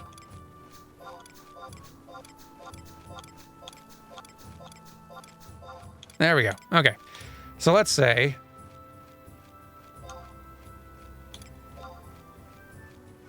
trusts. Line 1.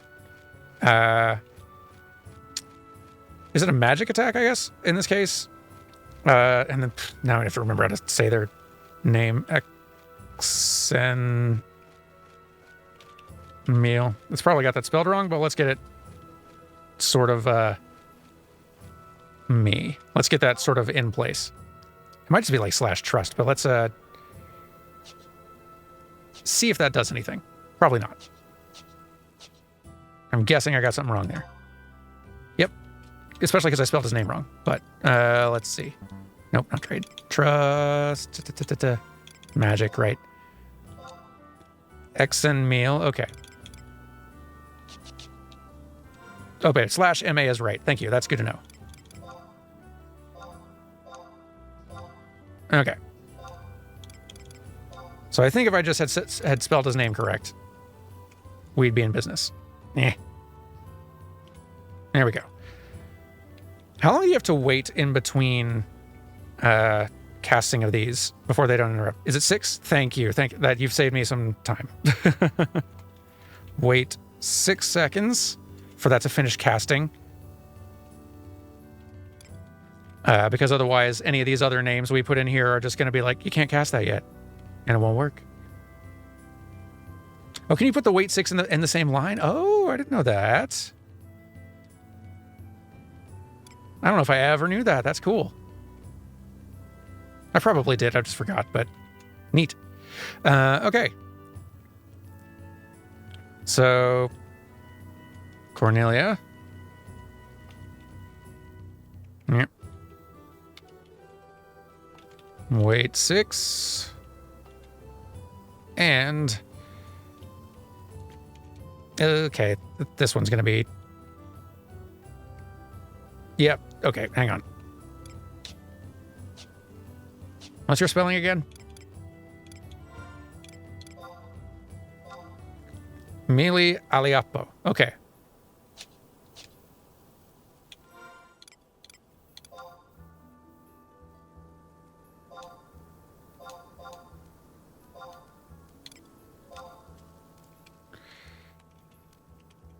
Yep. That cursor is not accurate.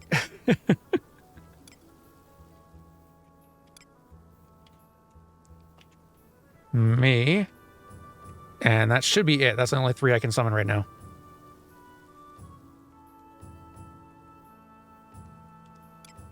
Okay. Test launch. Let's go. Hey, all right. There's a 1. And 2. Just be sure not to move while you're casting.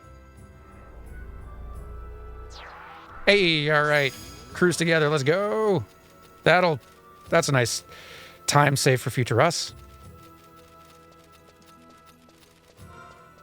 So, we need to start heading southward. Let's head to that outpost. Fight some stuff on the way.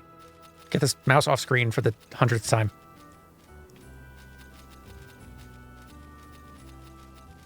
Really wish there was a way to permanently do that, other than unplugging the mouse.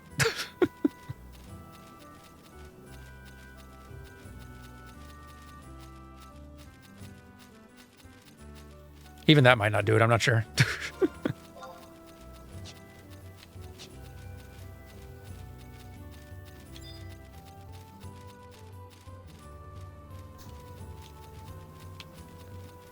Do these aggro? They might. Hey, do you aggro? Nope. Cool. It's really the only way to find out. Alright. Yeah, I think right now orcs are probably the only thing that we're going to get aggroing us at the moment. If you press one of the directional keys, it goes away. Hang on, I'm gonna test that. Ooh, it seems to have worked. I hope it sticks, because that would make me very happy.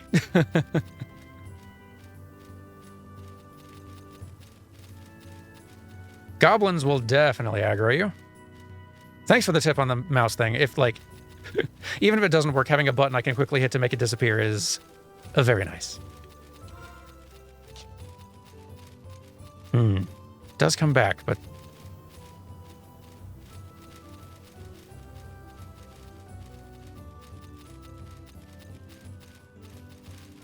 Let's see. Need to get around this little hill range. I guess either direction works. Kind of going the long way around, but that's fine.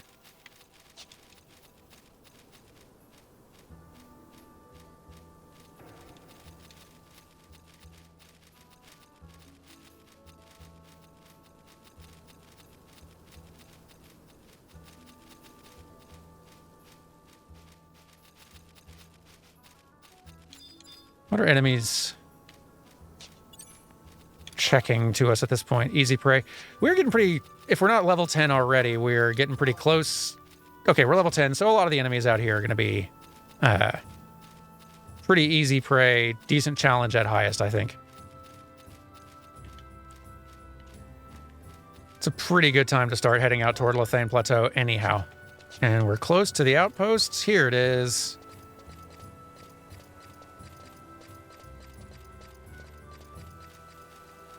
Hello! So you can do, like, missions to, like, run deliveries out from Sandoria to, like, this place and to other outposts to unlock some, like, warping capabilities to get to these places, but there's also these survival guides, which you can just interact with, and now, for a fee, we can warp between any of these floating survival guide books we found in the world. So I could warp back to Sandoria with this if I wanted, which is so nice. What do you say? Oh, you could cast Signet on me. That's nice. That's an advantage of... So we've not really... I could set my home point here, too. That's nice. So that is an advantage. We didn't really talk about the conquest stuff where, like, different nations are sort of, like, competing for control of different parts of the world. Because Sandoria controls this map right now, and I think they'll always control this one, but this sort of function works for other areas of the world, too. Our people have a outpost here, which means we've got someone here who could cast Signet on me and, like, could set my home point here and such like that. And we gain control by basically earning conquest points in this region by fighting monsters that can give us experience in the area, earning conquest points and such. And, like, whoever I think has earned the most conquest points will, like, control that region, which is a nice convenience. As we get out to other areas and other regions that are easier for other people from other hometowns to reach, maybe they're contesting that a bit more. Maybe, like, Bastok or Windurst controls the area, and thus it'll be their NPCs out here in their, like, place, so we won't be able to use it in the same way. It's kind of a cool system. It's, like, not that competitive, really. It's not really pitting you against anyone. You're all still working together, but it is a light little bit of rivalry still that can be added in, which is kind of nice. Yeah, let's head out to Lethane and teach someone a lesson first, and then head out to Lethane, find the field book to get an objective from it. Start earning some experience for the monsters out there.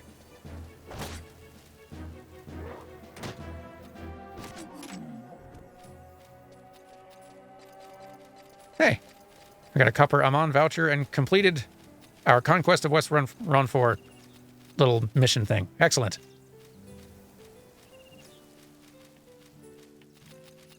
Really helps accelerate your experience gain and all kinds of things.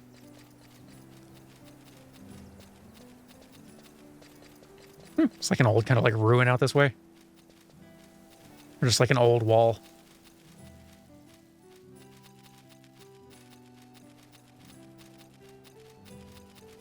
It is kind of lovely how the world is filled with relics and ruins and things that, some of which have like story significance, some of which just kind of have history significance.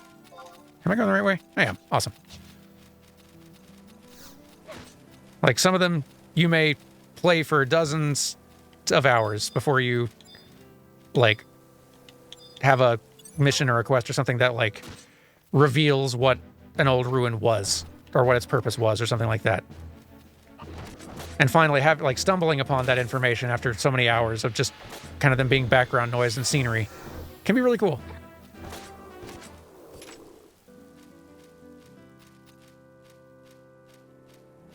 But okay, we are nearing Lethane.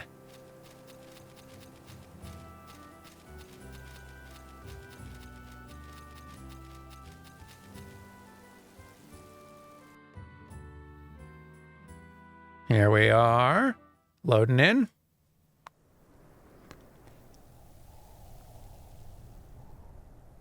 Ooh. Don't worry about that. Looks daunting, and it is important, but won't be something that we can do anything about for a long time. So, try to ignore it. Throw a tarp over it. Out of sight, out of mind. For someone who's never played this before, does it have other jobs beyond the main jobs for action, like tradecraft jobs? Yes, it does. Carpentry, blacksmithing, like, it doesn't have all the exact same, but it has a lot of the core ones that 14 has. And they function in very similar ways. And they can be very lucrative. So yes, those are totally a thing. Fishing is a thing. Gathering is a thing. They are all different. I guess they function a little bit differently in that they are skills that you are leveling. You do not have to like switch to different jobs. They are all skills that you are choosing to level by using them. Like we tried cooking earlier and failed. We can try cooking again. Let's camp out next to this little source of comfort here and try cooking again. Using a fire crystal. Our inventory space is filling up rapidly. To combine. Hey, we have a bronze cap. We could just put that on. And the raising earring. Might as well. To combine. Do we have any of the meat still? We might not. I don't think we have the meat anymore. No, we have the meat. Maybe it's the salt we're missing. Yeah. That's okay.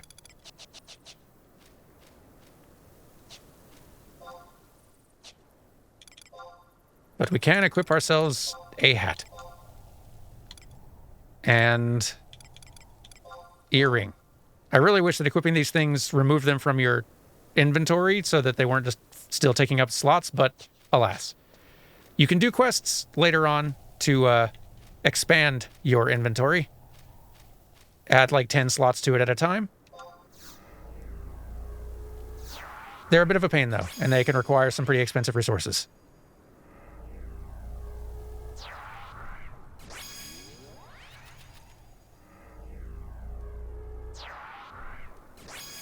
All right, the team is assembled.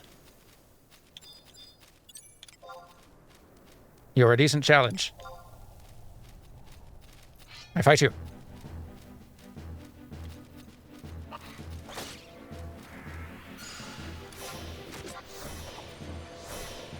I should go earn some gil pretty soon, or get a hold of some gil so I can buy some basic spells.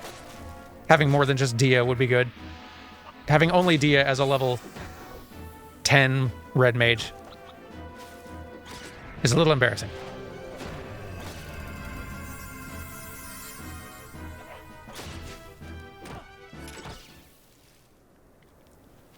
You can put your equipment in your Moogle lockers. Can you put it in there, like, while still equipping it? Is that... I assume, like, those lockers are for, like, storing gear you're not actively using, right? Yeah? To actually equip something, you have to have it on your inventory, right?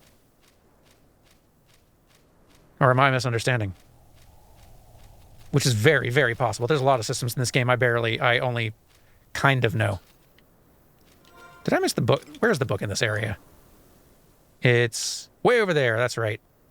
Near Jugner Forest. There's how you get to the Valcom Dunes. Ah, the dunes. You need to unequip it, then re-equip it from the wardrobe. Oh, neat. Okay, yeah, I need to mess around with wardrobes, clearly. I don't think I ever understood how that worked. That's cool, though. I like that. There's also a home point crystal we should go gather at that Crag of Hala. Let's make our way in that direction. We might start running into higher level stuff the further we go, but if we keep on fighting stuff along the way, I'll make it work. Was the field book manual thing further toward the entrance? I bet it was. I should probably dip back there. Make sure I'm getting all the experience. I want to be out of here.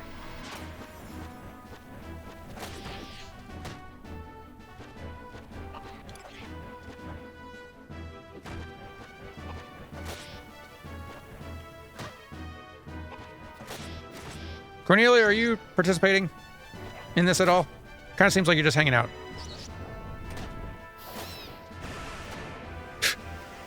I think you're just hanging out.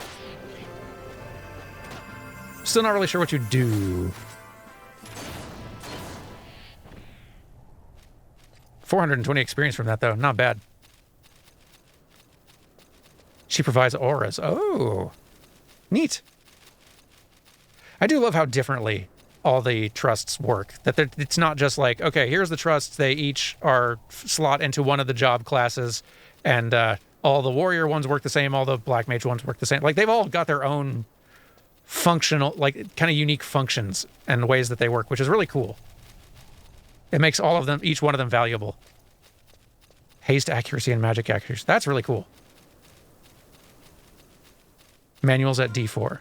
Okay, so not this way.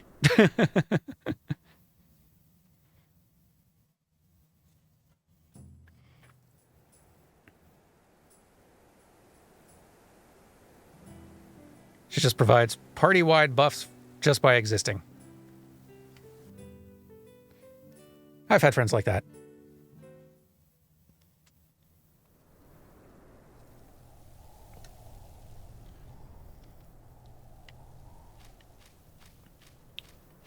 You're the book. There you are.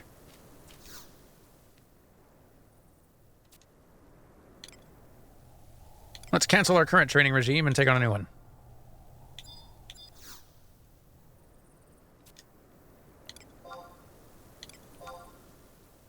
Let's see. 3 strolling saplings, 3 huge wasps. Okay. Saplings and wasps. Let's focus on those as we go.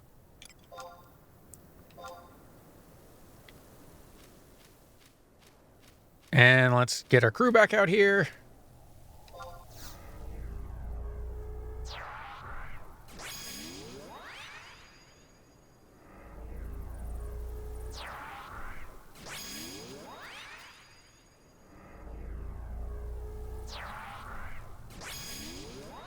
Perfect. We hit the road. I'm gonna go ahead and add a macro for Dia, actually. Let's do that. Yeah. Make it a little faster and easier to cast. Magic attack, Dia, target. There we go. And what's the name of our sword skill? Fast Blade? Oop. Let's see. / weapon skill. Fast Blade. Target. Okay.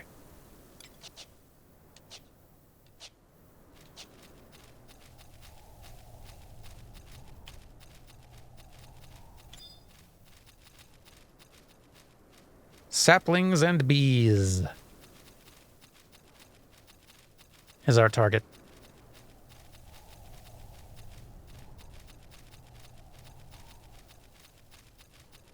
As we head in a generally eastward direction.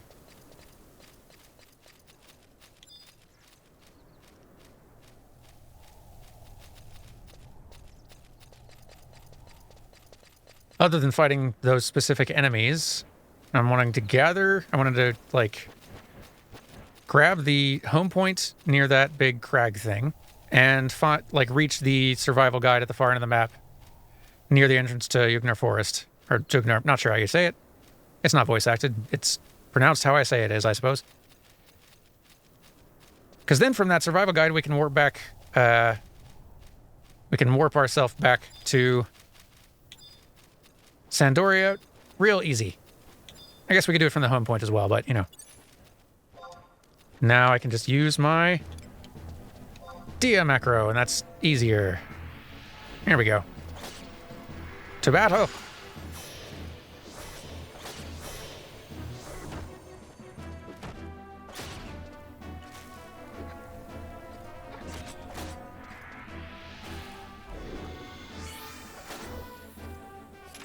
Not bad. It would also be a pretty smart idea once I'm not kind of close to orcs.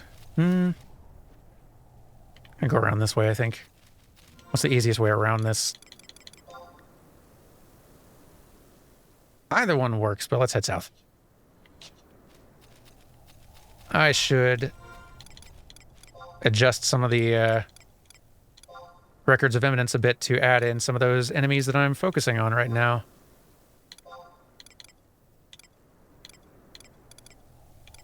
Bees drop honey. And saplings, I think, drop the bulbs. Or wild onions, not sure which. I think it's the bulbs, though.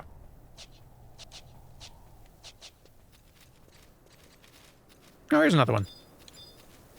Come here.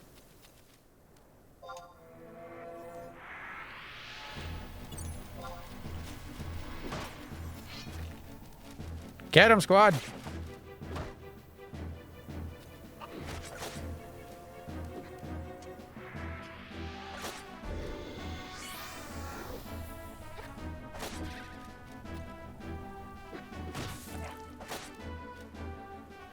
There's something about the game that is...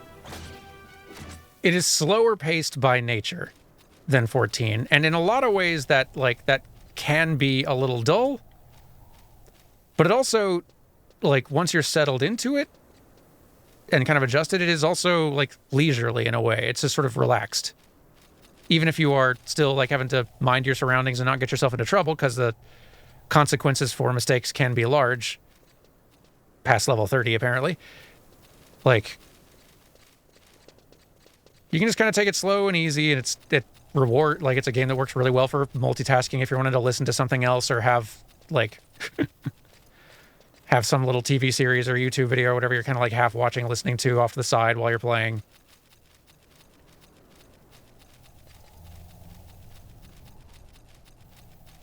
Comfy. Yeah, that's a good way to describe it.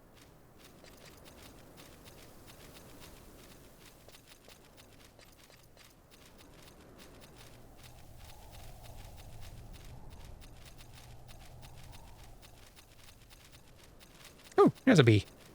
That rock ear might aggro us, I'm not sure. Will you? No? Awesome. Huge wasp. Kill it. I really need to raise my magic skills. I think my enfeebling magic is ironically quite feeble.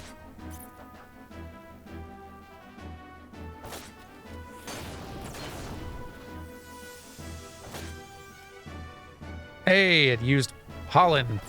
If we were a blue mage, now would be the time to defeat the bee and then not learn the spell. And then repeat 100 times.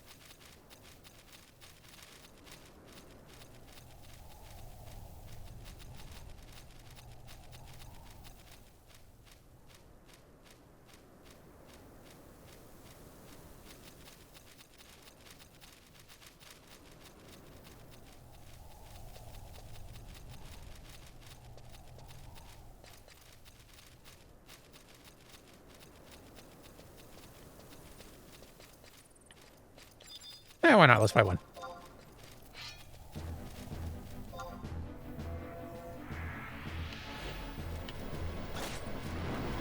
The worms cast stone, which is fine.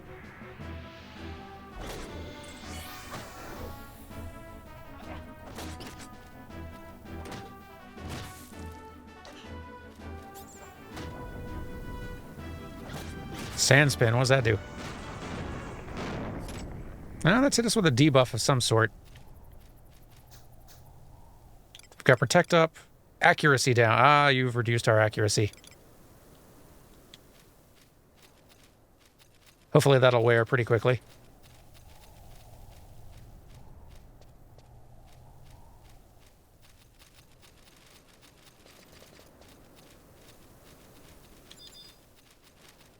But I'm not seeing a whole lot of the saplings and bees, so you'll have to do. Hey, there's some of the crabs.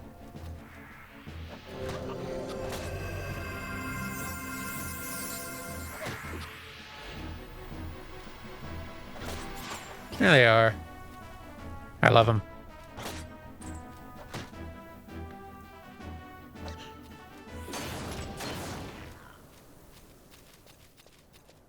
Yay.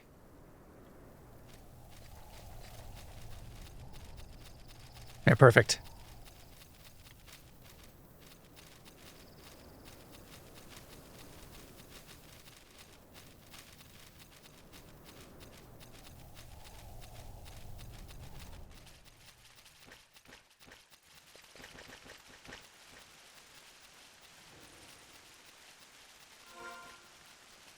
Oh, it's starting to rain. Nice. Goblin Tinkerer, you look like you could be... A check macro would be wicked smart. Let's stand back a little bit and do that. I doubt they're actually that dangerous for me, but they might be. We might be kind of hitting another threshold of level of danger.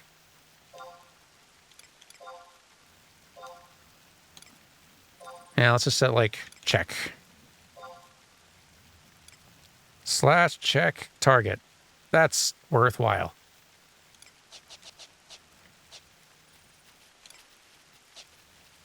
So we'll target, check. Tough. Yep, you're tougher. With this party, we can probably bait you. But I also don't have like a lot of spells on me. You know what? We have a whole party yet. We're fine. I won't be contributing a ton, but we've got a whole party that's very capable. I've got a lot of TP. We're fine.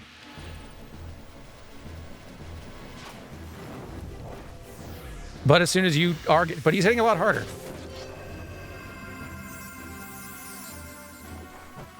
Fortunately, Eggs and Meal is pulling hate, so that's good. Not really a tank, but just hitting more effectively, so. When the Goblin uses a Goppy Bomb, that'll hurt all of us quite a bit, but hopefully we'll be fine. Let's use Fast Blade, I think, if we have it. We do. Kabam, big hit. Nice, okay, not a problem.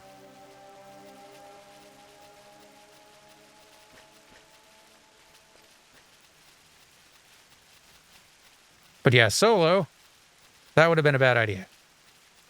Solo, we'd have steered well clear of that one.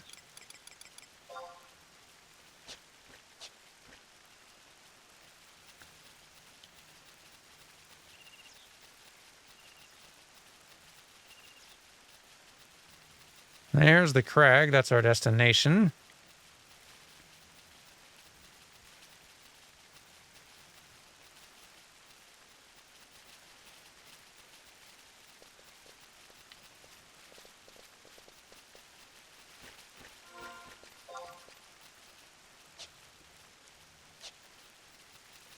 I was saying earlier about some of like just the big kind of fixtures and landmarks and such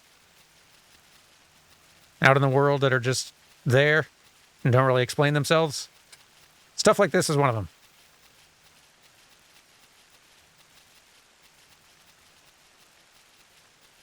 Eventually, progressing far enough in the game and doing story things will start to shed some light on what those things are and what they're for, but I do like that the world kind of stays big and mysterious. Yep, didn't think I was going to be able to sneak past that one. Very well.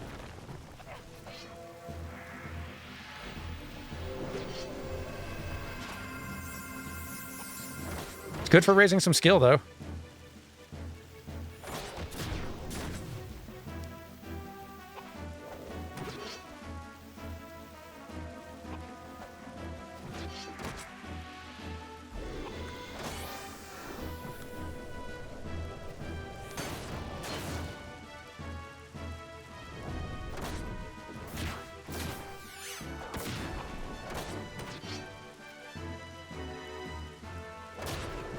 There we go. Level 12. Moving on up.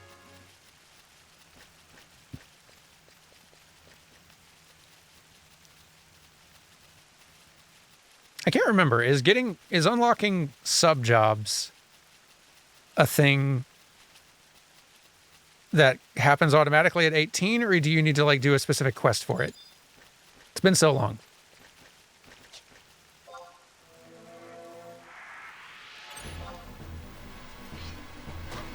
Usually stuff like that you have to unlock in some way with a quest. Yeah, there's a quest. Oh, one in Selbina or Moara. That makes some sense. I don't remember it being a very hard one, but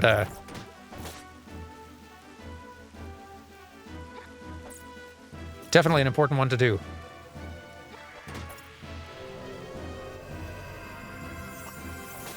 Maybe rather than warping directly to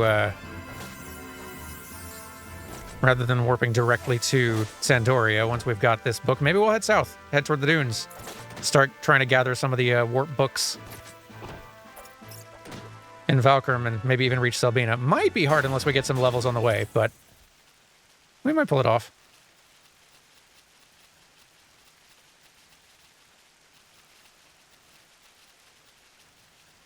Oh, you can unlock it via Rhapsody's missions as well. Good to know. Boy, those things are nice. This is not helping me get to where I was trying to go at all. Though I guess we'll loop around.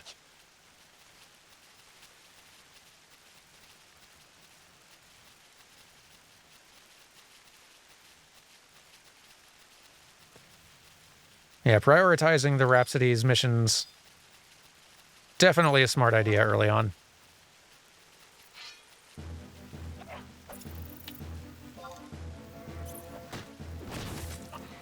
You dare interrupt my spellcast.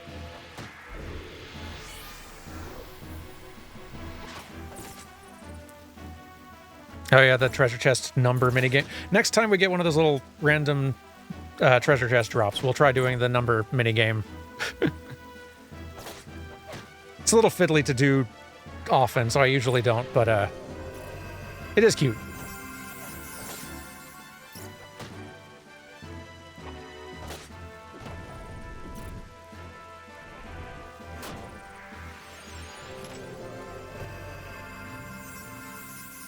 Well, that's all the bees we needed to fight for the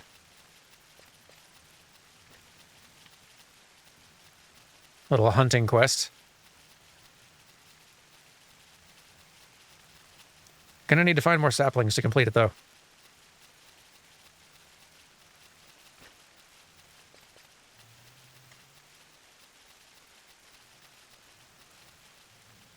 How are we getting past this little cliff wall?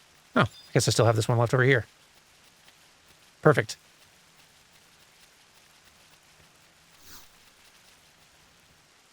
The chest is locked. Attempt to unlock. Examine the lock. You have a hunch that the second digit is 6, 7, or 8. Okay. Attempt to unlock. Enter a combination. It appears that you can enter a 2-digit combination between 10 and 99. Let's try 56. You have a hunch that the lock's combination is less than 56. Okay. Can we examine again, I wonder? Oh, I think we're using a chance every time we examine, though. Well, let's try it anyway.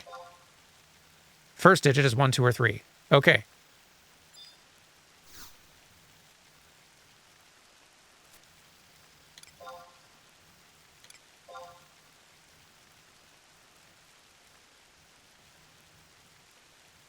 Let's try 28.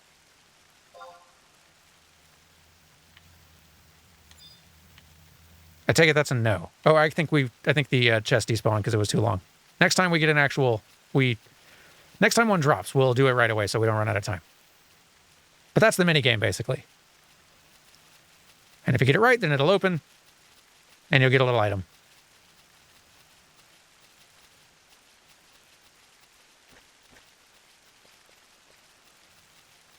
Once those drop, they've got like only a handful of minutes before they despawn. And I had to run away and come back, so... Not too surprising, I suppose.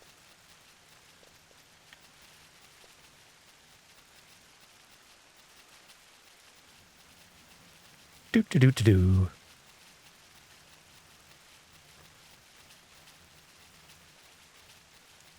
Just that chill, traveling energy of Final Fantasy XI.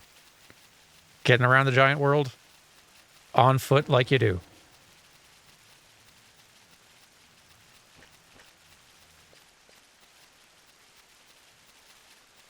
Figuring out how to get from point A to point B, because the map won't really give you specifics on that. Even if you have the map, it's pretty vague. It won't tell you that really the only way to get up over this little cliff edge is this spot up here.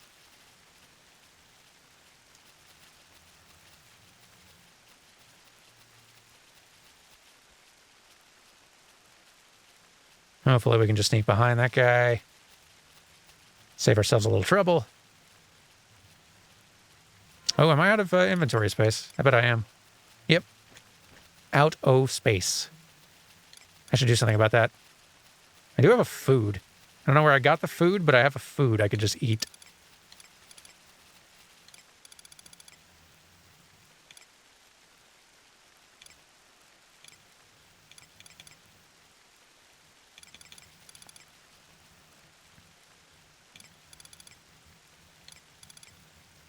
Still need to turn that axe in. Ooh, I have a spell. Hey, we got a spell scroll for blind, and we can actually use it. That's a red mage spell. Or the black magic spell, but red mages can use it. Rad. That'll give us space, and actually another spell, too. Heck yeah. Free spell. Didn't even have to pay money for it. Which is good, because I don't have any.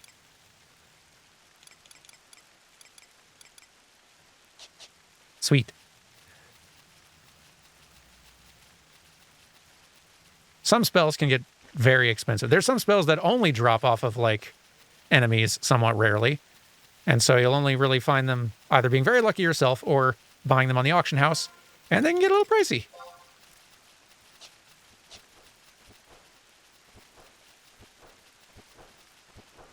Okay. We're going to want this, because this is kind of the Aetheryte home point type thing. The telepoint. For this area. And now... That's not for warping. You can't use home points to warp to that, but there are white magic spells called teleport for each of these crag crystals that you can cast anywhere, and it'll take you to this crystal.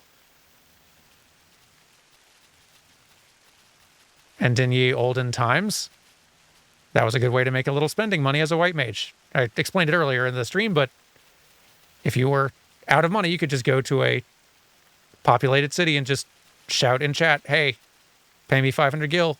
I will teleport you to any one of these crystal things.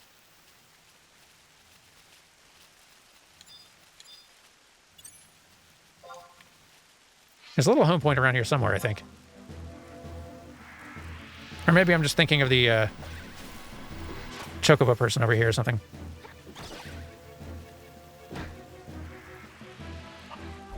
Thanks for being a nice background noise while dealing with a migraine. You're very welcome. I'm sorry the migraine's happening, but I'm glad I can be a little help.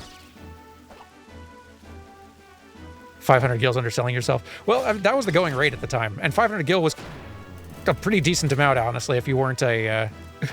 like, gil was hard to come by in the old days.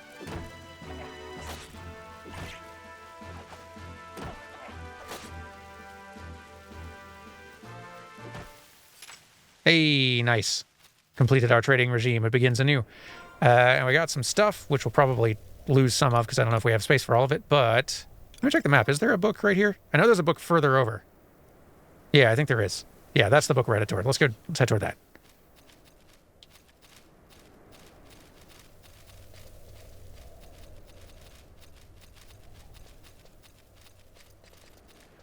It's headed toward, it's right outside the entrance to another zone, which is definitely too high level for us. We should not go in there right now.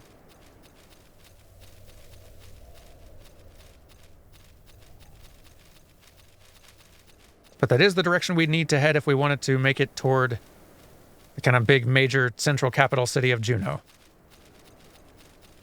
And eventually we do want to do that because that's where kind of all the quest stories take you. That's where you'll unlock airship passes. That's where you'll be able to start doing the quest to get a chocobo. Lots of important stuff to do there. Can be a bit of a dangerous hike, though, until you're high enough level or have the chocobo.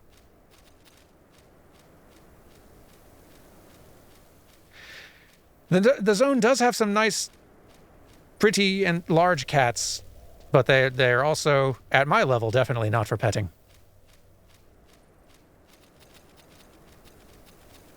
There's our book.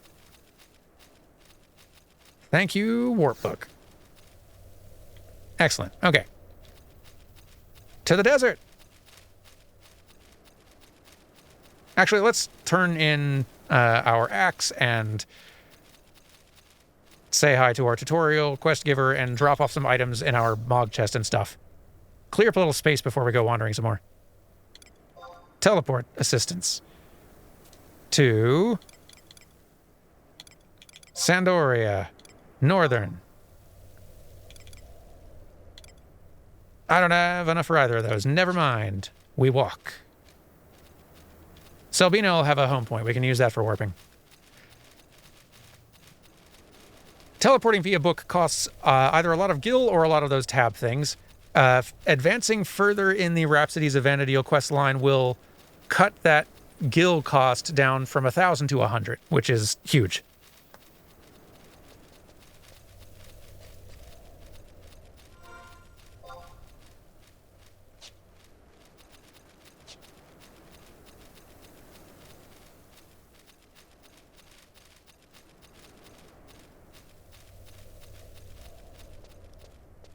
Let's just follow the path here a bit. I love that we're getting a variety of weather in this area. It has reminded me of the summoner quests, job quests, I think. Remind me, folks, is the summoner thing just for unlocking the job, or is it for unlocking, like, specific summons for yourself with the job? There's definitely a quest you have to do for a summoner in which you have to, after starting the quest, experience every kind of local weather.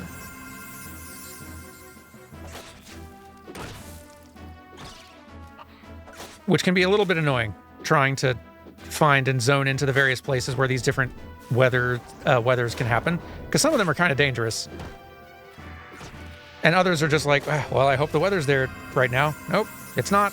Okay. I'll try it later. There's always just going to be one specific weather pattern which eludes you and wastes hours of your time.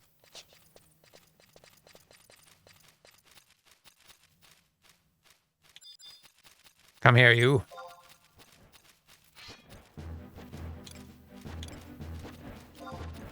Bird, you're in the way, excuse me.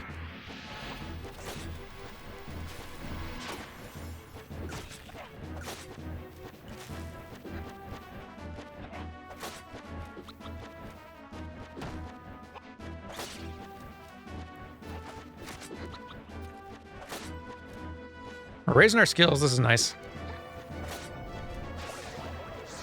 No, don't put me to sleep. Oh, we're sleeping. Now, I'm awake, but the rest of my trust are still snoozing. Which is revealing how much more effective they are in combat than I am. Because I'm missing constantly, because my sword skill needs a lot of work. There we go. Oof, yeah, only level 16. Not great. It should definitely be a good bit higher with me at character level 12. But yeah, I gotta get this inventory cleared out.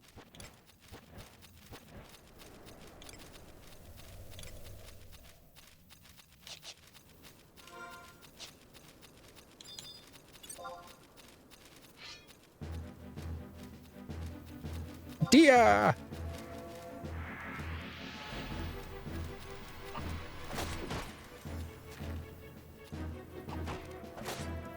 And why not just keep on raising our enfeebling magic? Blind!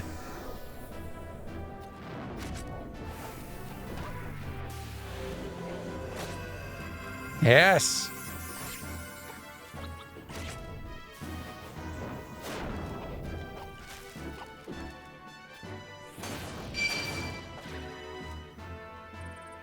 Hey, thanks for the raid, Kitsu Waifune.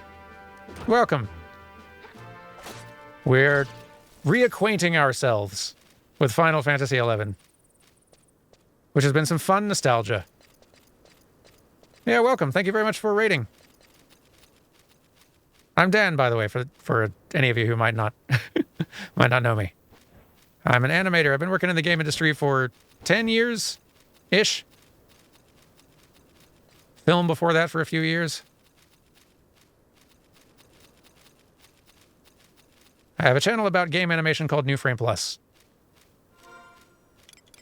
And some of playing 11 here is in part to get footage for that. I'm not worrying about footage right now, but having characters to level and progress through the game with to get that footage will be very useful. For this, we're mostly just reacquaint. I think I'm going the wrong direction for getting around this mountain. For this, we're mostly just having a good old time relearning the basics. Seeing the sights.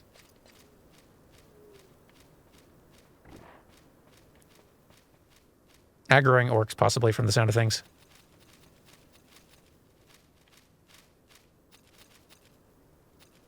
Yep. He mad.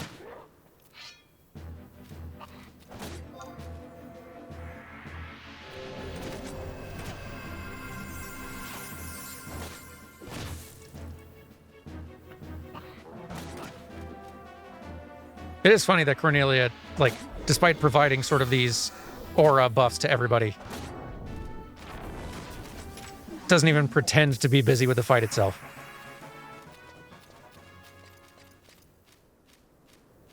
Looks very bored.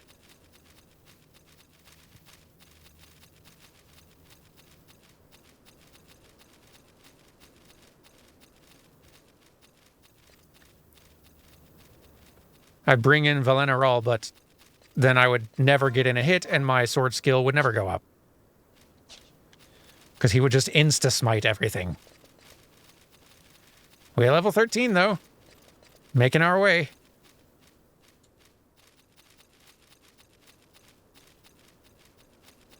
If we were wanting to be more efficient at leveling our character, there's, like...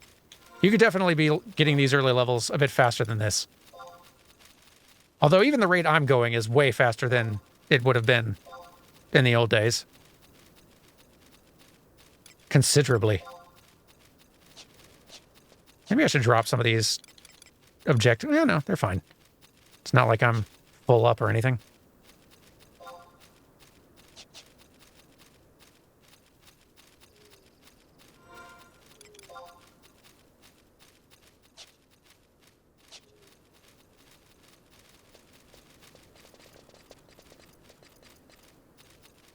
Is it my imagination, or do the trees start getting a little bit more fall colors as you get down toward kind of the southern part near the desert?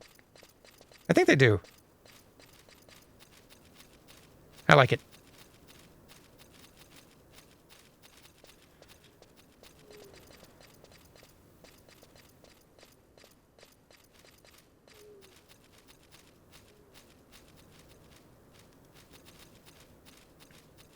Ooh, it's night, and the skeletons are out. They will aggro you by sound. If you have the sneak spell, you could cast it and just silently walk past them, and they wouldn't notice. We don't have that though. How mean are they? Oh, okay. No prob. If memory serves, they do have some mean like abilities and statuses they can apply, I think. But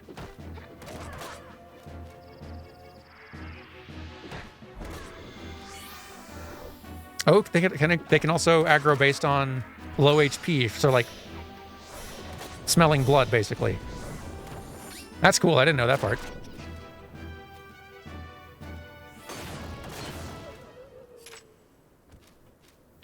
I love how this game that I've definitely spent years playing, because it is so opaque in its systems, there can be so many fundamentals that you can play for years and not know. But that you do feel a little bit of that sort of almost Souls-like mastery of the game the more you do understand it. The more equipped you are to navigate the world because you know how all the things work. It's kind of got a bit of that Monster Hunter feel in a way of like, all right, I understand how this world works better, and thus I am able to navigate it more easily and safely because of my knowledge as an adventurer in this world. It's pretty cool. There's a lot that 14 does as an MMO experience way better than 11. But there are certain facets of this older era of MMO design that modern MMOs don't replicate and can't really replicate while doing, like, with the different design approach they've taken. And there is something special about this old way.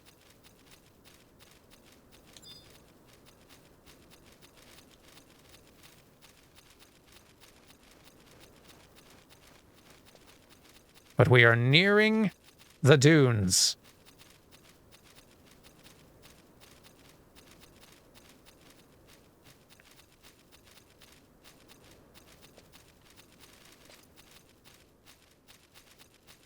A very, very, very familiar locale for many a Final Fantasy XI player. The place everyone went once you're kind of in the teen levels to go form parties and level up through level 20 or so. Fighting crabs.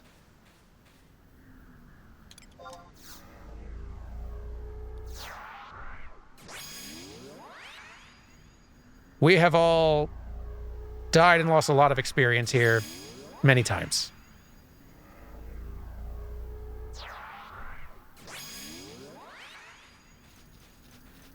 And spent probably many hours cumulatively sitting around with our looking for party flag up waiting for an invite.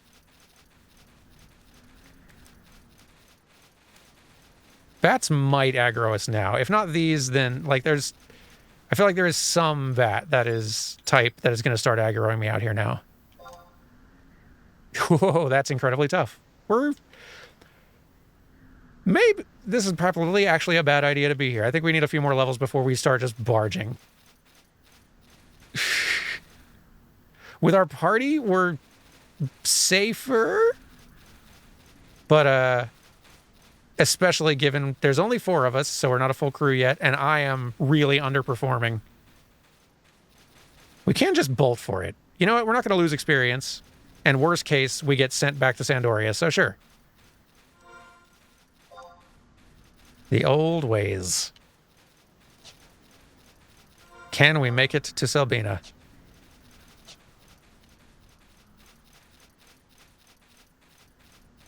So this bat's not going to aggro us. I think the smaller trios of bats will. Hey, Dan and friends, welcome, welcome. We're making a very dangerous run through the Valkyrie Dunes, trying to get to Selbina. We're only like level 13 or something. We're way too low level to be here. But it's okay. Experience loss penalty isn't going to be a thing till level 30 now, and that's nice. This is Final Fantasy XI, by the way. I'm Dan. Hi, everyone. Welcome. Thanks for the raid. I hope you've been having some more good UFO 50 fun over there. And welcome anyone who was watching Dan, who happens to be a Final Fantasy XI player at some point. Sorry for the flashbacks you're getting right now.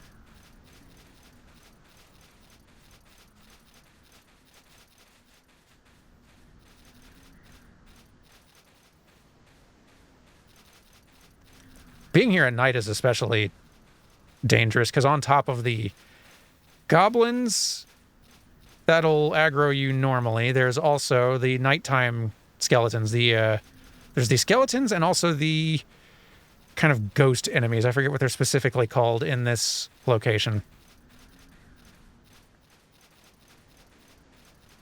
The fish can aggro you too, but I think we'd only see them down at the beach. There's a gobby.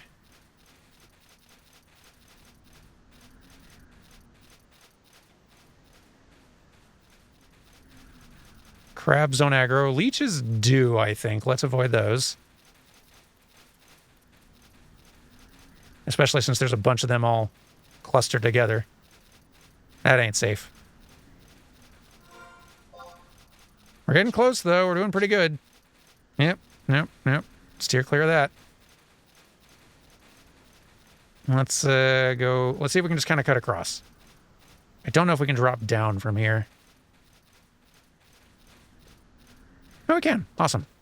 Can't go back up, though, so... book it.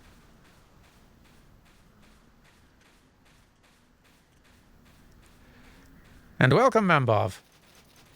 From YouTube. Okay. Safe distance, safe distance. At this point, even if we get spotted, unless we get really unlucky, we should be able to make it to the exit if we bolt. And we'll just have to... okay, that's a lot of gobbies at the... at this area. Hopefully, this is far enough away. We're fine. We're going to make it. And we didn't even aggro anything, so we're not bringing a train of enemies to the exit. Not that that really matters so much anymore. There's not a bunch of people waiting out here with their... looking for party flags up. But this person, real small here. If they were AFK or anything, then I'd feel quite bad. Because they would definitely die. We made it, though. Safety.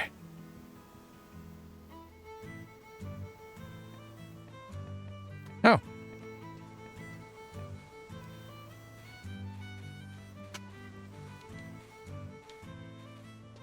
And a quest, I suppose. Salvina's mayor is looking for adventurers to fulfill a special task for him. I'm not familiar with the particulars. But Flandias is. He can direct you to the mayor's residence. I think that might be a Rhapsodies of Vana'diel thing. Hey, Flandias. Where's that home point? I needs it. That's not it. I don't even know what that is.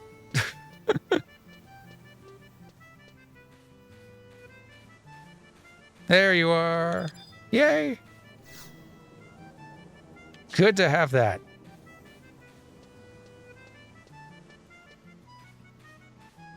You got very familiar with this location, leveling out in this area, because this is kind of like where you would go. This is where you would chill and kind of camp out and live for a while until you were done leveling out in the area, because you didn't want to make the run all the way back home at the end of every session. Only to have to run all the way back out to grind some more? Like, no way, that would take way too long. And you couldn't warp between home points back in the day. So you really did have to make that whole trip. And yeah, this is, by the way, where you could hop on a boat. We'd have to wait for the boat to arrive. I don't remember how long it is between boat trips, but 15, 20 minutes maybe? Maybe just 10. I don't remember. But you do have to wait for the boat and then ride the boat to your location. And the next destination would take you to, I think, Mohara. And that's the only way. If we wanted to reach the starting city of Windurst, that's the only way to get there. Riding this boat out. And yeah, the boat can be raided by pirates, and if you're not high enough level to deal with the pirates, stay below deck. Because dying on the boat does suck.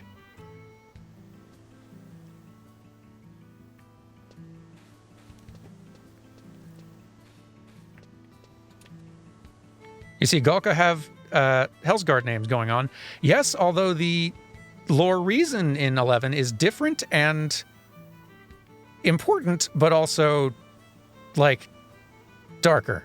It is basically sort of like the equivalent of, like, so the Galka were basically sort of like slaves in Bastok for a long time, and still are kind of like an underclass working, like a class taken heavily advantage of. These are not their original names. These are names they were given, and a lot of them just still have it. So if you see any that don't have that, they are like the ones who have kind of like gone back to saying, no, this is my name and I'm keeping it. Like, have like chosen to go back to having a name that comes from like their actual culture.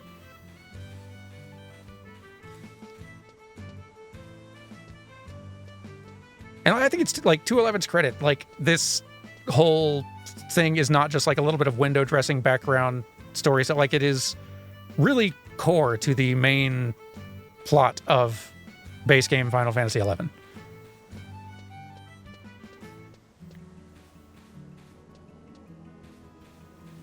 That sort of like injustice is a very important thing, that a lot of big plot events in the game only happen like kind of as a result of that.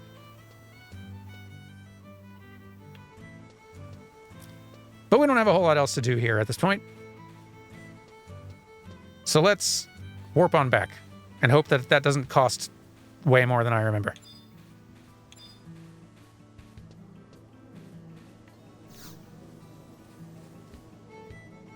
Travel to another home point. Sandoria, maybe. Southern.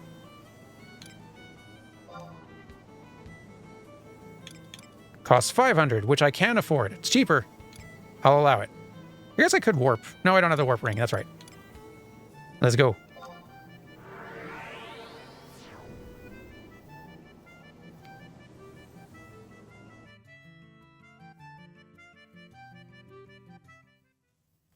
And we're back. It's quite a little road trip we took.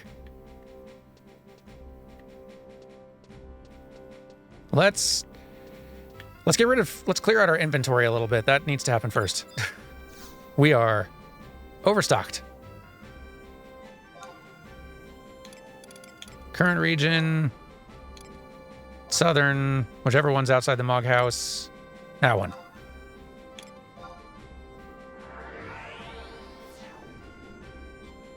What server is this? I'm on Bahamut currently. Most of the characters I've created in the past are all on Odin. But whenever you make a new character, you can basically just pick which one you want them to go on. And I've heard good things about Bahamut being fairly active without being super crowded.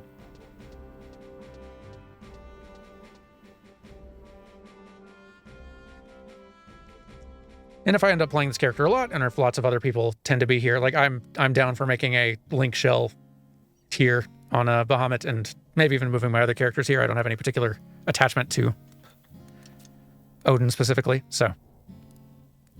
Oh, there's a second floor now. Neat. But before you bash your way in, I got a trifling task for you to tackle. I'll probably have to do a quest to unlock the next floor. Capricious Mithra Cubs have cudgeled critical information out of the MHMU, and I want you to wrest it from them. Visit the 3 nations and question them. Gotcha. That's a little... Visiting the other nations is a little dangerous right now, Moogle. I'm kind of still low level. So, hang on.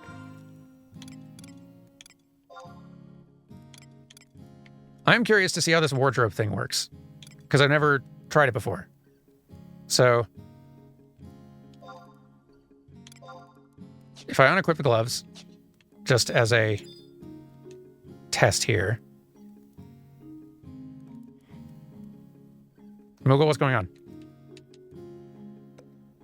What?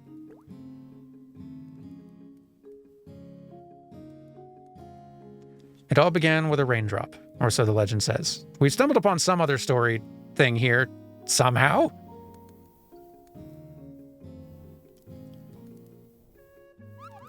This just kind of happens in 11. It's sort of how you experience story. Master, look, we sprung a leak, Kupo. Just look at it, dripping away. What a terribly troubling turn of events, Kupo. We have no fear, but have no fear. Sit tight, and you'll see why I'm the most renowned handy Moogle in the Three Nations. Oh, it's a Moogle house quest thing. Okay, that makes more sense. Goddess have mercy on my Moogle soul. Look at this mess. Rotting roof boards, rusted nails, Kupo. Why, it's a miracle this tottering, tumble-down shanty, this beautiful abode of yours is still standing, Master. Anyhow, this simply won't do, Kupo. We must make repairs before we have water up to my little wings.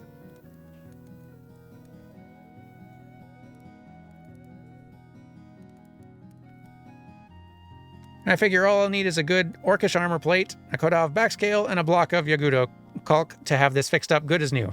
Those are goods you would get from drops from various beastmen from the 3 different nations, so this is going to make you travel around. Can I trouble you to track them down? While you're out, I'll patch up the other problem spots. Lest you return to find your poor Moogle friend lying prostrate in a pernicious puddle of rainwater, Kupo.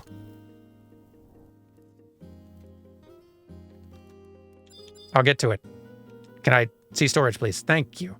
So, storage, Mog locker. Is that the one, or is the wardrobe? Again, I'm learning here.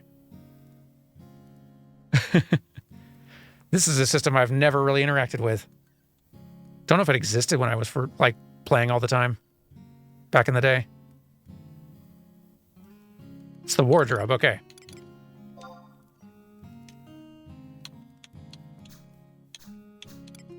So if I were to store these gauntlets,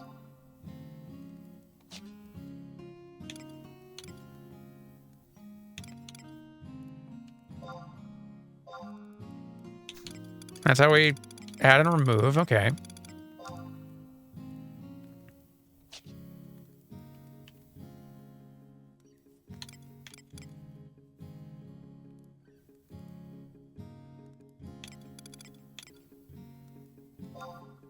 Your safe is a spot of 50. Let's see. Let's drop in a variety of stuff we do not need on us. I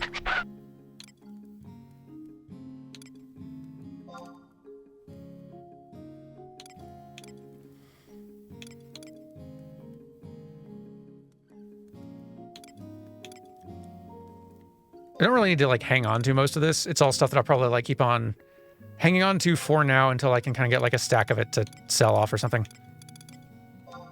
Definitely don't need to be keeping it in the pocket though.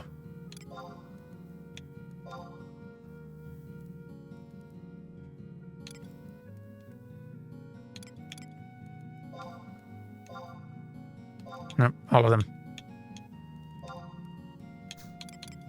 Stack them, come on. There you go. Nope. Auto sort. There you go. That's how you stack them. Okay. Got the Beastman seals. That's good. I can use that for something. And these I think I turn into the Record of Eminence person. For sparks. So some folks were saying that it was the wardrobe that you could put equipment in, but you were still able to equip it somehow? If I was understanding right. To equip them, go to your hand slot, then click the option to choose where to equip. Okay, let's try that then. Okay, equip. Storage options. Oh. That's cool. That's really cool. Yeah, I never knew that's how that worked. But I assume to change the gear, you do have to be like that. Doing so means that the only way you can equip these things is by being in the Mog House, right? Oh, you can equip them from the wardrobe while outside. Oh. That's really cool, actually, and so convenient. That's amazing. Okay, yeah, then let's... all this stuff, I guess.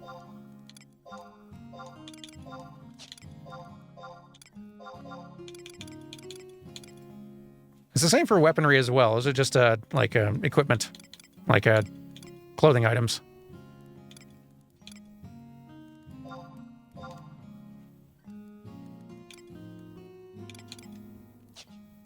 Here, we'll test with the shield.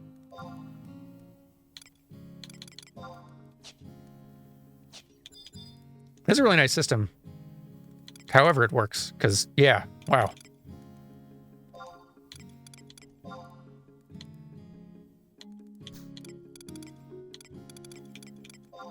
Shield can go in. And all this stuff.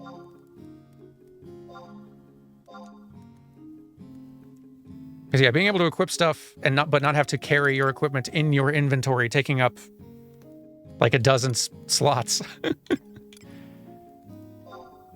It's pretty enormous.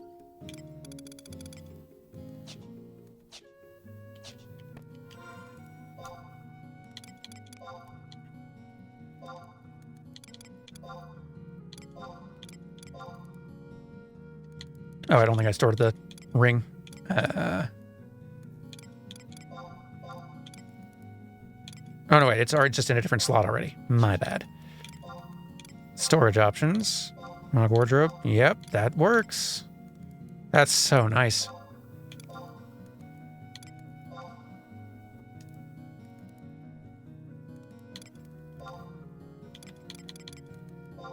I've... Just wait until you find out your Mog House includes an entire island sanctuary.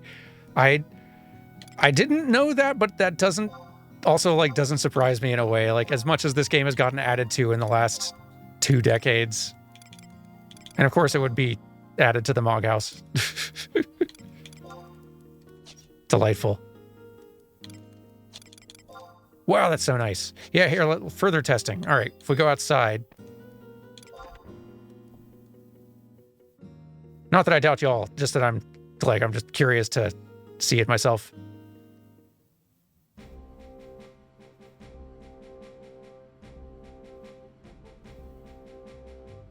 So if we're out here, equipment, storage options. Wow, that's so nice. Goodness. That's quality of life right there. Boy. Goodness. 2003 me is so jealous. Did I drop off most of what I wanted to not have on me at the time? I should drop off some more crystals at least. In the olden times, I would mostly just be selling stacks of crystals because, again, like any gil you could manage to get was like... You know, you were desperate for money in the old days. There weren't a lot of good ways to get it. And selling stacks of crystals was a pretty great way to make cash.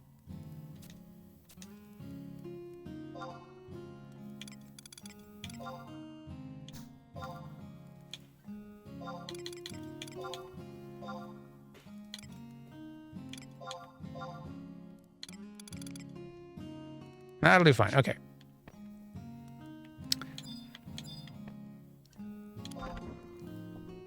There is a 2-week free trial of Final Fantasy XI. I've heard folks advise against it.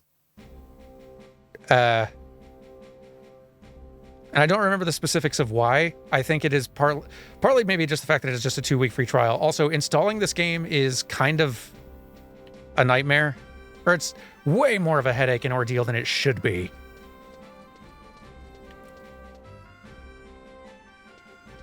The game itself is also just very cheap. Like, I think it's $20 at full price, and often, like, a couple times a year it goes on sale on Steam for $10. It's really the subscription that'll start piling up over the months, really, but...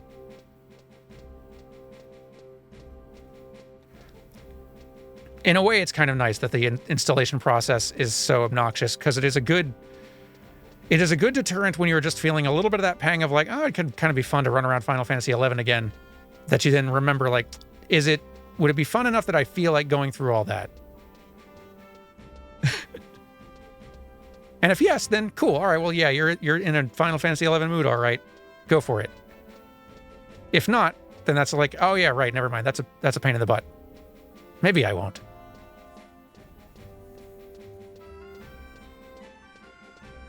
But yeah, then again, like, installing the game to begin with is already a headache, so it's going to be a headache either way. So if you're wanting to do the free trial, might as well.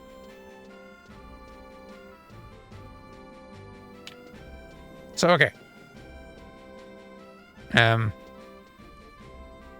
What are you validators and reclaimers about? The AMAN is pleased to announce a new service in which we purchase any equipment you no longer need, new or unused. Oh, that's cool. Just trade me any piece of equipment you desire. I'll quickly assess its value and reward you with an appropriate number of reclamation marks. Once you accumulate 1,000 of these marks, they will be automatically converted to one voucher and added to the total number held. Though I am only authorized to accept a limited selection of equipment at present, the AMAN is considering making further additions, so please check back regularly. Well, that's kind of nice. Especially since the gear I've got right now to trade back in is going to be worth next to nothing in Gil, I imagine.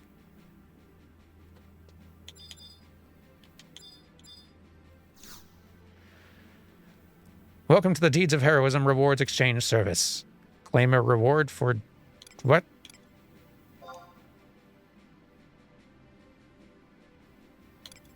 Huh. Monkey bag. I don't know what this is. This seems like something to look into later.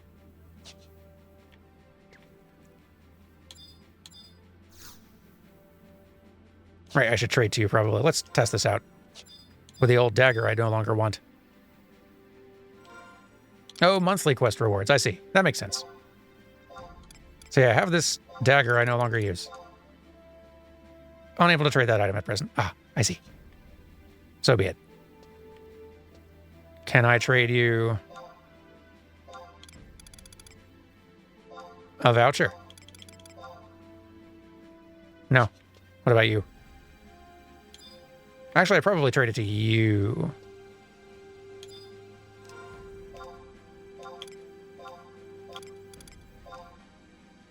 There we go. Thanks to your donation, I now have 1 copper Amon voucher in safekeeping. Oh. Well, better than sitting in my inventory, I suppose.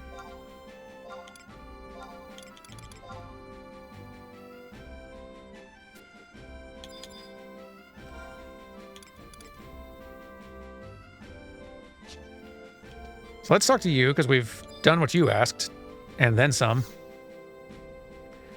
I know those smells. You smell of victory and of the Thane Plateau. Good on you, Kiner. But by now, you must be getting sick and tired of fighting the same old monsters so close to city walls, aren't you? If you're several levels beyond a monster and totally outclass them in every respect, checking them will yield a too weak to be worthwhile result. Killing monsters so far beneath you is borderline cowardice and will net you no experience points. If you start to notice more and more of these too weak monsters around you, consider moving further from the city to a more difficult area. Congratulations on another milestone. Reward time! You've just earned yourself 800 experience points, hotshot. Let's dive right into your next assignment while that blood's still pumping. I'm going to up the stakes here a little bit, but it's for your own good. I want you to go out and get all the way to level 10. Done. Considering your current level and the knowledge you have, you shouldn't confine yourself to the immediate vicinity of the city. You're more than capable of besting monsters in Thane Plateau at this point. Next. I knew you wouldn't disappoint me, so how's it feel? You're moving on up in the world. Time to put some money in those pockets. A 1,000 gil reward just for you. Don't spend it all in one place. By now, you should be relatively familiar with the basics of battle. Am I right? Or am I right? But don't go getting too cocky. The world's chock full of monsters just waiting for the opportune moment to pounce and knock you out cold. Depending on the type of monster, there are several factors that could cause them to attack you without provocation. I'll enumerate some of the more common types of this blatantly aggressive behavior for you. For starters, and most obviously, there are monsters which detect by sight. They'll attack you whenever you enter their field of vision. This is the most prevalent type. They simply cannot stand the sight of adventurers. Next, there are monsters which detect by sound. They can be a bit more dangerous than visually dependent monsters, in that they will attack the source of any sound within a certain prescribed radius. You may not think it, but there are a great many monsters whose aural senses are far more developed than their sense of sight. There are also monsters which detect their enemy's spell casting. Much like the sound-detecting types, these monsters will attack the source of any magic casting within a certain radius of their being. Not surprisingly, many monsters in the Arcana family rely heavily on this method of detection, which covers a comparatively larger range than the aforementioned sense of hearing.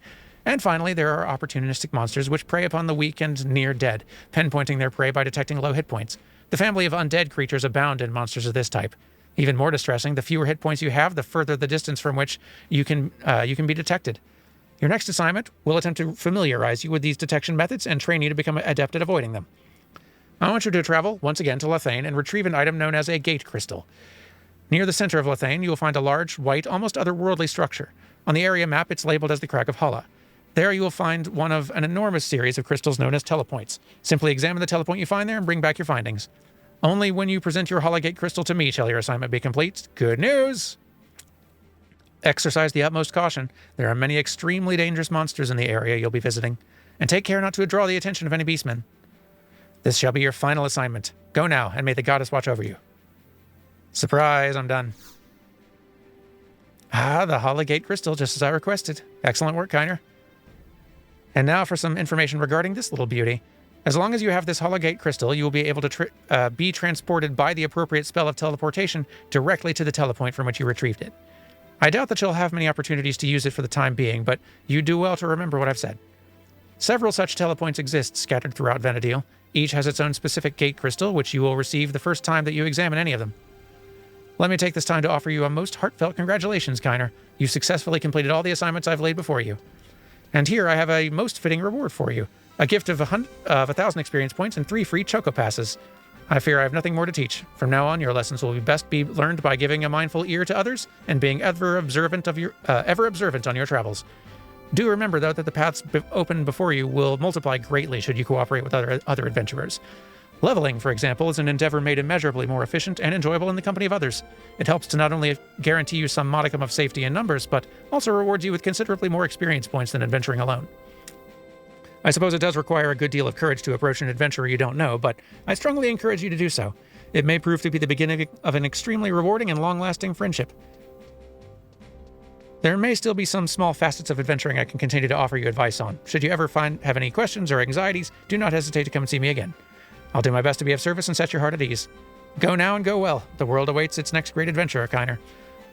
There, we've done our tutorials. Or these of them, anyway.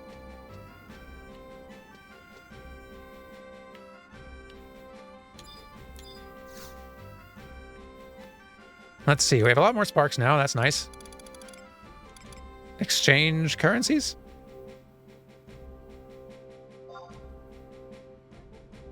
Oh, we can exchange them for conquest points, which may not be a bad idea to get our ring. There's so many kinds of points. Look at all these points.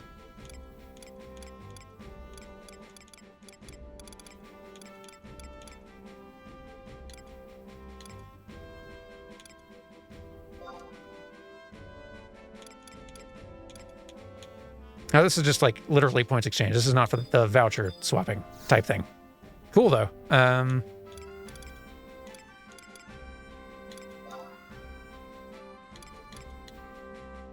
Provisions, huh?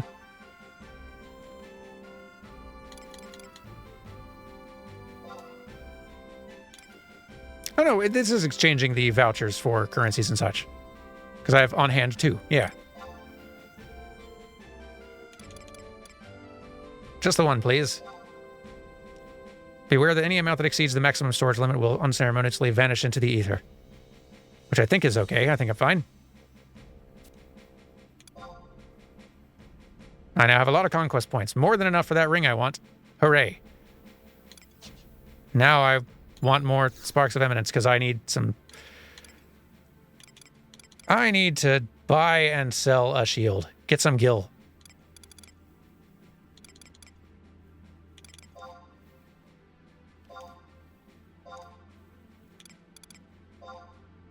It'll help me a lot.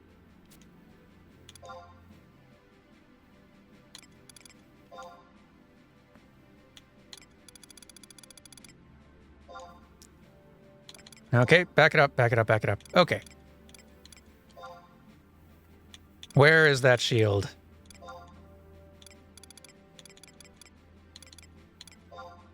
I think it's in here. Aha!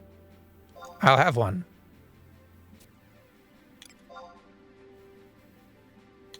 Now, you have to be level 27 to use this thing, which I'm not, but that's fine. It's for selling. This is maybe the easiest way to get gil in the game. Certainly early on. Don't know if I can sell them to any merchant. Might be specific merchants I have to go to who would buy them, but let's see. No, I can sell them here. Oh yeah, see, and you'll get 26,000, like more than 26,000 gil for every one of these things. So you want to be getting sparks diligently so that you can buy and sell these shields aplenty and get yourself a nice little bit of money to work with.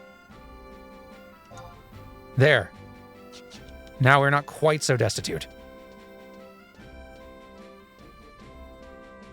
That helps.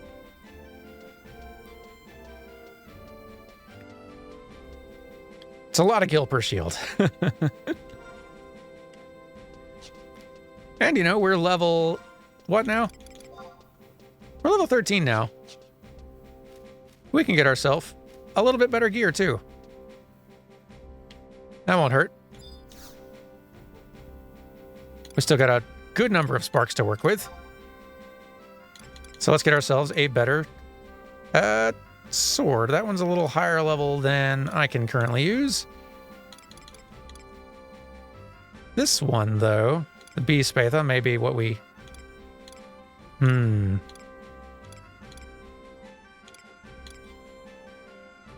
Yeah, let's grip that one. Got a better sword.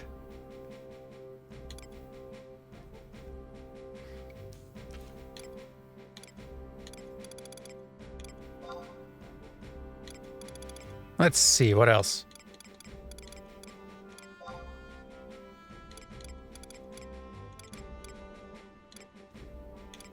We're high enough level for scale gear. Could use that. Not quite high enough level for the bone gear, though, so scale stuff it is. And we got more than enough sparks for it.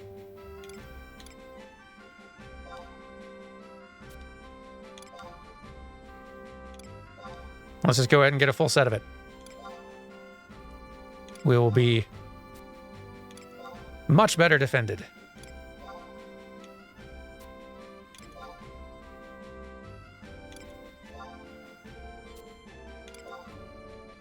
There we go.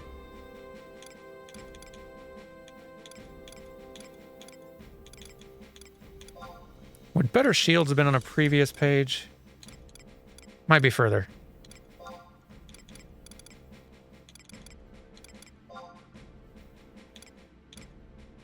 Yeah, further. Here we go. Oh, it's the only shield here. It is better, though, and I can use it. Elm shield, sure. It's so nice having this resource for gearing up. So, okay, let's go. Warp back, drop all this stuff off in the wardrobe, which I know about now. Because goodness. Oh, we should turn in our axe as well. Guess what I found?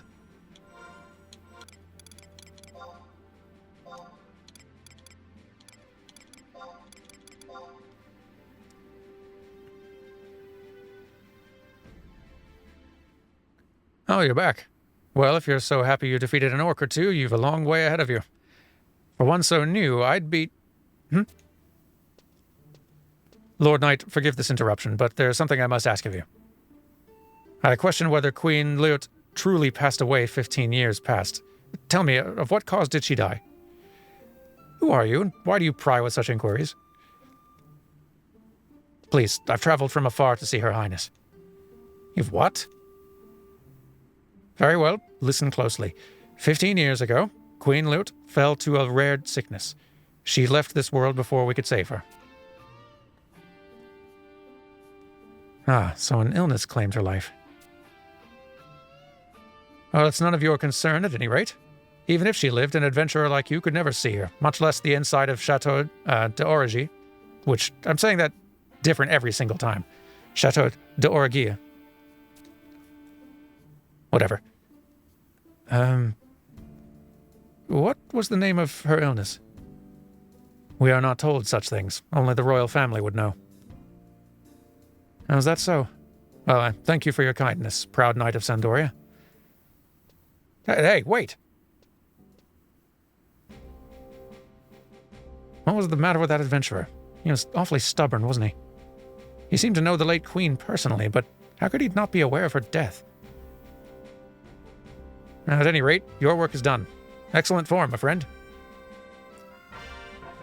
Honestly, experiencing the story in 11 is way easier and kind of better now, I'd imagine, than it was in the old days, because stuff took so much longer to achieve and do, and was so much harder that, like, the amount of time you would spend doing things and trying to get tasks done was so much more that, like, the gap between experiencing a story scene, one story scene and the next, could be so many hours. Like, you wouldn't hold it in your head. It would be days. It might be weeks. Like, and you could only see it once.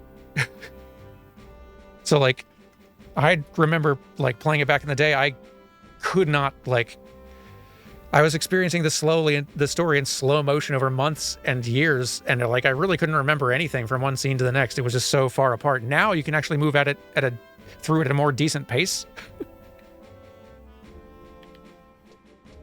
It seems much better, a way to do it.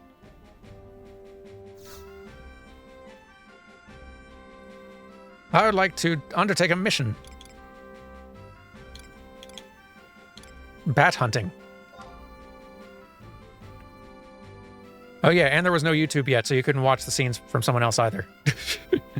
Have you ever set foot into King Ranper's tomb? 200 years ago, the curtain fell on the golden age of Sandoria. Civil war erupted over the kingdom's hegemony. King Ranper was there to extinguish the conflict. When he died, he was interred in a great tomb south of East Ronfor. But unknown hands have defiled his grave of late. Visitors report missing gravestones and shadows twisting in the caverns. Ravaging a royal tomb is an unforgivable crime. Your orders are to investigate the tomb and determine if there is any truth to what they say. You understand? I accept. I implore you to make haste to King Ranper's tomb. You may find proof of grave robbers there. But wander too deeply within and the goblins might find you. Tread boldly, my friend, but do not get in over your head. You got it. And he doesn't tell you exactly where that is. You're going to have to find it, which maybe talking to some NPCs might give you some direction, or you can just go ahead to South East Ronfer and look around. Stumble upon it on your own, which feels pretty cool. And yeah, all of you mentioning as well, like, another thing that made it, like, so difficult to actually experience and mentally retain the story is that, in addition to stuff just taking a lot longer, you would need parties' help to do a lot of stuff after the first few missions. So, like, that was just another thing making it all the harder to see things.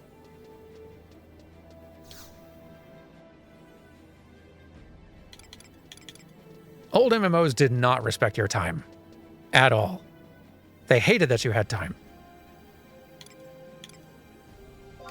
They resented you for having time, and they were going to see to it that you did not anymore, if they had any say in the matter.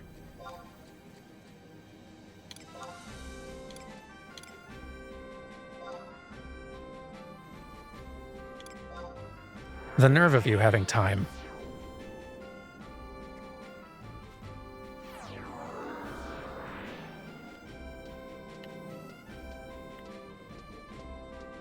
Let's drop off our new gear in the wardrobe, which is lovely. Still kind of over the moon about this feature that has existed for some time and I just didn't know about it.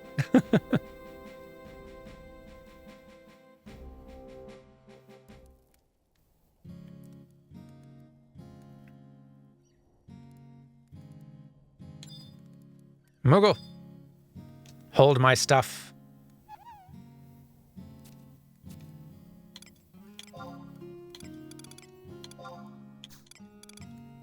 This and this. This. Basically all of the gear. You get it.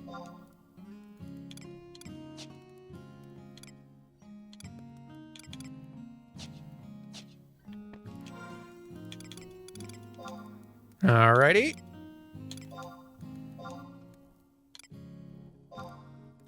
Better sword.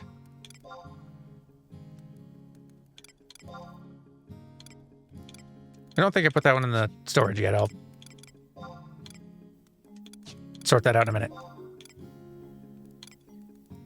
Oh, I guess it's all, like, just showing here in the inventory because I'm in the Mog House, so. Okay.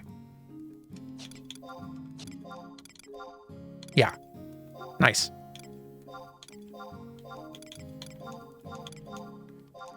All right. We're all armored up.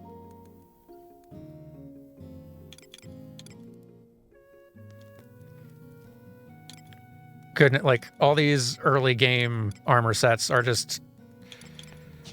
Because playing back in the day, I never really managed to get super far. These early game armor sets are just like... I saw them everywhere. Everyone was wearing these same sorts of sets, and you'd be wearing these same sets again every time you were kind of leveling a different job that used them, so you got just so familiar with those, like, first 5 or 6 armor sets.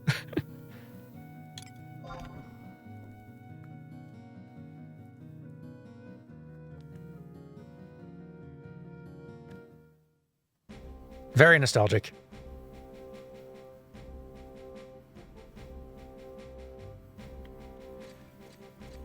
Ooh, hey, we've got some more of these records of eminence that we can complete for sure.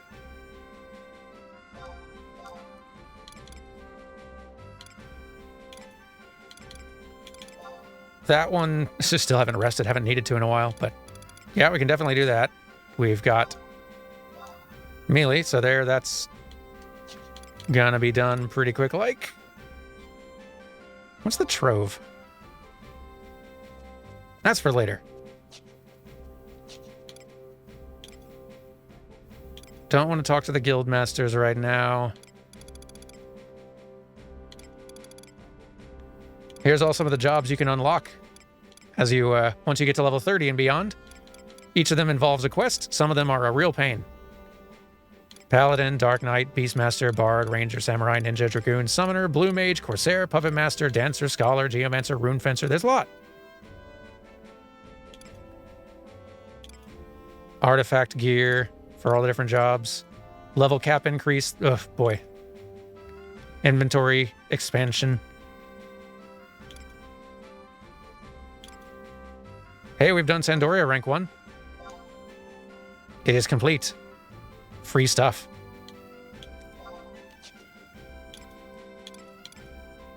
We have not yet done Sandoria rank 2, though.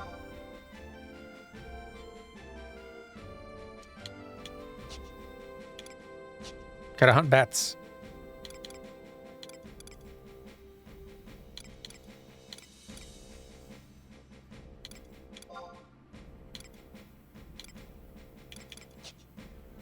And we got some money now. We could go buy... Let's go find our way to Port Sandoria and find that NPC. See if there's some other basic spells we can buy. That'd be nice. I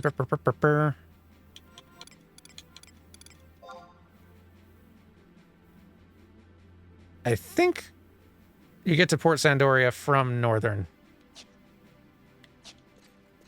Let's head there first.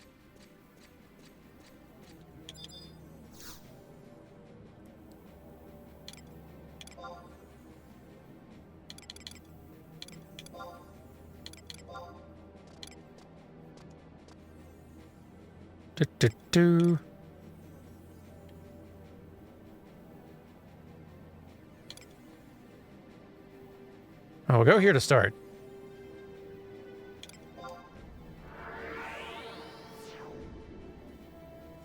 You do miss how the toughness and grindiness of old MMOs encourage you to interact with other players. That is that's like one of the aspects of 11 that I do miss as well. Like the sense of community that develops in a virtual world that is so hostile and that, like,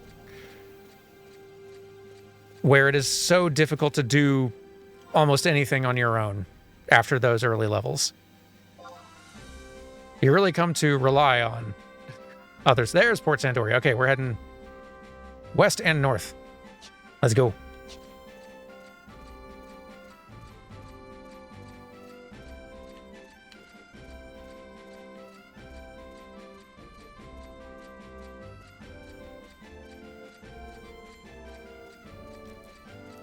I appreciate the direction for finding the spell shop, by the way.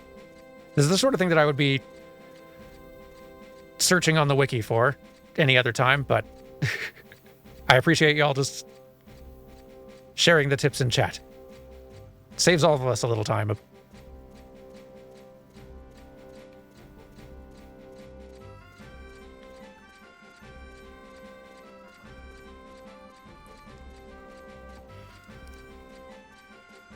Further northward here.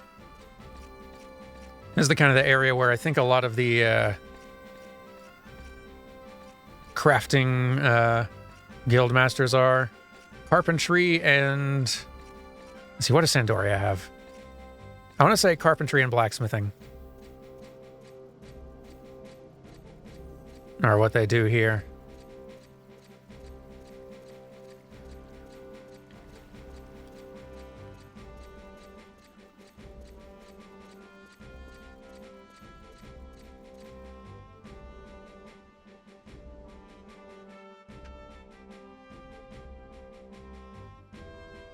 Thanks everyone for the hydrate reminders and whatnot over the over the hours and stretches and such. Sorry for any things I've like. Here's it from an hour ago that I didn't see. My bad. A question: what's your favorite class from the Final Fantasy series? Tough call. I do have a lot of fondness for Red Mage and Blue Mage. Kind of like the more interesting mage classes stand out a lot. Geomancers and whatnot. The Magic Mart. Okay, that's I think where we're headed. Let's grab some of these home points as we go.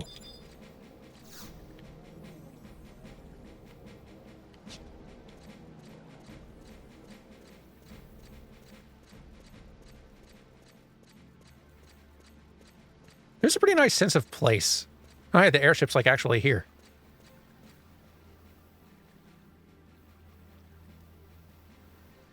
I don't think I want to wait the whole time. Like, I think it stays in port for like a few minutes and then flies out. Don't know if I want to wait for that. I can give it a minute, though.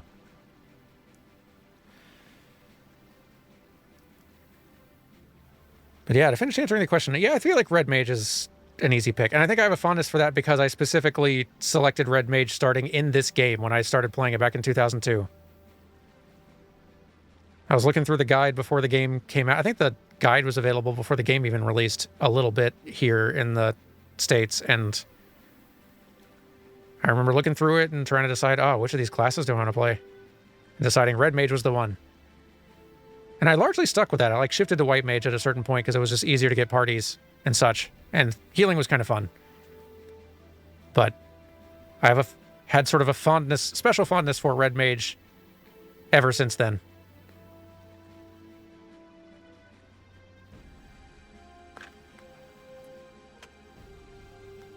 I want to have the same fondness for Blue Mage because it's also cool. Oh, there it goes.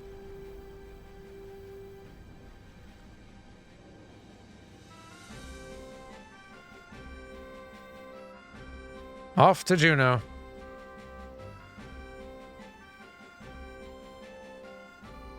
And if you were hoping to hop on it, bad news. Guess you're waiting until it comes back.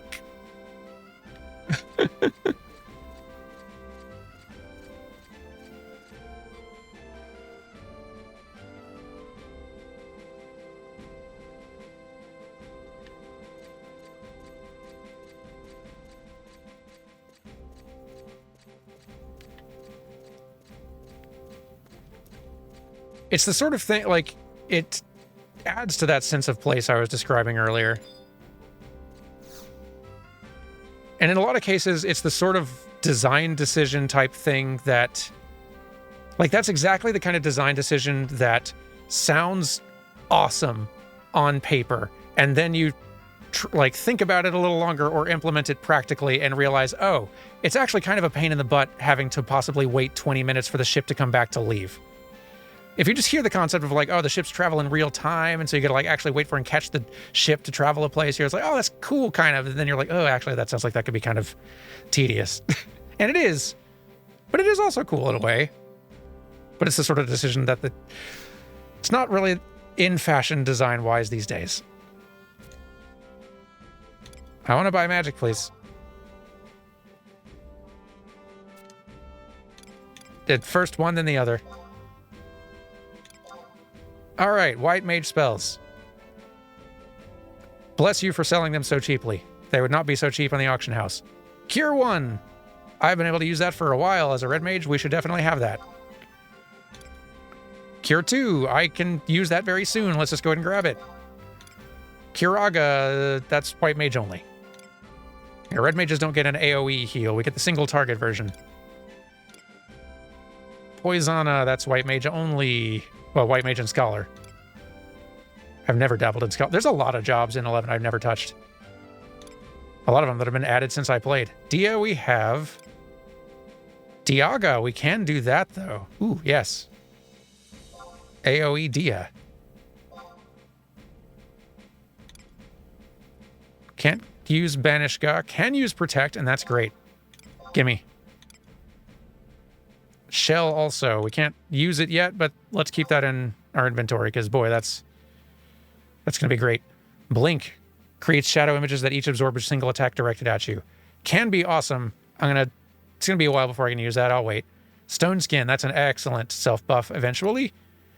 Aquaveil reduces chances of having a spell interrupted. It's kind of nice. I'll grab it just to have it in the spell list. Slow. Yes, that's a good debuff to have. Okay. There are some spells I think I'm going to have to hit up the auction house to grab, though. I'm curious if I have the, like, in Ice or in Blizzard or any of the elemental buff type things that I can apply to myself, or like Ice Spikes, things of that sort. Because I don't think you can get those from NPC purchases. Or, oh, they're going to be in the black magic spells, I bet.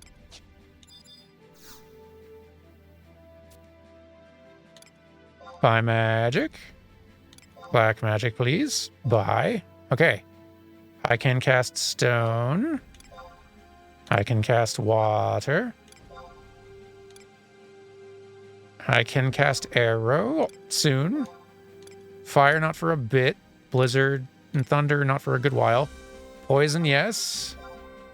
Bio, yes. Blind, I got for free.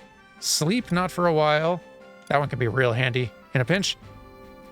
Burn is black mage only. Frost is black mage only. Choke, Rasp, Shock, Drown. Okay, yeah, no, you don't sell the those ones I was mentioning. I think I might have to check the. Either there's another NPC in some other city that might sell it, which is very possible, or you know what? Let me check with you just in case. Or I just need to hit up the auction house for it. Oh, I could buy one of them in Thunder and sell Bina. That's good to know. Okay. I'll have to head back out there anyway at some point. Every time I think I've got a real customer, all they want are scrolls of stone. I warned you against opening a magic shop in Sandoria. But you're the one who said I don't want to move that far when I suggested we go to Windurst. It's probably a lot more competition there.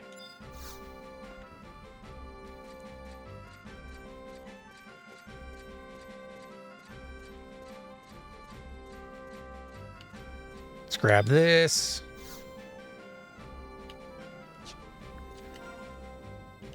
And I'd say let's start learning our spells, but that's going to be annoying to people standing around. Let's walk a slight more distance away.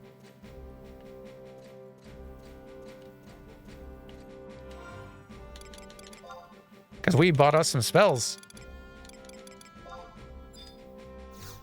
Learn things.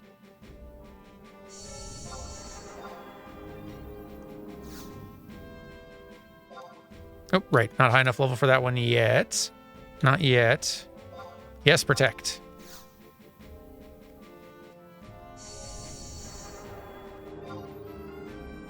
Shell, not yet. Aquaveil, yes. Slow, yes.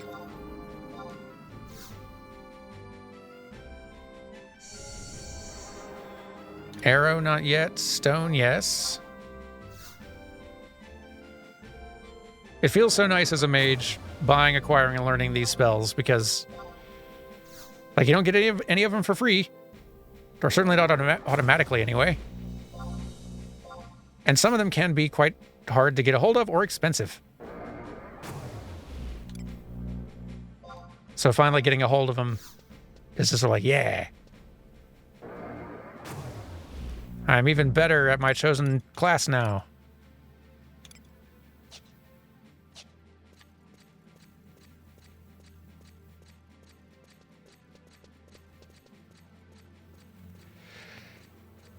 Finding out-of-the-way spots to skill up your magic and not annoy people in the populated areas. That too. Because, yeah, now having to, like, skill up, level all those categories of magic, that's also time-consuming. Let's grab this home point.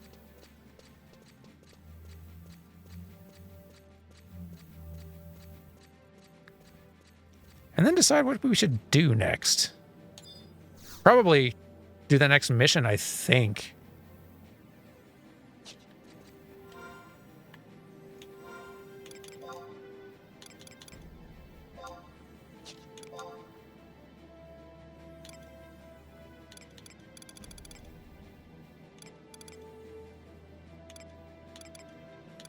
It do kind of seem like a thing to do. Yeah. Control M shortcut opens the magic menu. Ah, that's good to know. Thank you. Yeah. Here, tell you what. I gotta run to the washroom anyway, so why don't I go ahead and do that real quick? I'll throw it to the BRB screen, roll an ad, and in a few minutes we will return and head out and do our next little main quest mission thing. All of you get yourself a snack. Or whatever you need. We'll resume in just a moment. Okay, I am back. Hope everyone's got their snacks and whatnot. You know, while I'm here, I should... A lot of y'all have, like, subscribed and resubscribed and all that, and I should do a little bit of thanking. Because I've fallen so far behind.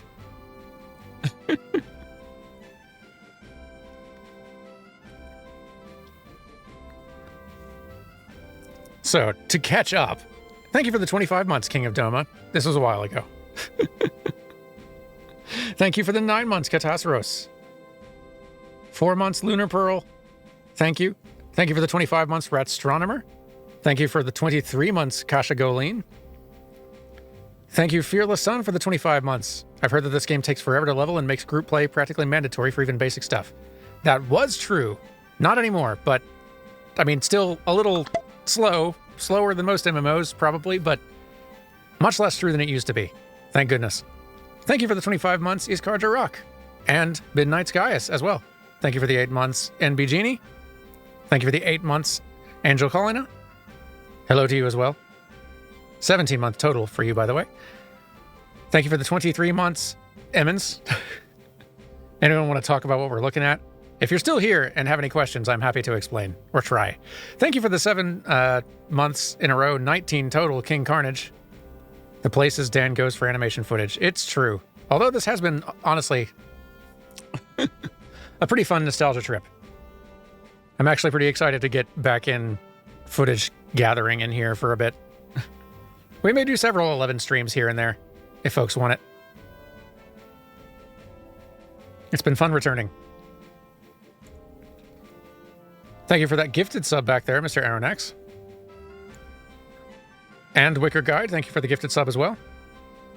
I'm glad seeing people have gotten themselves snacks, by the way. I did as well. Got a little more water and grabbed a couple of Timbits from the little box outside the office. Which, for the non-Canadians, that's donut holes, basically. Little donut bites. Let's see. Thank you for the 5 gifted subs. Janice Elvaron, or Giannis Elvaron. Not sure which pronunciation you prefer, but thank you very much. It's very kind of you.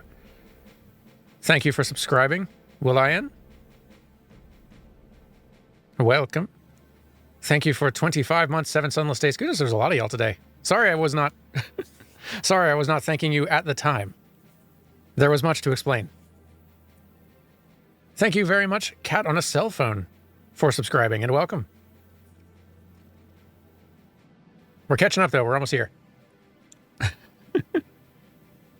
Thank you for resubscribing for 25 months straight, Landis Maximus. And thank you for the 7 months, J-Post. We did it. All right, we're caught up.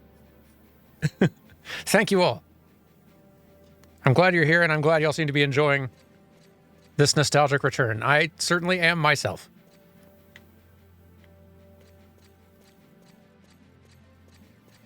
We've not really gone to East Run 4. So let's make our way over there.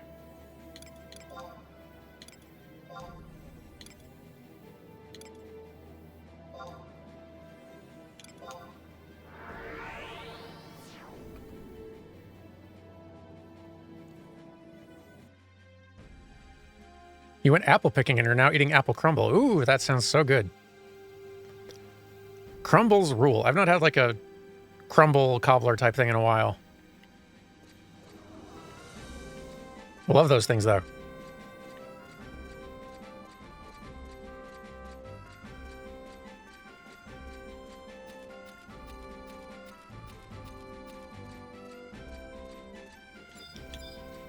Let's get Signet refreshed here. It's been a little bit. Kind of amazed we haven't lost it yet. Picking the apples yourself makes them way better? I bet. I believe it. Having them fresh and everything.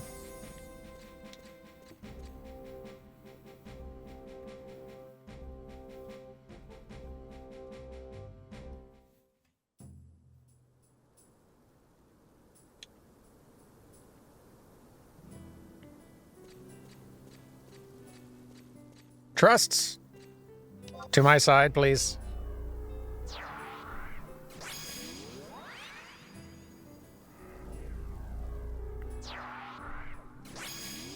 Yeah, fall seems like the perfect season for crumbles as a dessert as well. Like apples especially, I feel like you've found exactly the right one for fall, but just in general, it seems like a good fall dessert. It's not too cold where like ice cream feels inappropriate to have with it. All right. So they're not showing us exactly where this tomb is.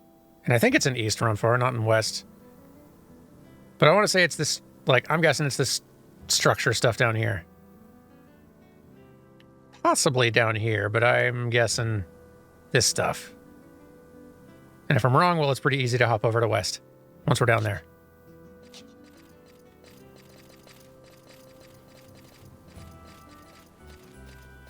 Still recovering from a surprise pizza night with fam. Good local pizza from the best place in your hometown.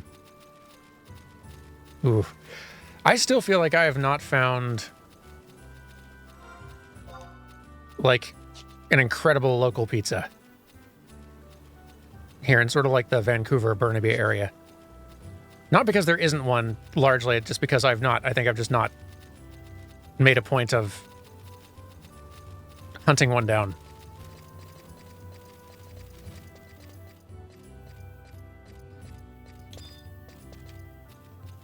I had a couple in Seattle that I'd found, but certain towns are just better at certain foods, too.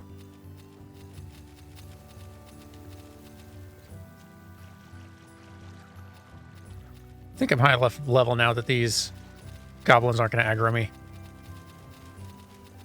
Make it a little easier to run around.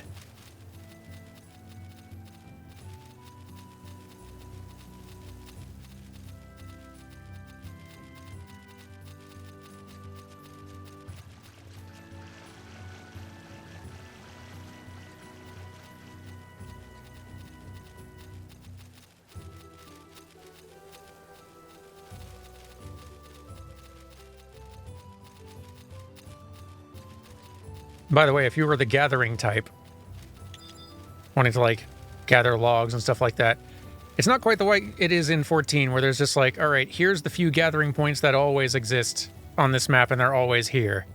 And it's just a cluster of 3.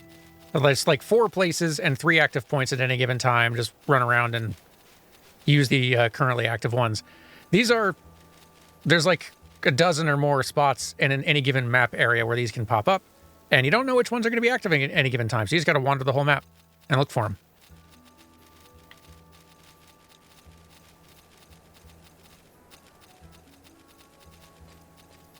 Is this the Run 4 theme from Final Fantasy XI? You bet it is. In fact, I don't mean to alarm you, but it's even the Run 4 from Final Fantasy XI.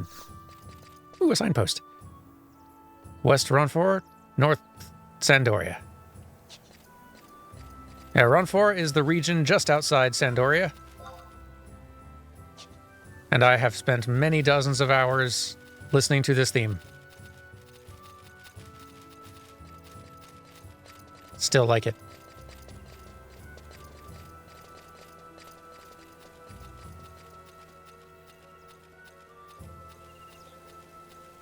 I like that we got a river on Eastern Run 4.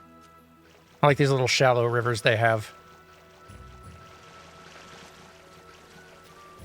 The region outside of Windurst has a bunch of little rivers too, the Saruta Baruta places.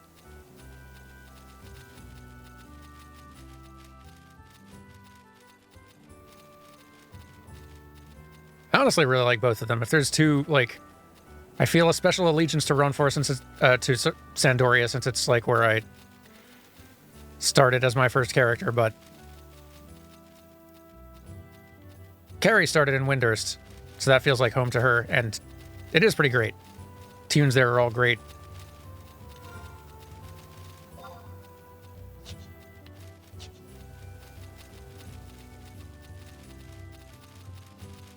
I think we're in the right general area.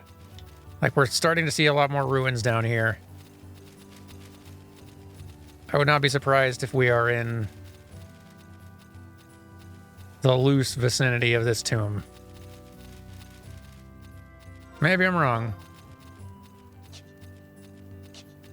And I think I am exploring the wrong part of this wall to get anything done, but I think... Yeah, let's go around.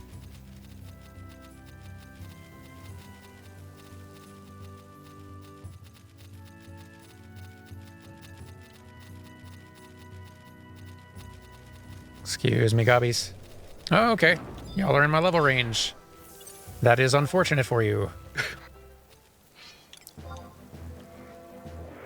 I should add some more of the worthwhile spells to my macro list. Hey! That's at least one more spell we can pick up. Cure 2.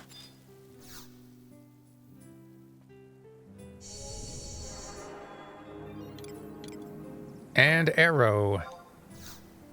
Probably our best magic damage spell currently.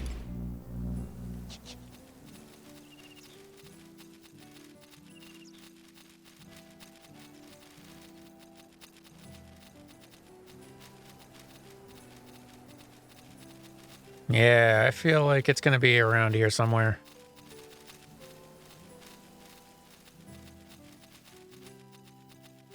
I could look it up, but honestly, that's kind of part of the fun. Sometimes. Just going exploring and seeing if you can find it based on the clues they gave you. Ooh, oh, there's a cutscene, which is honestly kind of a rare thing in 11, so... Hey! Oh yeah, it's like a whole region area. I didn't realize it was a whole different, like, map location. Cool, we don't even have the map here. What level are things? Still very weak. Good. Let's grab the warp book. Pull in some buddies just in case things get a little bit meaner further in. And kill some bats.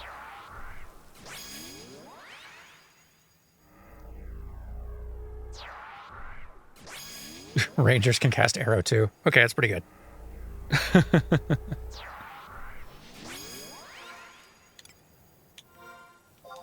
Is there a way to see your current mission? Exterminate bats from King Runpear's tomb and bring back proof of your deeds. Okay. This I can do. What other spells do we want to have macroed up if we were wanting more macroed spells? Cure is probably a smart one. Melee's handling protect, no problem. I honestly don't even need cure that badly, but good to have in a pinch. Probably stone, water, and arrow. Not a bad idea. Poison as well. Yeah, let's get some more of the like offensive spells on here.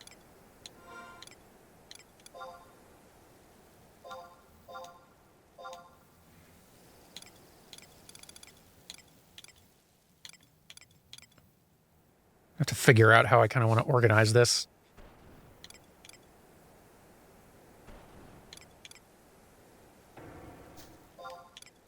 Let's move the damaging stuff kind of, well, that's fine. We'll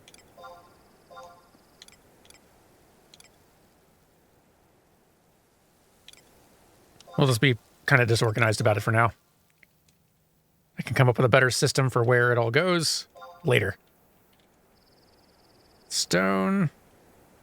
Target.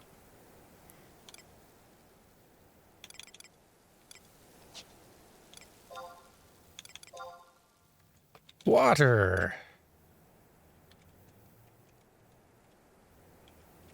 On target. Good. Arrow.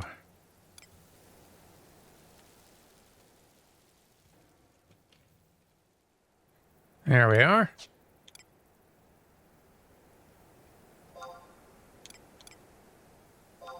And sure, we'll just say poison.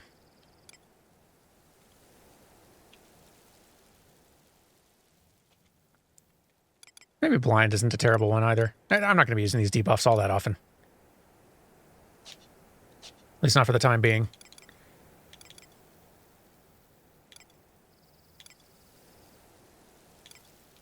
And I'll just put, like, cure over here in case, like, we need something as an emergency.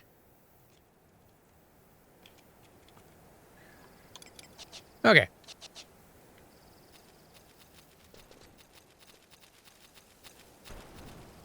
Let's get ourselves a little bit lost.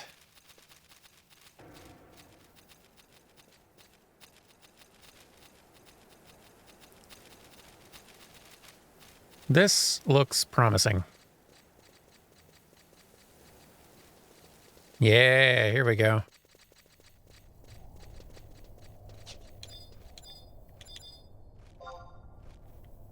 Nice and weak.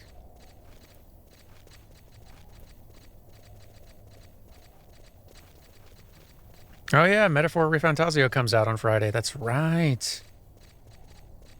So early reviews are looking very good too.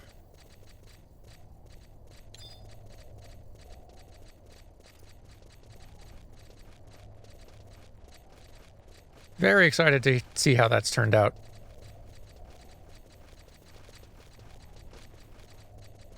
It's nice seeing them just do something non-Persona. See what else they've kind of got. Easy Prey, you might aggro me. Maybe not. We're still early on enough.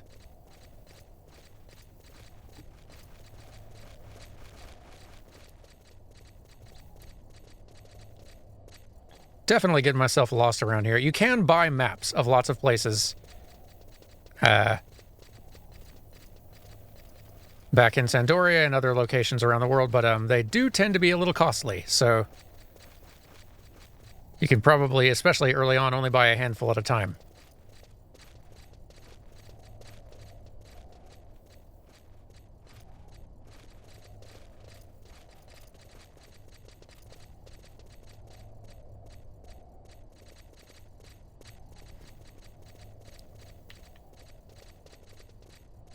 Excuse me, bats.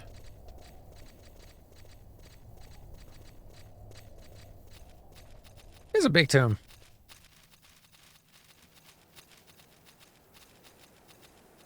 I've made this very easy for myself by kind of over-leveling for the area.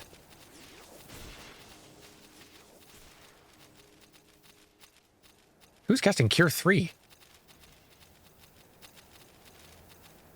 Someone else is also very over-leveled for the area, unless there are much meaner enemies in certain parts of this place that I am not aware of.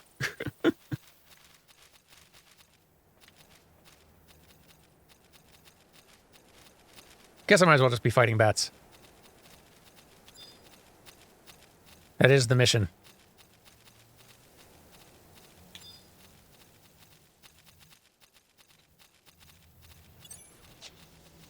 Kind of got distracted thinking it's like, oh, I need to be finding a specific point of interest around here, but no. There's bonkers damage happening over there. What's going on? I feel bad for that bat.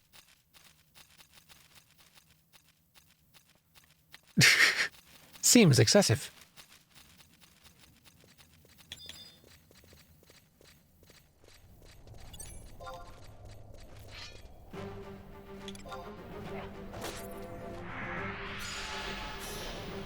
These are going to die very quick, I think.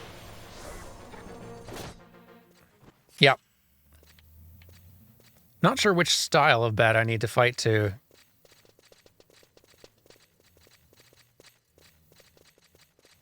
collect the items they need, but that's okay. We'll just, Ooh! We have angered a goblin.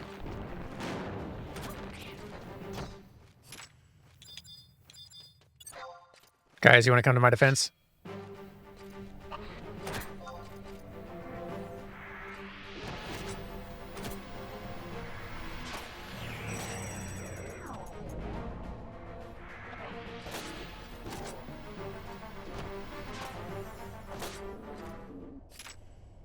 It is funny having the music just stop dead. Like a bonk and then music stops is kind of funny.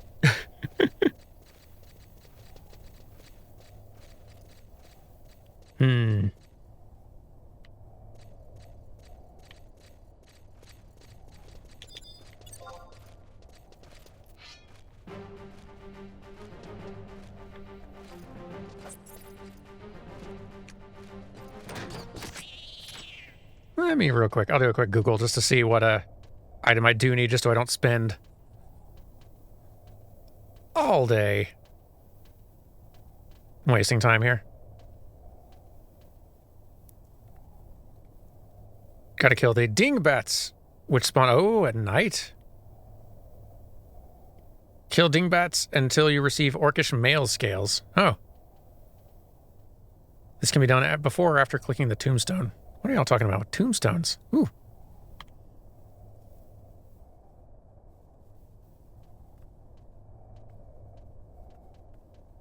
So there is a tombstone we need to find to trigger a cutscene, though. I didn't mention that part.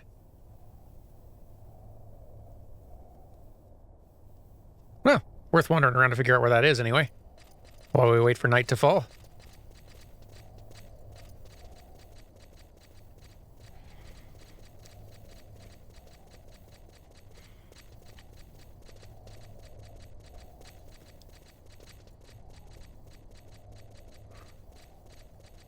Worth fighting a few randos along the way, though, just for the practice, if nothing else. Get some skill points. Hey, enjoy Stone Spell.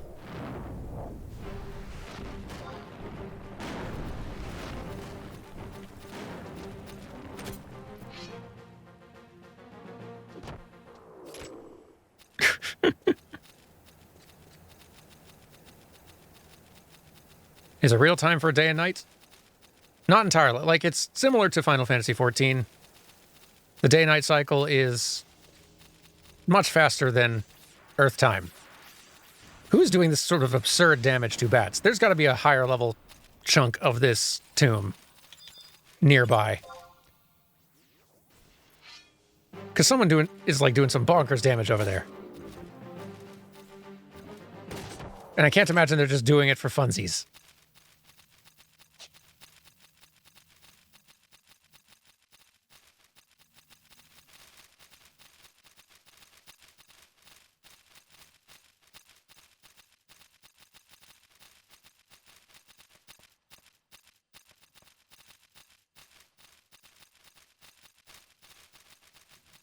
How about the tombstone's like at the center of this?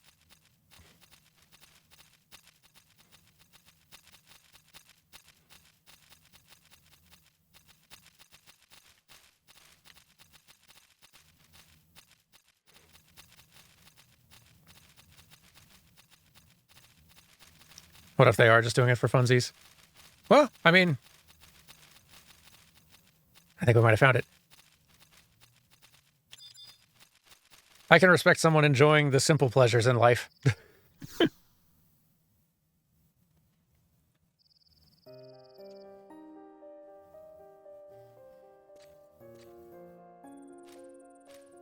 Ah, you again. Hello.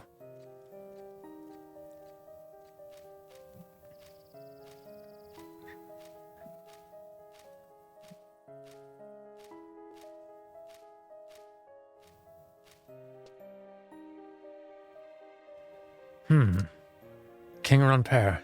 It is I, Rochefort. Does your majesty not remember me? Often in youth did I hear stories of your majesty's glorious reign. I longed to grow into a man like the great dragon king Ronpere. Try though I did, I failed. I've lost everything, even the most sacred of possessions. Your Majesty, please tell me, whence has the sword disappeared? Did you just dismiss it?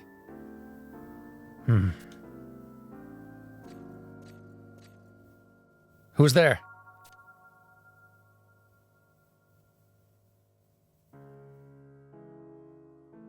There's a very Emmerich energy about him. Just an adventurer, are you? In search of tomb robbers? Well.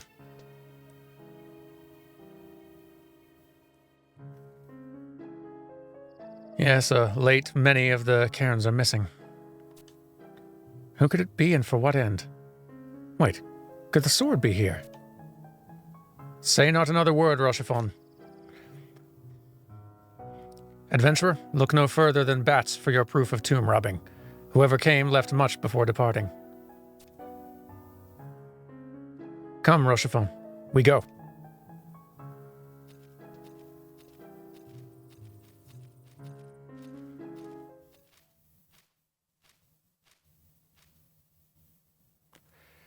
There's really a pretty limited amount of, like, NPC character uniqueness that they can really get without making, like, some custom heads for some of them. Like, Exenmeal here is, I think, just a pretty standard looking... Because, like, okay, each race-gender combo basically has 8 different head hairstyles that you can have, and each of those hairstyles has, like, one color variant. But there are some characters that do have unique head hair looks. I think Cornelia is one of them, I think? If not, there are other characters that are unique. Usually some of the main NPCs.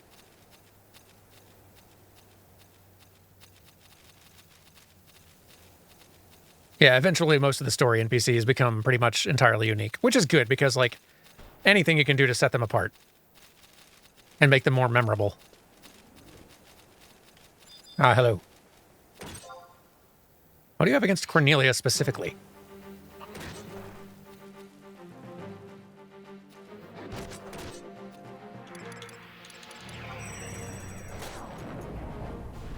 Kaboom. I'm not very good at casting damage spells yet. Working on it. Probably take advantage of some of those skill up books. Real glad those exist.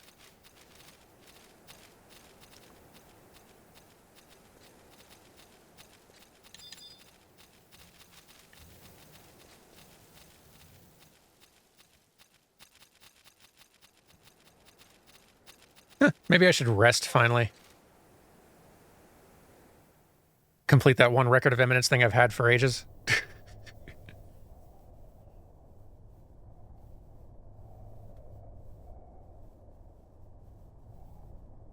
Wait for it. Any second now. We'll get just a little HP. There we go. We did it. 500 experience. What's this now? A grounds tome. Has been placed here by the AMAN. Useful information pertaining to various topics on field operations fills its pages. Review current... Oh, this is also a training regime sort of thing. Neat. Okay. Field report, prowess. There's a lot of systems in this game that I still don't know much about. Hey, wait, these are not the correct kind of bats, but the correct kind of bats might be starting to spawn now. And we might be in a more dangerous part of this cave now. Well. Okay, yep, we are. That we are. Let's, back it up. I think the dingbats are going to have spawned, or the whichever kind of bats, I think it's the dingbats, will have spawned. We just need to look further back.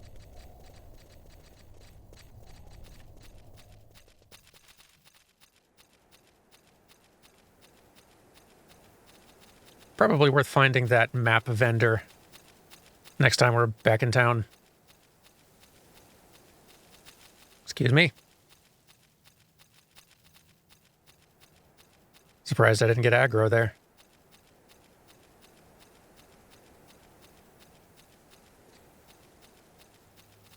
Doo-doo-doo.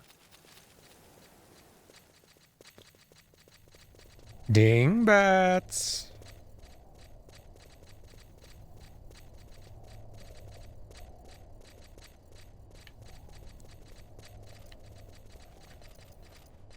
No, it is so true that resting in between fights, which you had to frequently do back in the old days, was a great opportunity for just chatting with party members. Because you were all waiting for a few minutes, couldn't move, couldn't do anything else, really. So, might as well make conversation.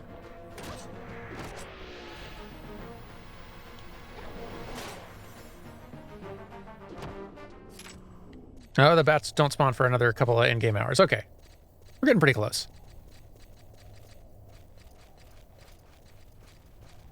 Kind of start making our way back through the cave a little bit.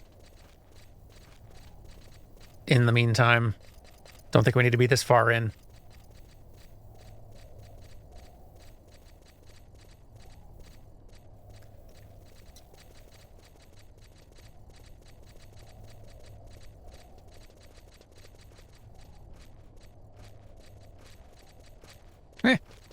Just keep on fighting gobbies for a little experience. Might as well. A lot of the design ethos in 11 is about getting you to interact with others. Information needed to progress was intentionally not told to you, but left for the community to discover and share amongst each other, word of mouth, until wikis arrived. Yeah, we used what wikis we had back then too. The wikis are more robust these days. But yeah, it really, like, the game encouraged a very communal style of play, which I do quite love. 14 does that about as much as it possibly can with this sort of more modern style of MMO design. And I love that too. But without having the same level of, like, friction and kind of world hostility and danger inherent to the world. And kind of opaqueness of systems. There's only so much of that you can, like, reliance on others that you can force. But I do love that the spirit of it does still kind of, like, exist. Fellow 14 players tend to be pretty, like, eager to help. Like, there's a lot less of that, like, antagonism, people just being jerks to each other than I've run into in other MMOs. WoW was very bad for that. You'd run into some nice people, for sure.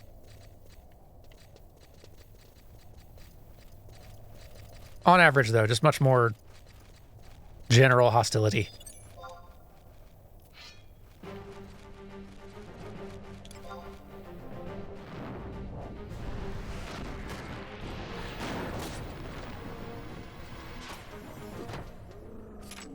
WoW's still bad for that? I believe it.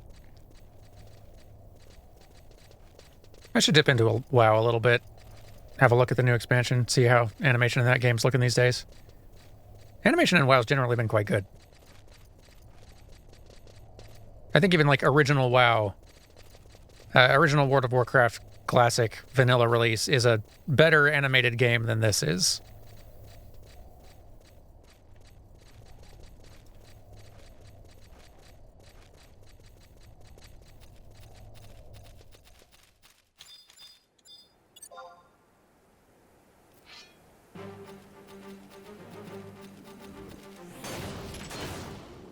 Animation isn't really this particular Final Fantasy's strong suit.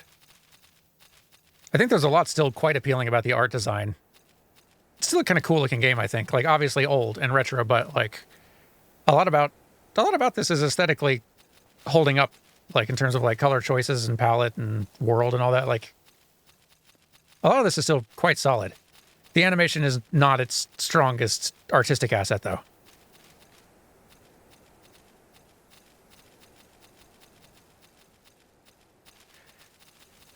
You love seeing the development of cutscenes in 11. That's one of the biggest reasons I really need to make sure that I do play further in and see a lot more of the story mission expansion stuff.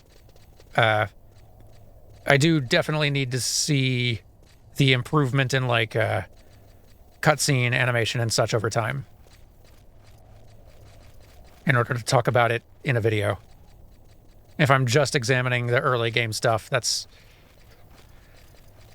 true, I suppose, to what the game was like at launch, but it's not, it doesn't feel adequately thorough to me.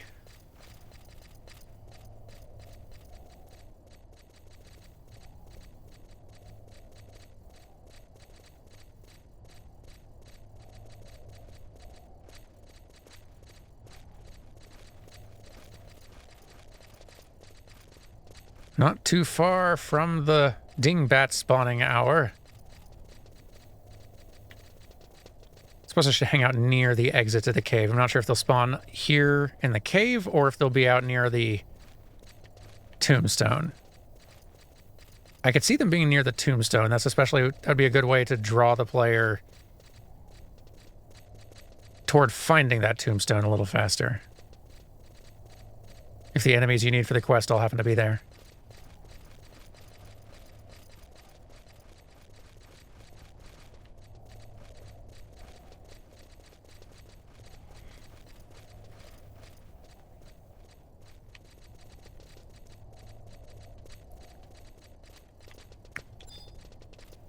Still pretty impressed with how Square Enix was able to work with PlayStation 2 and Kingdom Hearts 2.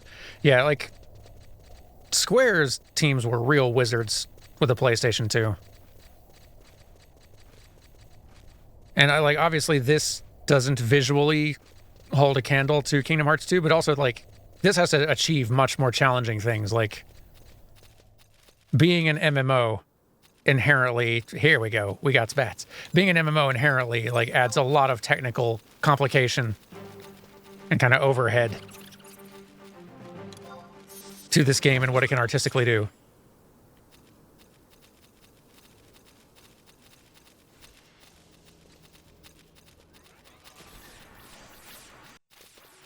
And that they continued supporting the PS2 up until, I think, 2016 is bonkers. And if there was, like, significant, like, if there were significant artistic improvements that happened in some of the later expansions, or some of the, like, later content released, it would not surprise me if that was largely as a result of the PS2 support finally being sunset. Yeah, number of characters rendered on screen at once was a huge issue. Number of, like, different assets and, like, armor meshes and equipment and such and textures that you could load in at once would have been a big limitation as well. So there's only so much armor variety you can put in the game that the PS2 might be forced to load and render. Where are you at, Bats? There was going to be a mobile remake of Final Fantasy XI that was in development for a few years. Well over over a decade ago at this point. Which was canceled eventually. I think all we ever saw from it was just a few screenshots with the announcements. And I still have a suspicion that some, at least small overhaul of 11 will show up eventually, even if it's just a little update to make it, to remove the reliance on PlayOnline and make it easier to, like, run. Make it a little bit more friendly to modern PCs. I'm confident we'll get that someday. Maybe eventually an offline version, though it wouldn't surprise me if they wanted to keep the online component going. This was the top-earning Final Fantasy game until 14. Like, this was the most profitable one. Even at a reduced, like, audience size, those subscription fees add up. And Square tends to not like their mainline numbered Final Fantasies disappearing forever. So yeah, I imagine they will either always maintain some online version of the game, or they will eventually release a offline version. Or maybe one than the other. Who knows?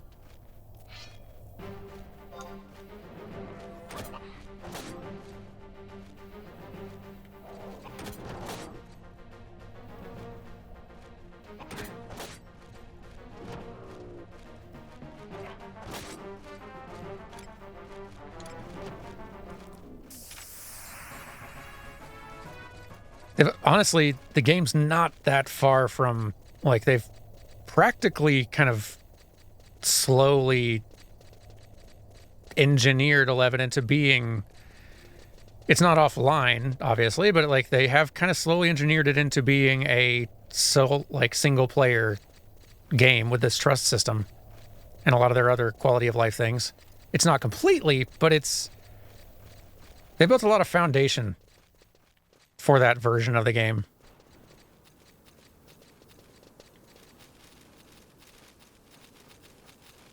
If they ever wanted to make that leap. I'm starting to think all those dingbats are actually going to be... Oh, wait, here's one. Never mind.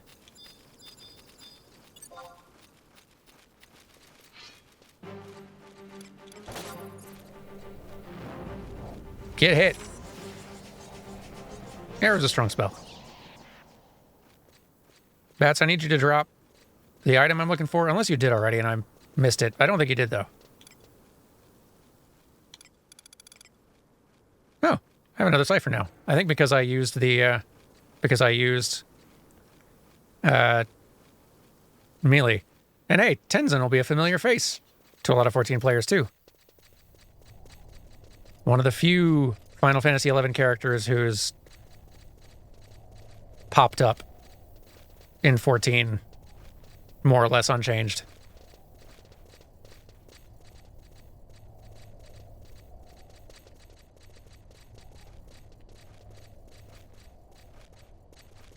How'd you get Estinian as an ally? It is kind of just... It's very similar to Estinian now that you mention it. He's the first of the NPC trusts that, as a Sandorian, you can unlock as an NPC summonable ally buddy. And he's very useful.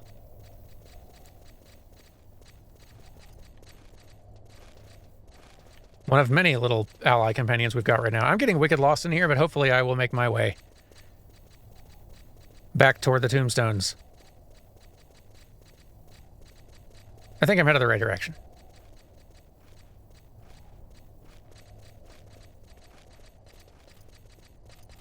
Good old random quest item drops. There are a lot of random drop quests of all kinds. And like, this is at least a random drop quest that in the old days before trusts, before all this other quality of life, ease of use, single player type stuff was added, like, you could at least fight these by yourself. You'd have to be careful. The goblins would still pose a pretty big threat if you weren't careful, but you could fight these by yourself. There's a lot of quests you could have later for, like, advancing the main story missions, or unlocking specific jobs, or unlocking gear for specific jobs that, like, required some pretty rare drops from dangerous places that you could not go alone. You needed a party to go help you. A bunch of people who were willing to spend a bunch of time helping you fight stuff they didn't need to get drops so you could advance a thing. And bless them, people did it.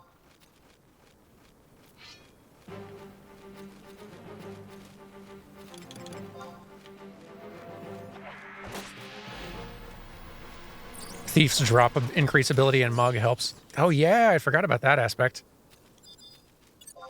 Thief literally having skills, like passive traits that make getting, like, improve your drop chance. Kind of makes Thief worth leveling regardless of which job you want to have.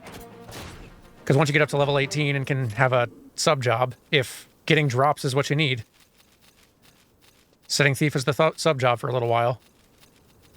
Get the job done.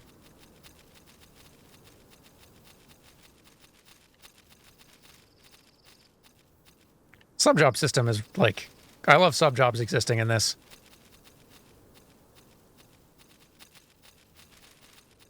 Ooh. Skeleton.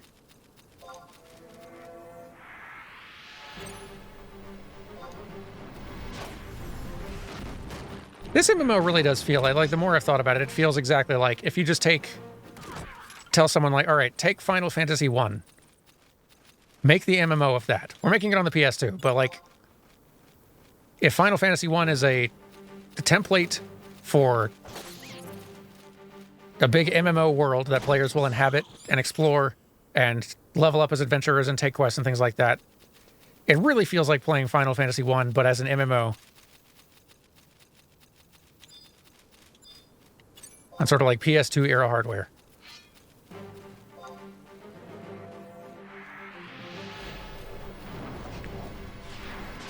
Like there's not a main plot story that the core central focus. There's story and like quests and things you're taking, but it's not like a big cohesive narrative experience in the way that Final Fantasy started being with Final Fantasy 2 to some extent and 4 to a much greater extent.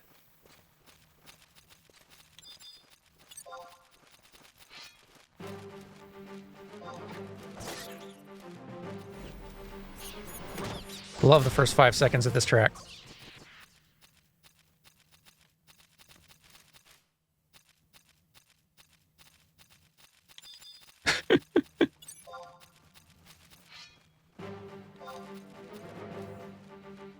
Oop, moved. Come on.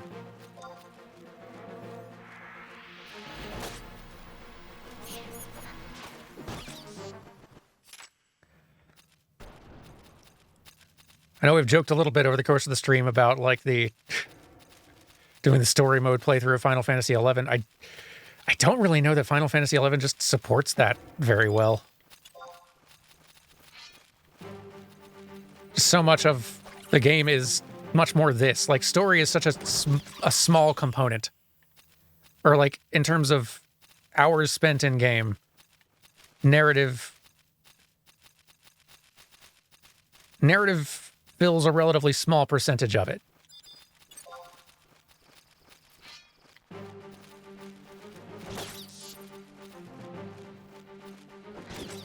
It's certainly there, and there's characters and there's plot and all that, and it's like neat, but it is again, kind of in the same way as like NES era Final Fantasies. It is present and it is informing the world, but a large part of the story is your adventure going through it and growing more and growing stronger and finally taking out the big bad and that sort of thing. I feel like I don't even know how I would go about recording such a thing. Like it would, the amount of time spent not recording things, just doing all this stuff in between would so far outweigh the amount of time actually spent recording anything narrative.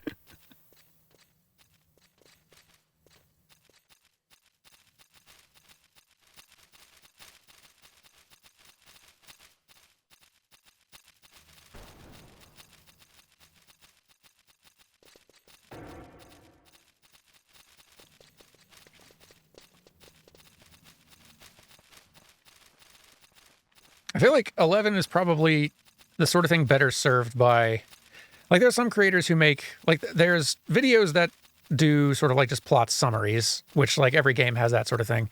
There are some players who make sort of these videos that are like kind of a full narrative walkthrough companion of the game, right? Where they sort of like, they're showing you quest dialogue and things like that, but they're also sort of like walking you through a very tightly edited, summarized version of that. Like, we travel to this sort of place and we look around and we fight these things, and eventually we get a drop of this thing here. And that, oh, and here's the little cutscene that plays once you meet a character out in this area. And then once you got that thing, you take it back to this other person. Like, you kind of walk through the step-by-step of the whole thing, right? In a much more condensed Cliff's Notes summary version of the journey. I feel like that sort of approach would work pretty well for 11. But it is a bit of a different thing, a more editing-heavy thing than the story playthrough type thing. Oh, hey, here's the Ghost. This Ghost model showed up in 14 as well.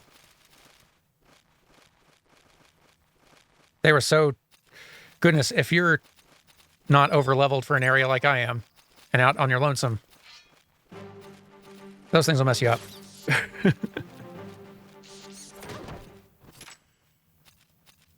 there's our quest item. I should have just fought the bats right here near the tomb. That makes a lot of sense. Let's start walking back.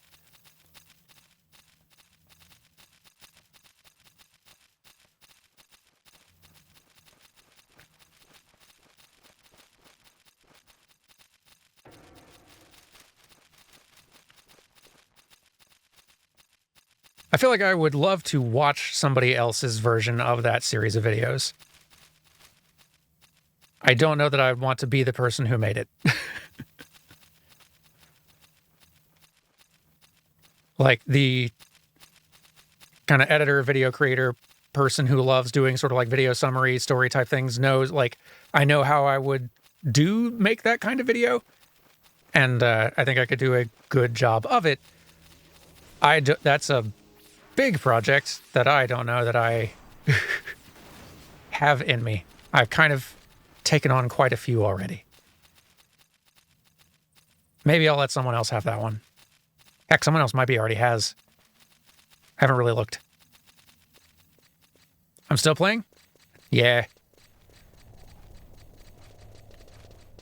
It's fun. Like, I was kind of saying earlier about how slow-paced this game relatively is. It just makes it sort of comfy and leisurely. It can be very tense. But, it's just got a very relaxed, chill pace.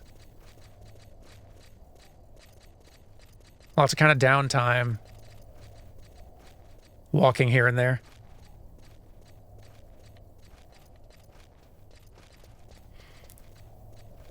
Yeah, making that kind of video set, like, that's kind of a video story experience type thing of this game, of a game like this, would definitely be a massive passion project. You'd have to be committed. And I don't know if the audience for that, like, there are certain franchises that there's definitely a decent size audience for that kind of summary experience of a game. I don't think all franchises are going to have that audience or that level of interest. Maybe 11 would get it. Like, maybe there'd be something that prompts people to want to, like, feel like, oh, I'd love to experience the story of this thing without having to play it. And, in fact, there's probably a fair number of Final Fantasy fans who'd be into it. It'd still be a pretty niche interest thing. But yeah, as one who's already trying to do a condensed story experience of an MMO, one that is much more narrative heavy and, like, conducive to just play through the game and show the story. It's already been a multiple year undertaking and will take more. Even if I only play up through Endwalker, that's still probably another year or so at the rate I'm going. If you want a quick summary, Charlie and Forum on YouTube has that covered. That's good to know. Yeah, I'm certain that there's definitely some brief plot summary, probably an abundance of pretty good brief plot summary videos out there.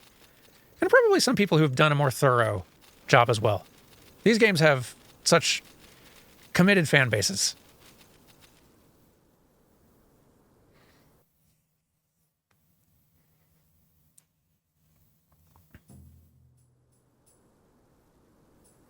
And it sure is a lot of goodness. Like, as big an endeavor as it would be trying to present a Cliff's Notes, like, abbreviated version of the full story experience of Final Fantasy XI, that'd be a massive undertaking, but way less massive than it used to be, with all the quality of life stuff making it easier to do this stuff fast. Even what I've shown off today so far in these last 6 or so hours,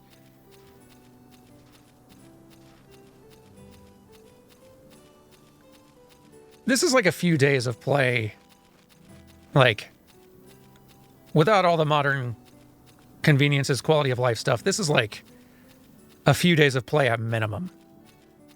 Probably more.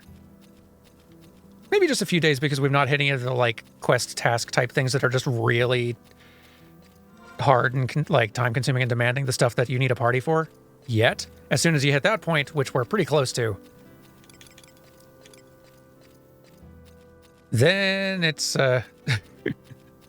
any individual one of these missions or tasks or whatever could take a much, much, much longer time. I'm definitely happy. Like, I'm seeing some recommendations of folks who have done story summary videos of 11, and I'm glad they exist. I should go looking into them at some time, because there's, even having played so much. Is this a rare spawn, Notorious Monster? Yeah, it is.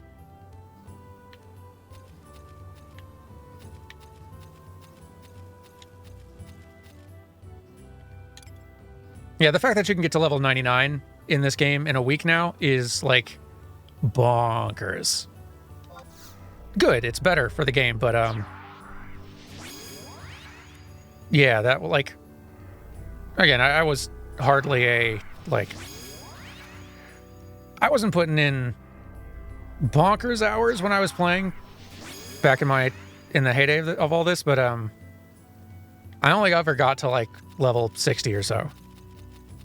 And I did play for years. A lot.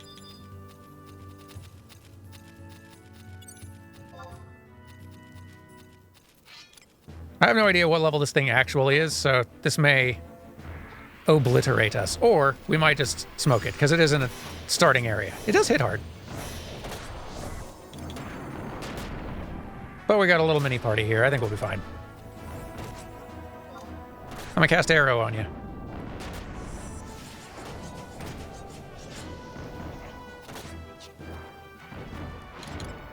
And stone, why not? Trying to level some skills around here. So these things, and 14 kind of has an equivalent of these, are called Notorious Monsters, or NMs as they were called in the community. They are rare, named monster spawns that happen in every area, which are stronger than most of the other monsters in the region, and tend to drop some pretty rare things. So on more populated servers, these spawns were often camped, and your chances of getting to see, much less fight, and actually defeat any one of these creatures was quite small.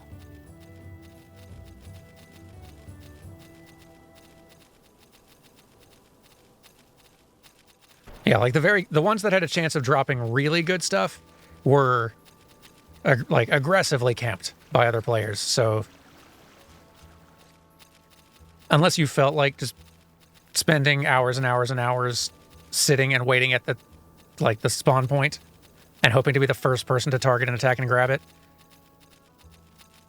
you kind of just probably decided, I'm just not going to bother.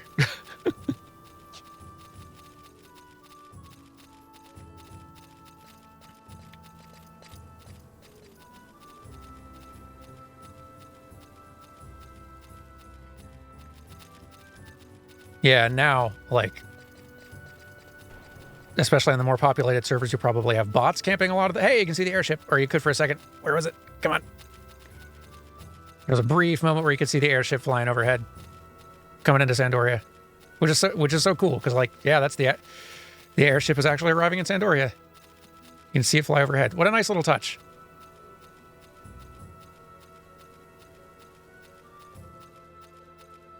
But yeah, now there will be bots camping a lot of the spawns of the stuff that's really nice.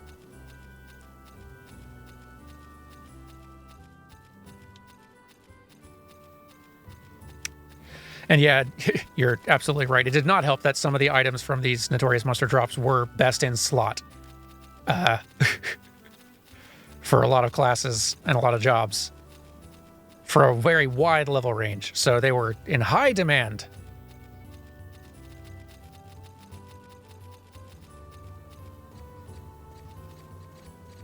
We return home, victorious. Best in slot is basically like the term for, this is the best gear you could possibly have for this job at this level. There is no piece of gear better suited to your exact, your exact stat needs. And so once the community has determined what the best in slot thing is, that's what people will want to, like, naturally have if they can get it. Which makes those items in very high demand, especially if they're a very rare thing. Basically meant that unless you felt like committing a lot of time and maybe not seeing any results for it, you just accepted that I'm not going to ever get that item. What was it that dropped the leaping boots? It was some lizard out in the area outside Vastok. I feel like that was one that I heard a lot of people wanting. Leaping Lizzie, that's the lizard, right? That one was camped aggressively in my day. That was one you learned to give up on pretty fast. I don't know how it is now, but you definitely gave up on that one.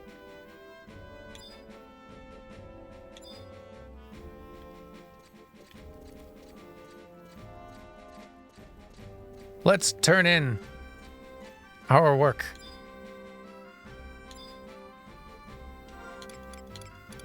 Look what I found. Orcish mail scales.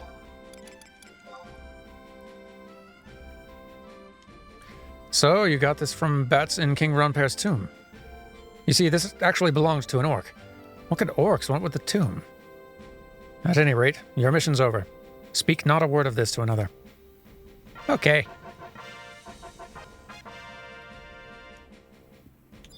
So, like, in doing these, there's not a whole lot of, like, story scene or even really a lot of fanfare to these little missions I'm doing for this guy. But this is the MSQ, basically, that I'm doing for, for Final Fantasy XI. You have several tiers of mission that you end up doing for your starting city, wherever you start, that, as you do them, you increase in rank. I don't know if it'll show it really here, but yeah, so you can see, like, I am rank 1 in Sandoria, and it's showing kind of my rank points there. I can increase my rank points by turning in crystals to Andracion or maybe Aravog, but I need to complete at least the first and last mission in this rank to rank up to rank 2. And then the same for like rank, like complete your missions for rank 2, complete your missions for rank 3. At some point, maybe it's after rank 3 or 4 or 5, I forget, you will be charged with going toward Juneau, kind of the central capital, main big hub city.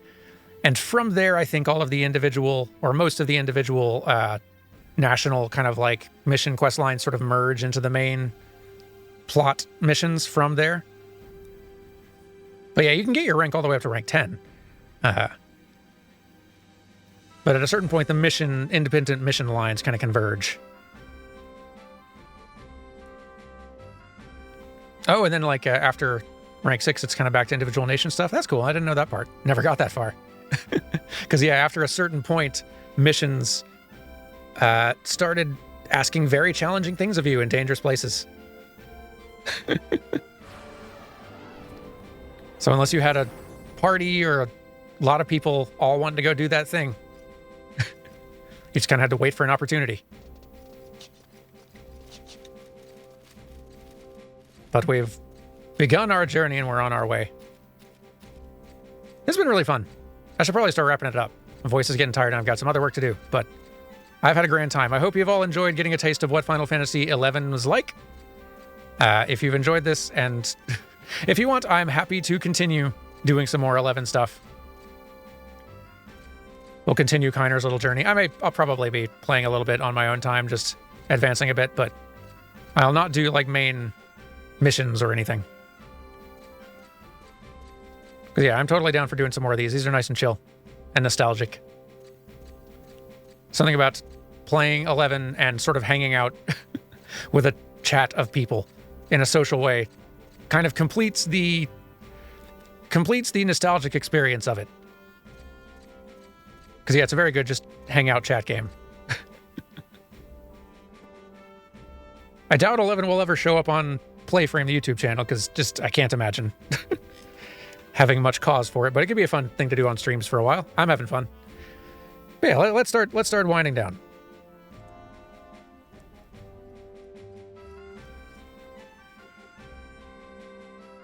I could use some food, I think.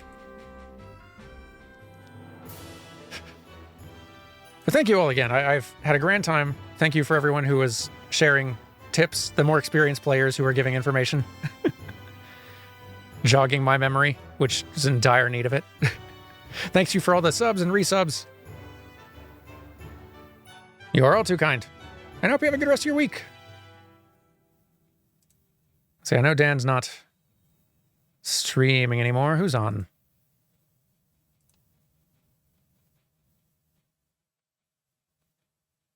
Oh, Barry's doing some UFO 50.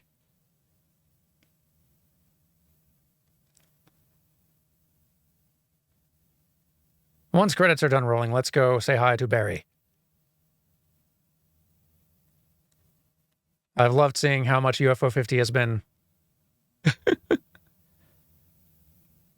consuming the attention of my streaming buddies. I really need to get in some more time.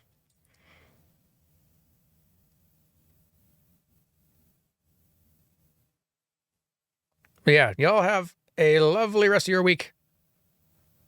I will see you next week for a stream of something. Maybe more of this. Maybe more of this. We'll see. But let's go say hi to Barry. Goodbye, everyone.